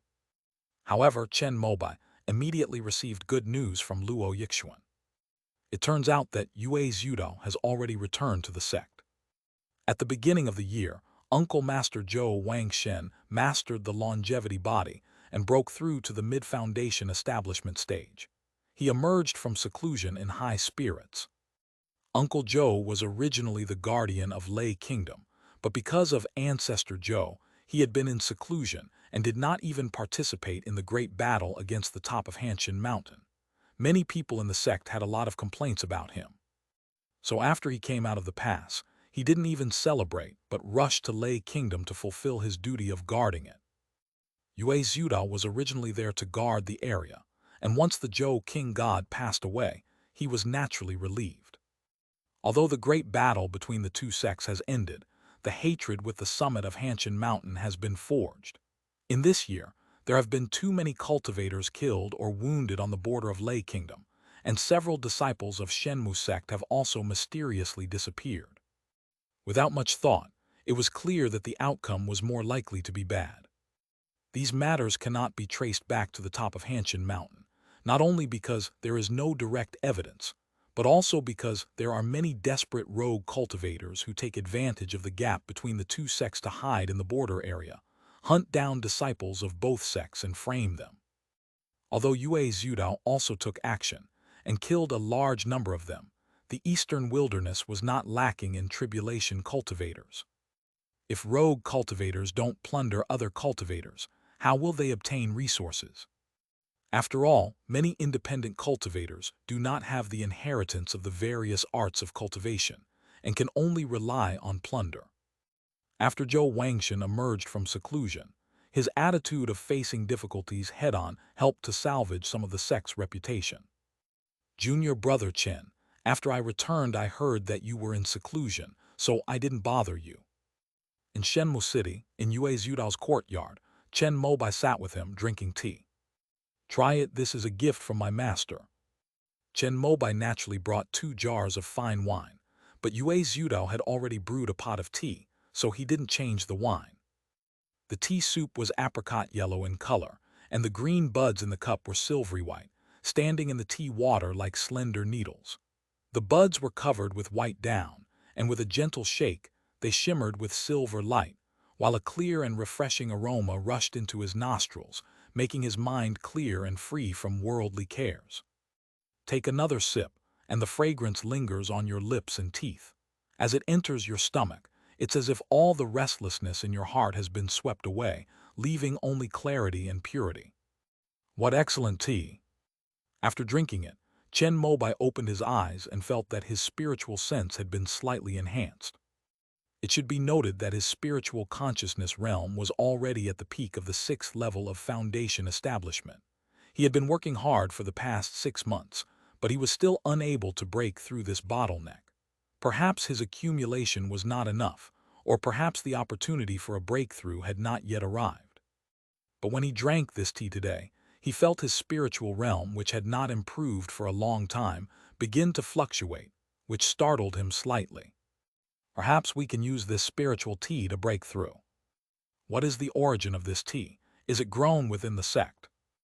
Yue Zhudao shook his head, indicating that the tea did not belong to the Shenmu sect. It is the snow needle immortal bud, spiritual tea of the Zufeng Bai family. Their family has 3 tea trees that are over 1,000 years old. Drinking this spiritual tea can improve one's spiritual realm and even temporarily enhance one's comprehension. Every year, half of the snow needle fairy buds picked from the 3,000-year-old tea trees are sent as tribute to our Shenmu sect to our 2 patriarchs. This year, because Master has just taken over as sect leader, they also sent 2 ounces of tea. I have done a good job guarding Lei Kingdom this time, so my master gave me half an ounce to try. Chen Mobai arrived at just the right time. This pot of tea was Yue Zhudao's last remaining supply of snow needle immortal buds, and once it was gone, it would be gone. Since this tea tree is so miraculous, why doesn't the sect collect tea seeds and cultivate it in Giant Tree Ridge as well? We tried, but this tea variety is not suited to the spiritual energy of the sect's land. The head of the spiritual plant department personally took care of it for a year, but it still failed to survive. Yue Zhudao said regretfully that although his cultivation was locked by the fruit of the longevity tree, his purple mansion consciousness C, which was related to the realm of divine sense, could be improved and broken through normally. Therefore, he paid special attention to spiritual pills and medicines related to divine sense. I had tasted the snow needle fairy buds a few times in the past, and even bought tea seeds from the Bai family of Zufeng to cultivate and plant myself. But the result was the same as when it was transplanted from the spirit plant department. I applied to the sect to inspect the 5 major markets of Jiangguo. I'm quite interested in this snow needle immortal bud. I'll buy a tea seedling and see if it can be grown in Xi'an. Chen Mobai thought of the large ailanthus root that he hadn't yet used. This is perfect for grafting tea seeds. End of this chapter. Chapter 384, Yufeng City. Chapter 384, Yufeng City. After chatting with Yue Zhudao for a while, Chen Mobai told him about the yellow gourd. If you need it, junior brother, just take it. Yue Zhudao had long ago refined the Xuan Yin Sha within it into a divine thunder spirit. If Chen Mobai hadn't mentioned it, he would have completely forgotten about the gourd, which he had kept at the bottom of his storage bag. Thank you, senior brother Yue. Chen Mobai put down the 2 jars of wine, picked up the yellow gourd, and took his leave. The Tiankui Wang family is the bloodline of one of my deceased senior uncles. Junior brother Chen has been appointed as the garrison commander of Jiangguo. Please take good care of him. Before leaving, Yue Zhudao said something. Nature. After a moment's thought, Chen Mobai remembered the Wang family's origins. The former garrison commander, Liu Ruzhang, had confided in him that the Wang family were descendants of Zhou Leiazu's disciples, and Chu Zuoshu was also a disciple of Zhou Leiazu, which matched what Yue Zhudao had said. After leaving Yue Zhudao, Chen Mobai went to the reward hall to collect the sect's permission to travel. If a foundation establishment cultivator of the divine would sect wants to leave the sect, they must report to their respective 3 halls and 12 departments when they are not on a mission, and then the department will report to the Divine Wood Hall. After the Shenmu Temple's regulations are approved, they will be sent to the Shangshan Temple again. The Luo family of Huanbo Market is my clan, and the current clan leader is my younger brother. I hope junior brother Chen will take care of me for the next 10 years. Chen Mobai chatted briefly with Luo Zuer, the acting head of the reward hall, and the latter smiled and said something. After leaving the Hall of Rewards, Chen Mobai deeply understood the meaning of Liu Ruzhang's words. Most of the 7 major families that founded the nation have intricate connections with the Shenmu sect. Although I represent the Shenmu sect, I still need to be extremely cautious and careful in my dealings with them. However, Chen Mobai had no intention of exploiting or extorting the cultivation families who had helped him establish the nation, so as long as he followed the rules, the Shenmu sect would always be his support. Since Chu Zuoshu led a group of people to Jin Guang Cliff, Chen Mobai did not stay in Shenmu City for long and returned directly to Zio Nanshan. The Shenmu Temple has 2 directly managed departments. They are the Transmission of Skills Department and the Divination Department. Among these, the Transmission Department is responsible for all paperwork within the sect. For example, the library that stores cultivation manuals and various arts of immortal cultivation is under its jurisdiction. Chen Mobai applied for a document authorizing the sect to inspect the 5 major markets of Jiangguo. After the seals of the Reward Hall and the Divine Wood Hall were affixed, a copy was sent to the Transmission Department. One of the cultivators, named Du Feng, with an ordinary appearance, nodded after reading it and handed it to the Qi refining cultivator below. The latter then placed it on the shelf according to the date. After finishing his work for the day, Du Feng left the department and returned to his rented house. He carefully activated a protective array, then took out a special talisman and wrote down all the details about Chen Mobai's trip on it. After writing it down, Du Feng burned the talisman. In a cave dwelling on a small spiritual vein outside Giantwood Ridge, a cultivator who was meditating and practicing chi cultivation while holding a spirit stone suddenly opened his eyes. He picked up a talisman paper on the stone table, which was blank in the middle and had strange patterns around it. He infused his spiritual power, and as if by magic, the contents written on the talisman paper that Du Feng had burned appeared in the middle of the blank talisman paper. Finally, it's here. The cultivator, who had been waiting here for almost a year, finished reading and spoke with excitement. He then burned the talisman in the same way, transmitting its contents to the person in charge of the Yellow Springs in the nearby Jade Pot Market. Before long, news of Chen Mobai's departure had spread to all the Foundation establishment cultivators who were going to participate in the ambush. Yuan Hongyuan gave his 5 black array flags a final check, felt the surging spiritual power within his body, and confidently walked down Black Cloud Mountain. Yes, Master, the quality of these talismans is almost on par with that of second-tier talismans. At Xianenshan, the 3 apprentices brought up bundles of talismans. Zhuo Ming, the talisman maker, watched Chen Mobai pick up the talismans for inspection with reluctance and said something. You 3 can each take 10 dozen for yourselves. As soon as Chen Mobai finished speaking, Zhuo Ming immediately became blunt. Luo Yixuan and Liu Wenbai were taken aback. They were from a family that focused on cultivation and improving their cultivation level, and had not been distracted by learning the way of talismans.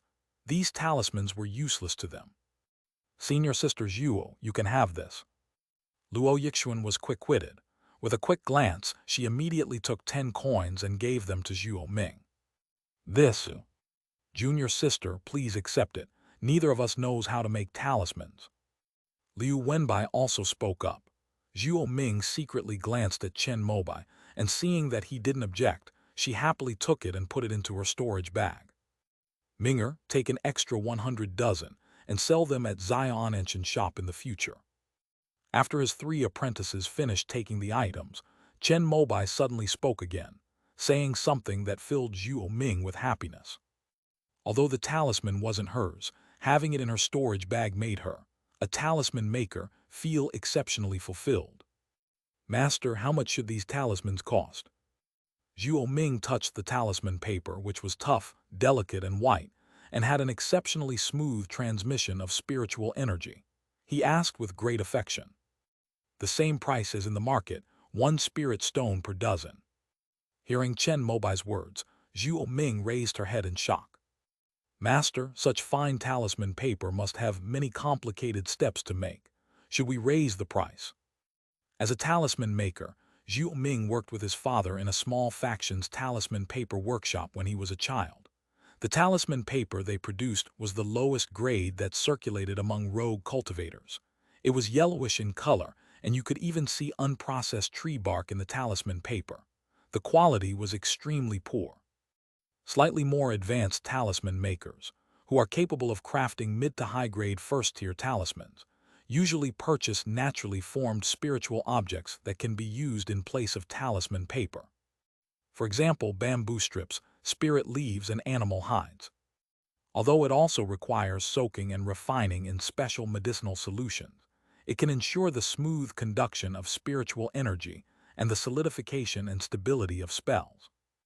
Zhuo Ming had also worked with her father on animal skin talismans, and even after 10 or 15 days of hard work, she might not be able to successfully produce a single one. Now she felt that the quality of each of the large stack of talismans in her hand surpassed even the best animal hide talismans she had ever made. She thought she should sell them for at least 2 spirit stones a dozen. We shouldn't go too far within the sect. Let's give other talisman shops some room to survive and set prices according to the market. Chen Mobai said something that left Zhuo Ming completely baffled, but Liu Wenbai and Luo Yixuan vaguely understood it. The 3 apprentices wouldn't ask where the talisman came from. Wenbai, get ready. Tomorrow you will come with me to inspect the 5 major markets of the newly established kingdom." "Yes, master." Liu Wenbai had been waiting for this day for a long time. "Master, I don't have anything to do anyway, so why don't I go with you and my senior brother?" At this moment, Luo Yixuan suddenly spoke up, and Chen Mobai thought about it and nodded in agreement. Anyway, the main purpose of this trip is to establish a sales channel for his talisman paper and ink. In the future, Liu Wenbai may not be able to manage it all by himself, so it's good to bring along his clever little apprentice. Zhuo Ming, who was standing to the side, was also somewhat tempted. Since joining the Shenmu sect from Nangxi Market with Chen Mobai, she had never left Jumu Ridge. The first 4 years of these past 8 years were tough, but after joining Zion Enshin, I have lived a very happy life, a blessing I never dared to dream of. Minger should stay home. "Yes, master." Zhuo Ming nodded seriously, but she still felt a little ashamed. She thought it was because she was not good at fighting and was awkward in interpersonal communication. She must correct these shortcomings in the future and do more to help her master, just like her senior brother and junior sister. The next day, when Chen Mobai came down the mountain, Liu Wenbai and Luo Yixuan were already waiting at the foot of the mountain. Zhuo Ming was also there, but she was wearing a coarse linen shirt and had a bamboo basket tied around her waist. The basket contained various farming tools. She planned to go to the spirit field to check on the rice seedlings that had just been planted this spring after seeing them off. "I'm leaving the family to you. If there's anything you can't handle, go to Shenmu City and find senior brother Yue." After giving Zhuo Ming a few instructions, Chen Mobai rode the crimson cloud smoke robe and flew out of Giant Tree Ridge with his 2 disciples. The three's first stop was Yuhu Market, which was closest to the Shenmu sect. Before I established my foundation, I left the sect and headed west. My original intention was to return to Yun Kingdom to see my hometown. Unexpectedly, while observing the mountains and rivers and the blooming and withering of flowers, I felt a sense of opportunity to advance further. So I rented a cave in this jade pot market, took the foundation establishment pill, and successfully established my foundation in one fell swoop. Above the crimson clouds and mist, Chen Mobai pointed to the jade pot market below and began to repeat the words he had once proclaimed to Yi Yun and Yuan Chai.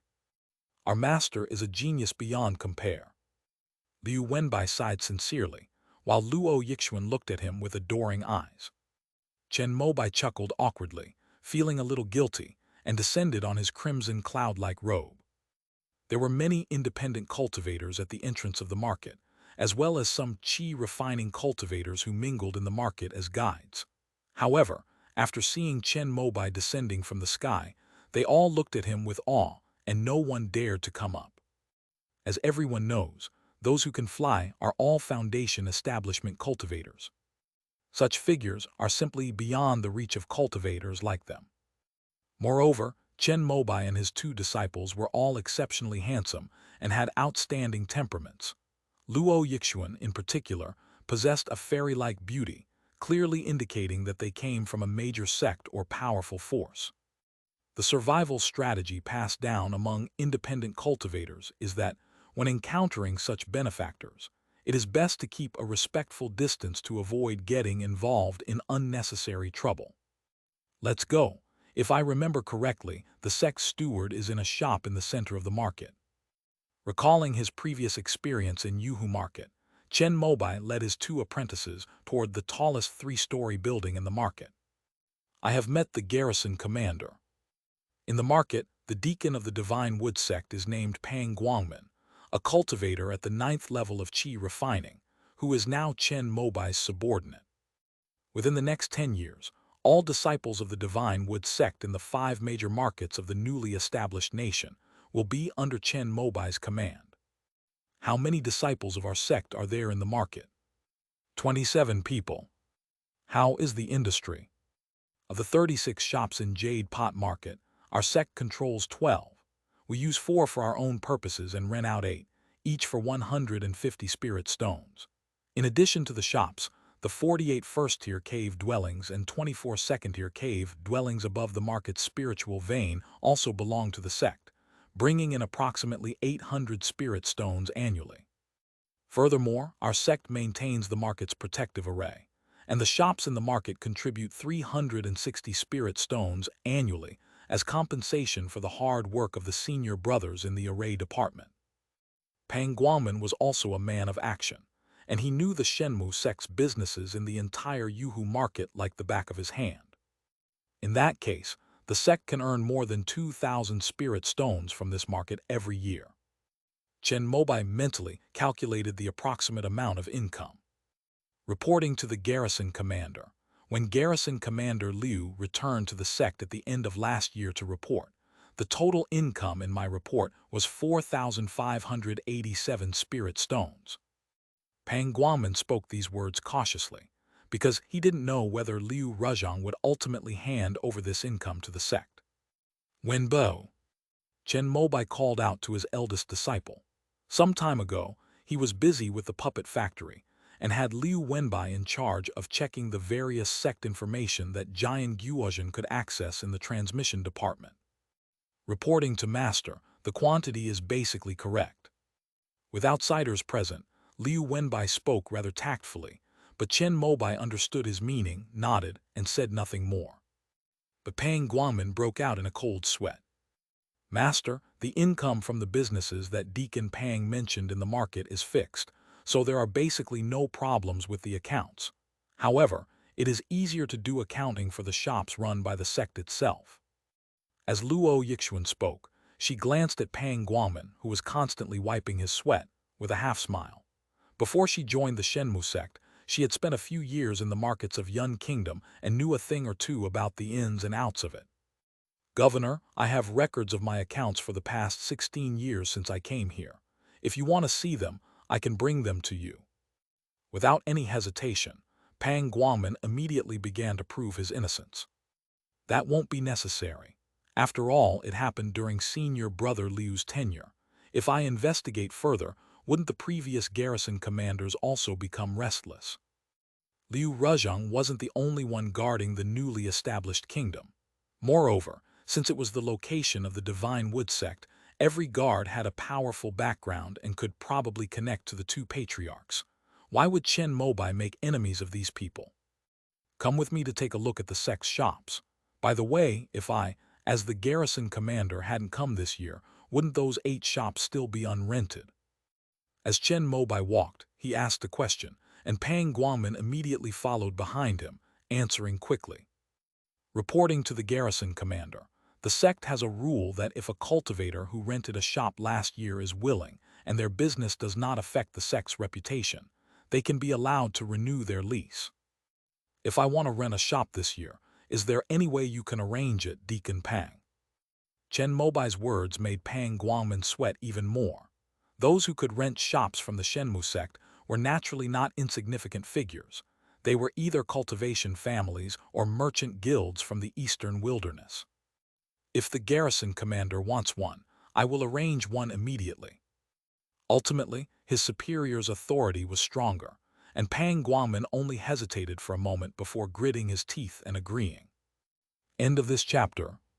Chapter 385, The 6 Realms of the Eastern Region. Chapter 385, The 6 Realms of the Eastern Region. The cultivation markets in the Eastern Wilderness are mostly semi-autonomous.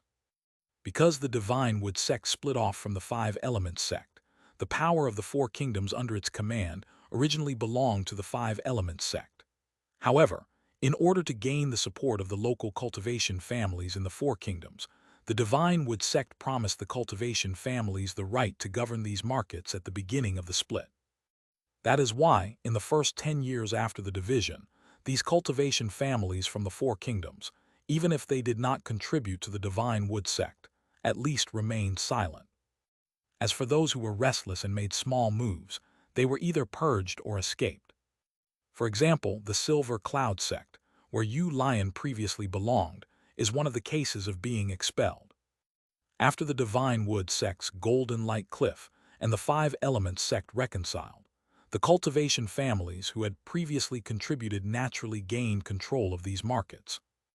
Among these, Yuhufang market belonged to the Fu family.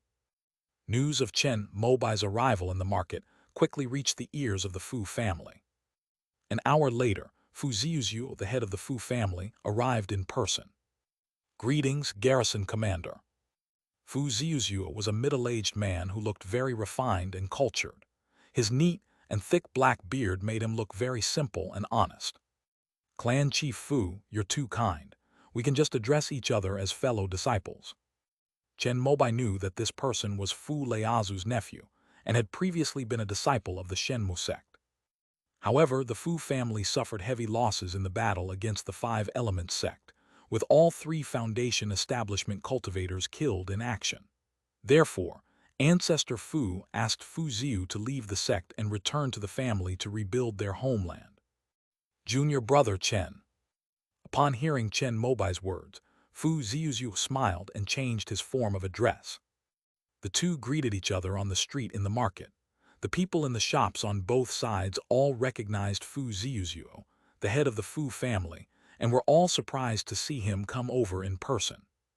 It should be noted that when the previous garrison commander Liu Ruzhong first took office, Fu Ziyuzhu did not treat him with such formality. In fact, Liu Ruzhong personally went to the Fu family to pay his respects. What is the background of this new guardian of the Shenmu sect? The cultivators who witnessed this scene in the Jade Pot Market all had shifting expressions and began to inquire about Chen Mobai's background from those around them. Before long, they learned about it from the disciples of the Shenmu sect. I never expected it to be him. Chen Gixian, the #1 swordsman of the Shenmu sect. It is said that his combat strength is second only to the two patriarchs in the Shenmu sect. I originally thought it was an exaggeration, but now it seems that it is probably well-deserved. Is the Divine Wood sect really about to rise again? It is said that the former sect leader Meng Hong has also reached the core formation stage. In addition, there are other young talents like Chen Gixian and Hong who have reached the foundation establishment stage. It is not impossible for them to take the lead of the Five Elements sect in the future. Chen Mobai and Fu Ziyuzhu, both foundation establishment cultivators, naturally heard the discussions among the crowd. However, they simply smiled at each other and, at the latter's invitation, went to the Heavenly Meal Pavilion in the Jade Pot Market. Tianqinlu is also a well-known force in the eastern wilderness, known for cultivating qi through food, devouring all kinds of delicacies, and refining a mouthful of primordial qi. However, the headquarters of Tianqinlu is not in the eastern wilderness, but in the distant eastern land. Over the years, Chen Mobai has also learned about the general situation of the eastern wilderness. The monks collectively refer to this place as the Eastern Region. The Eastern regions consist of 6 realms: Eastern Wilderness, Eastern Yi, Eastern Wu, Eastern Yue, Eastern Land, and Eastern Lei. Among these, the Eastern Wilderness is located in a remote area, and its cultivation resources are considered poor. Bordering the Eastern Wilderness is the territory of the Eastern Barbarians. In fact, the 7 major sects of the Eastern Wilderness were basically people who had to migrate to the Eastern Wilderness after they could no longer survive in the Eastern Yi territory. There are 3 major sects within the territory of Dongyi: Xiongxiao Dao Palace, Kongseng Valley, and Yuri Sea. These are all major forces with nascent soul cultivators in charge, whose influence extends throughout the 6 realms of the Eastern region and have a considerable reputation in the Eastern lands. Back when the primordial ancestor was still alive, the Five Elements sect was on good terms with the Bathing Sun Sea and was considered a major force. In the Eastern region, the Eastern Wu region is of equal status to the Eastern Wilderness. The 2 regions are bordered by the Yunmeng Great Swamp. Beyond this vast expanse of water created by the One Yuan True Monarch lies the territory of Eastern Wu. The sects in the Eastern Wu region have declined in power, and now large cultivation families occupy the Earth's spiritual veins and mines. Among them, the most famous is the Huangwu Sun family, which has produced nascent soul cultivators and once ruled as the cultivation royal family of Eastern Wu. However, the nascent soul ancestor of the Huangwu Sun clan was about the same age as the Hunyuan ancestor and passed away 20 years ago. Therefore, The Eastern Wilderness and Eastern Wu were like the eldest brother not laughing at the second brother. Although they both wanted to monopolize the abundant resources of the Yunmeng Great Swamp in recent years, they have maintained restraint until they have absolute certainty. The two regions are separated by Fengjian, the center of Yunmeng Great Marsh, and they tacitly agree to keep to themselves. Beyond the eastern barbarian realm lies the eastern mountain realm, a land of endless, seemingly limitless mountains. The cultivators there regard each mountain as a fallen star from the sky. It is ruled by a super-powerful force called the Star Heaven Dao sect, which is said to have several nascent soul elders. After crossing the eastern peak realm, you will reach the center of the entire eastern region, the Eastern Land. Even the two patriarchs of the Shenmu sect had never been there. Only Zhou Shenqing had heard the Hunyuan patriarch mention that there were hundreds of sects and families in the Eastern Land that had produced nascent soul cultivators, and Tianqinlu was one of them. The Eastern Lands are the essence of the entire Eastern region's cultivation world. It is said that among the 4 holy lands of the Eastern Lands, there is also a legendary nascent soul true monarch. However, even with the strength of the Eastern Lands, they still have to deal with the invasions from the Eastern Lands every year. Dongli is the northernmost part of the entire Eastern region, and also the place where barbarians and demonic cultivators are most rampant. The 18 sects of the demonic sect and various unorthodox sects all have their lineages there. It is a mixed bag, but it also hides extremely terrifying evil giants. 300 years ago, there was a wicked cultivator who called himself the Bright Venerable. He mastered demonic arts and single-handedly stormed into the Eastern Lands, fighting across 30,000 miles with a single sword, destroying countless sects and annihilating countless clans. He even eventually set foot on the Eastern Holy Land, the Yiyuan Dao Palace, forcing out a primordial spirit avatar left behind by the Yiyuan True Lord before his ascension. After this battle, Mingzhen disappeared. Yiyuan Daegong announced its closure and has not reopened to this day. This has resulted in one of the 4 great holy lands of the East being missing, and many new cultivators now even believe that there are only 3 great holy lands. These were things that Zhou Shenqing had heard from the Hunyuan ancestor.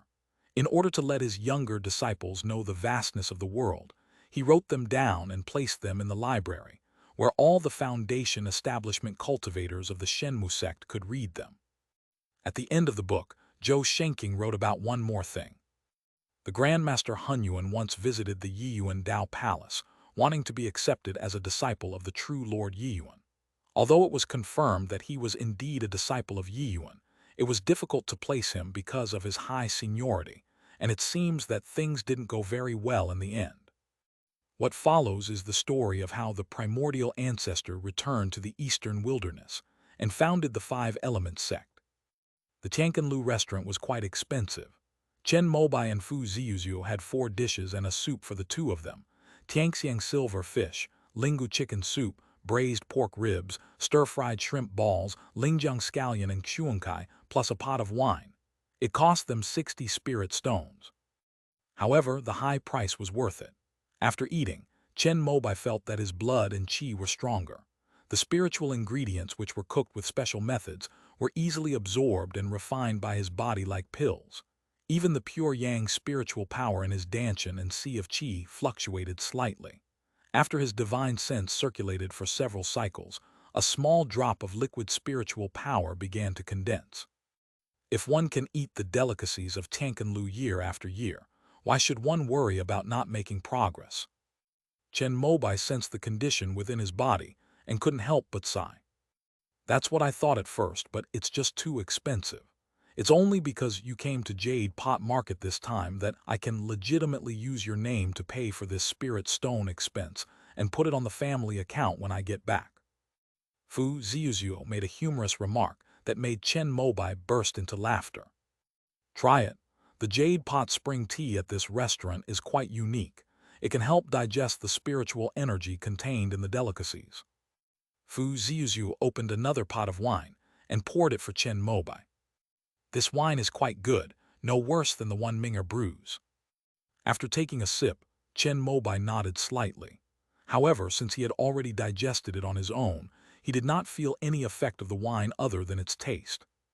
I've heard Hua-kun say that you, junior brother, are a true master of wine, and this Jade Pot Spring is already the best wine at Tianquanlu.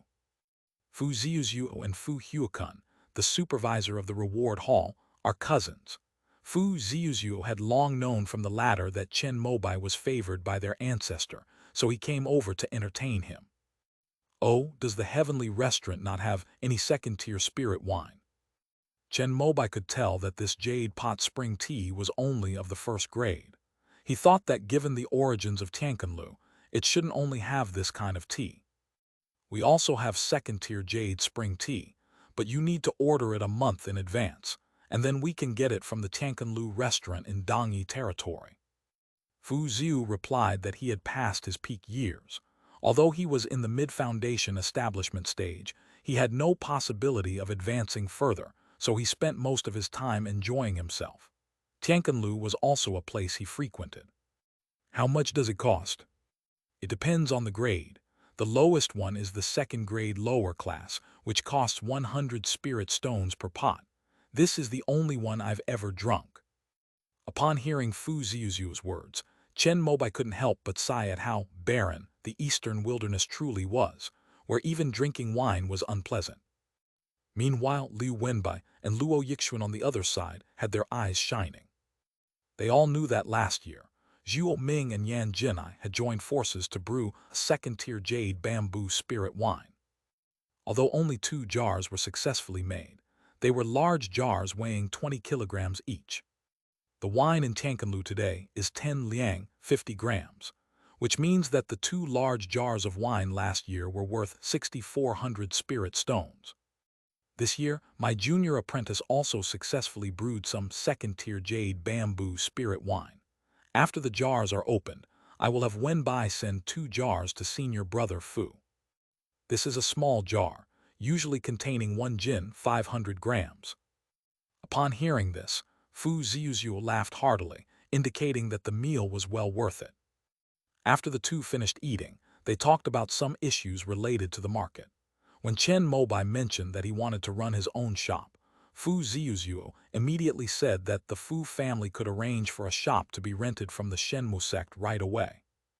Thank you for your understanding, Clan Chief Fu.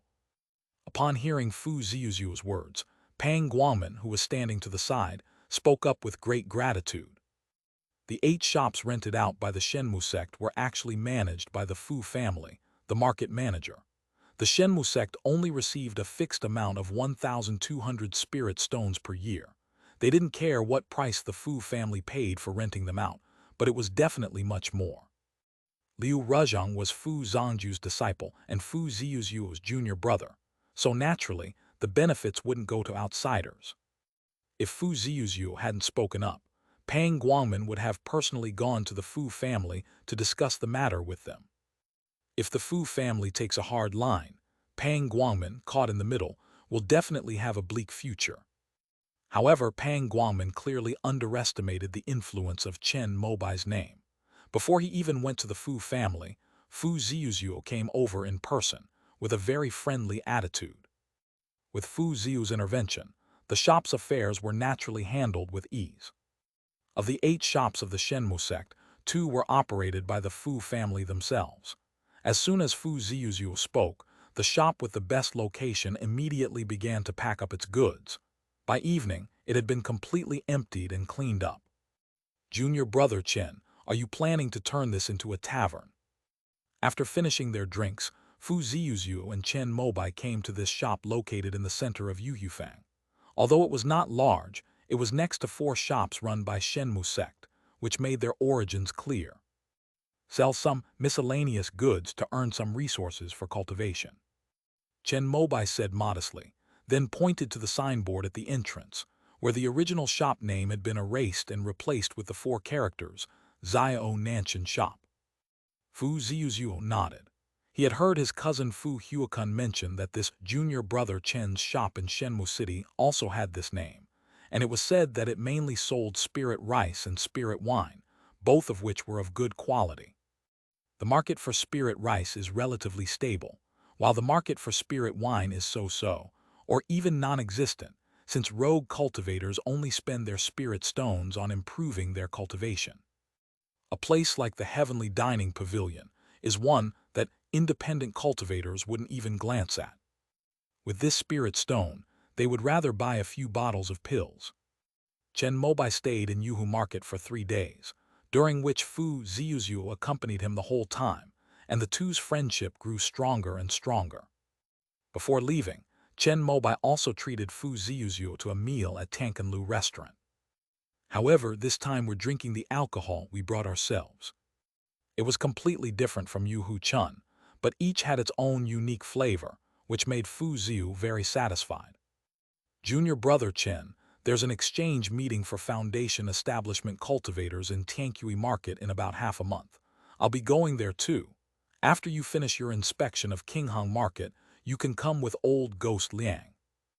After Yuhu Market is Qinghang Market, which belongs to the Liang family, who are cultivators, but there is also the Gu family, which Chen Mobai is paying close attention to. It is the family of Madame Gu, who was killed by Taoist faming in Lonely Soul Ridge. However, after Chen Mobai killed Fei Ming Dao Ren, he suddenly discovered that Madame Guo's body had disappeared. He had also mentioned this matter to Meng Hong, the sect leader at the time, in order to prevent any accidents from happening when the sect was excavating the Void Stone. Zhou Shenking even went to Lonely Soul Ridge in person to confirm that there were no problems there. However, just in case, he still set up a Heavenly Wood Divine Light array. I'll take this opportunity during the inspection to have a chat with the Guo family. End of this chapter. Chapter 386, The Sales Meeting. Chapter 386, The Sales Meeting. Qinghang Market is famous for trading spirit beasts and belongs to the Liang family. This family is most famous for raising a mythical beast called the Azure Goose Bird. This kind of spirit beast can carry people when it is at the first level, and if it grows up, it can even carry cargo. In the Heavenly River realm, many independent cultivators dream of owning an Azure Goose Bird, because it would grant them the ability to fly through the sky while practicing Qi.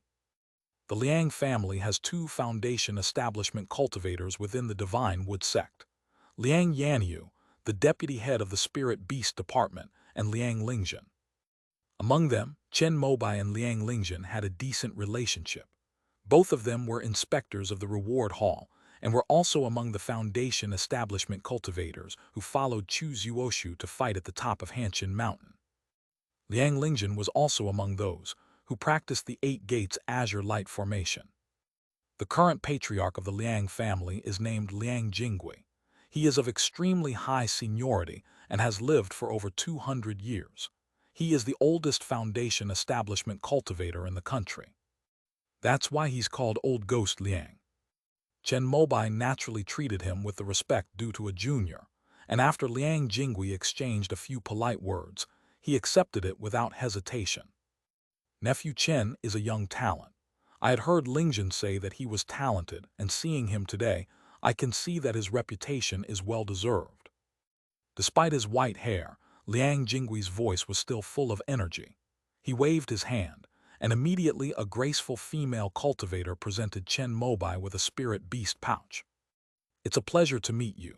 This is the one with the strongest bloodline fluctuation among the recent batch of azure birds hatched by our Liang family. Consider it a gift for my nephew. Chen Mobai exchanged a few polite words, then accepted the gift without further delay. Since the spirit beast pouch couldn't be stored in his storage bag, Chen Mobai couldn't very well hang it on his waist right away. So he handed it to Luo Yixuan, who was standing to the side, so that she could ask the young female cultivator from the Liang family how to control the Azure Goose Bird. Chen Mobai, along with Liu Wenbai, discussed with Liang Jingui the matter of renting a shop in Qinghang Market. Within the country, the name of the Divine Wood sect was still very useful. As the guardian for the next 10 years, Chen Mobai was treated with great respect even by the Fu family, who had direct access to the ancestor, not to mention the Liang family. Nephew, there's a sales event being held by the Starry Sky Merchant Guild in Tiankui Market. There are quite a few Foundation Establishment cultivators there. Wang Gongdao invited us to exchange information about the pills, spiritual items, and other resources we have. Would you like to come along? After inspecting the shops and disciples of the Shenmu sect in Qinghang Market, Liang Jingui suggested that he travel with Chen Mobai. Chen Mobai naturally nodded in agreement, but indicated that he needed to visit the Guo family again before he could set off. The Guo family. Ever since Madame Guo mysteriously disappeared, their situation has been deteriorating. If it weren't for Guo Banyan and the Five Elements sect, they would probably have been wiped out by those powerful rogue cultivators long ago. Liang Jingui is clearly very concerned about his neighbors. Chen Mobai knew that when the Kongming stone mine was discovered, the upper echelons of the Shenmu sect had already decided to destroy the Guo family. If Meng Hong hadn't been concerned about the great impact, the Guo family would probably have been gone long ago. I wonder what the background of the Guo family is. Chen Mobai asked Liang Jingui, who was standing next to him. Years ago, when we were still the Five Elements sect, Madame Guo and the guardian of the founding country became Taoist partners. This guardian of the founding country was named Ying Chang, and he was a foundation establishment cultivator of the earth vein at that time. Later, our Shenmu sect split off and occupied this land for the founding of the nation. Ying Chang, for the sake of his wife and children, did not leave. Instead, he switched allegiance to the Mumai sect. Later, Ying Chang took the place of Shenmu sect in battle. He encountered his fellow Earth Element disciple on the front line and was killed by the latter's mutually destructive spell. He died for Shenmu sect, so there are 10 shops belonging to the Guo family in Qinghang Market. Liang Jingui knows the Guo family inside and out. Of the 10 shops, the Guo family now only has 6 left, and even those 6 are under negotiation for transfer. The family that is about to take over is the Liang family. The Guo family's most valuable asset is a jade mine, where they can occasionally find some associated spirit stones. I'm currently working with several other major forces in Qinghang Market to see if we can take over this jade mine as well. Chen Mobai was slightly surprised after hearing Liang Jingui's words. Oh, has the Guo family fallen so low as to sell their ancestral property? He had heard of the Guo family's gold and jade mine, and the gold and jade axe in his hand was made from materials from that mine. Every year, some rare Tier 3 gold and jade materials can be mined, and this can continue for decades, with a value of at least tens of thousands of spirit stones. Without a foundation establishment cultivator to oversee things, the Guo family wouldn't be able to hold on to such a large fortune. However, this is also Guo Banyan's idea. After the Guo family sells all of Jian Guo's properties and obtains a huge amount of spirit stones, they can move the whole family to the Five Elements sect's territory. They might not necessarily live any worse than here. After hearing Liang Jingui's words, Chen Mobai suddenly realized what was going on. However, according to his speculation, the Shenmu sect was probably also involved in this behind the scenes. After all, it's not easy to openly exterminate the Guo family, but it's quite possible to take advantage of the fact that there are no foundation establishment cultivators in charge, and use forces like the Liang family to drive the Guo family out of the country's territory, and then find a way to eliminate them. Just by looking at Liang Jingui in front of Chen Mobai, making no attempt to hide the fact that he was annexing the Guo family's assets, one can tell that he had at least received a hint from within the Shenmu sect. Chen Mobai simply invited Liang Jingui to go to the Guo family together. The Guo family was clearly unprepared for his arrival and were somewhat flustered. After a long while, 3 elders at the 9th level of Qi refining came out and respectfully welcomed the two in. The stability of the cultivation world in Jiangguo cannot be achieved without any of the 7 major families. I heard that your Guo family has been having some difficulties recently, so I came here specifically to see if there is anything I can do to help. Chen Mobai's words were impeccable, and the Guo family's eldest elder was deeply moved, recounting his family's recent difficulties. Hong Chang of the Loose Cultivator Alliance and the powerful Du Yuang have attacked our clan's formation several times. One said that our Guo family's jade business prices are too high, leaving no way for independent cultivators to make a living. The other said that one of his disciples got lost nearby, and that our Guo family members were greedy for money and killed his disciple, and asked us to open the formation and let him search. It's obvious that they're trying to seize our Guo family's minds and spiritual lands now that the clan leader is missing. As the eldest elder of the Guo family spoke, he couldn't help but burst into tears. When had the Guo family ever suffered such injustice before? What are the backgrounds of Hong Su and Du Yuang? Chen Mobai didn't really know these two people, so he asked Liang Jingui beside him. The Loose Cultivator Alliance is an organization that came from the Eastern lands.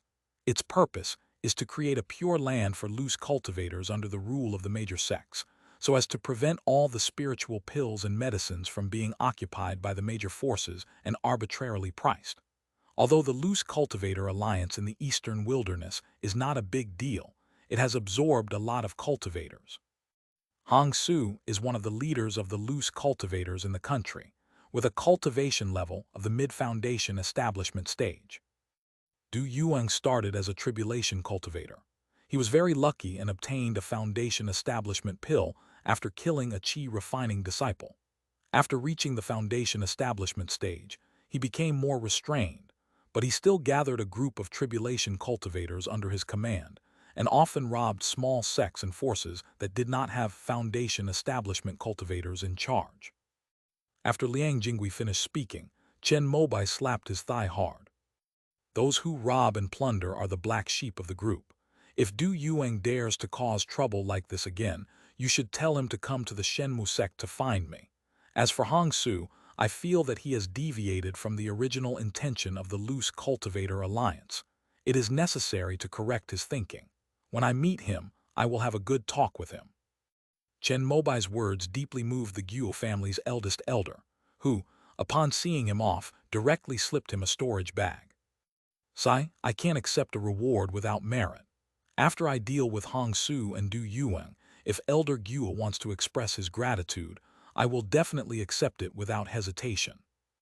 With Liang Jingui looking on incredulously, Chen Mobai refused the spirit stones offered by the Guo family and left with Liu Wenbai. "Nephew, the Guo family has recently sold off a lot of properties and accumulated a lot of spirit stones. What they are giving you may very well be a great gift." On the way back, Liang Jingui reminded him, lest Chen Mobai miss out on such a large sum of extra income. "Clan Chief Liang, you don't need to worry about my upright character. However, if I accept the spirit stones from the Guo family, then I must resolve this matter properly for them, otherwise I will feel guilty. As for the Guo family, they are not worthy of my attention." Although Chen Mobai was not a cultivator of the mindset stream, he still valued being upright and honorable. From a young age, his grandfather taught him that accepting gifts and doing favors are transactions that require the utmost trust. If you accept a gift but fail to fulfill your obligation, you must return the gift. Otherwise, this will become a loophole for your future advancement, and it may even be the last gift you receive. Liang Jingui seemed to be deep in thought about this, and his opinion of Chen Mobai rose again. The next day, they went to Tiankui market together. 7 people from the Liang family went there, seemingly to purchase goods at Tiankui market.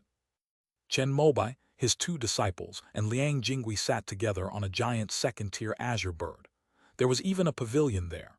They drank tea and talked in the clouds and mist, truly displaying the demeanor of immortals. "I heard that there is a recipe for a bone-softening pill at the Starry Sky Grand Chamber of Commerce's auction.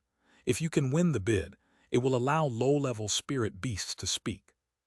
The Starry Sky Grand Chamber of Commerce is a super sect within the Eastern Peak region, the Starry Sky Dao Sect's Chamber of Commerce.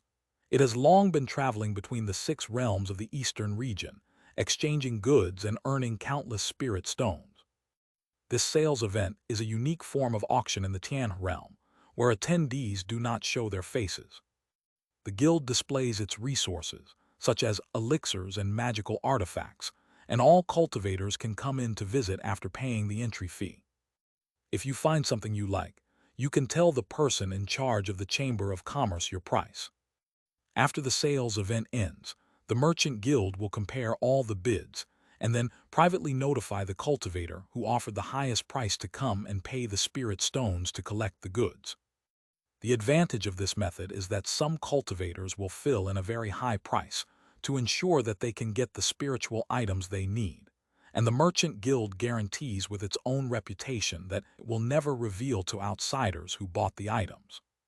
At least in the eastern wilderness, there is no sect that can make the Star Heaven Tao sect bow down. Most cultivators welcome such sales events. After all, there are too many cultivators who have robbed the eastern wilderness. As long as it can be kept secret, the security is greatly improved. The soft bone pill that Liang Jingui wanted was a pill formula that came from Dongli. Its main purpose was to help demonic beasts open their throat bones so that they could speak when they reached the first or second level.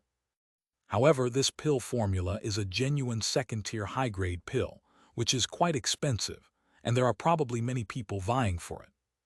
Therefore, Liang Jingui personally went to the scene to observe whether there were any competitors in the field of beast taming, and to see if they could cooperate without bidding against each other. At worst, they could all make a copy after the auction. Of course, if the price is too low, the Chamber of Commerce has the right not to sell. At this sales fair, cultivators can also entrust their items to the Merchant Guild for appraisal. The Merchant Guild will then provide a price. If the acquisition is successful, they will take the spiritual items collected from the Eastern Wilderness to the neighboring Eastern Wu or Eastern Yi territory to hold sales fairs. In any case, it's a sure thing to make a profit. Chen Mobai was very interested in the sales pitch, so Liang Jingui talked about it at length. The speed of the Azure Bird was even faster than Chen Mobai had imagined. In just 2 days, they arrived at Tianqi Market. Unexpectedly, in addition to them, 2 other Foundation establishment cultivators also arrived at the same time. The Tang siblings. Liang Jingui clearly recognized the 2 people. The man had a gloomy face and wore a black headscarf, while the woman was glamorous and dressed in flamboyant attire. Upon seeing the giant blue swan in the sky, the Tang siblings knew who it was. Without saying hello, they landed and went straight into Tianqi Market. Are these 2 rogue cultivators? Chen Mobai's void eyes immediately noticed that the 2 people were quite powerful, both being in the mid-foundation establishment stage, and he couldn't help but ask curiously. They are bandits from the Snow Country who frequently come to our giant kingdom's markets to sell their stolen goods, seemingly through the loose cultivator alliance. After Liang Jingui finished speaking, he called for the Azure Bird to land. A member of the Liang family was already waiting at the entrance of the market. After putting the Azure Bird into his spirit beast bag, they went inside together. Take us to the sales event first. Although Liang Jingui is old, he still does things with great efficiency. Yes, ancestor. The person in charge of the Liang family in Tianqi Market immediately led them toward their destination. Xingliuafeng. Looking at the 3 characters on a stone tablet at the entrance of Tianqiuafeng's Central Street, Chen Mobai couldn't help but nod slightly. For this sales event, the Wang family patriarch emptied out 10 shops in the city center and rented them to the Xingshan Grand Chamber of Commerce. The spiritual items displayed in each shop have different attributes. Listening to the Liang family steward's introduction, Chen Mobai led his 2 curious disciples into the Xingliuafeng street. Each shop had a hanging plaque at its entrance, with the characters for gold, wood, water, fire, earth, strange, elixir, beast, formation, and wonder written on it. End of this chapter.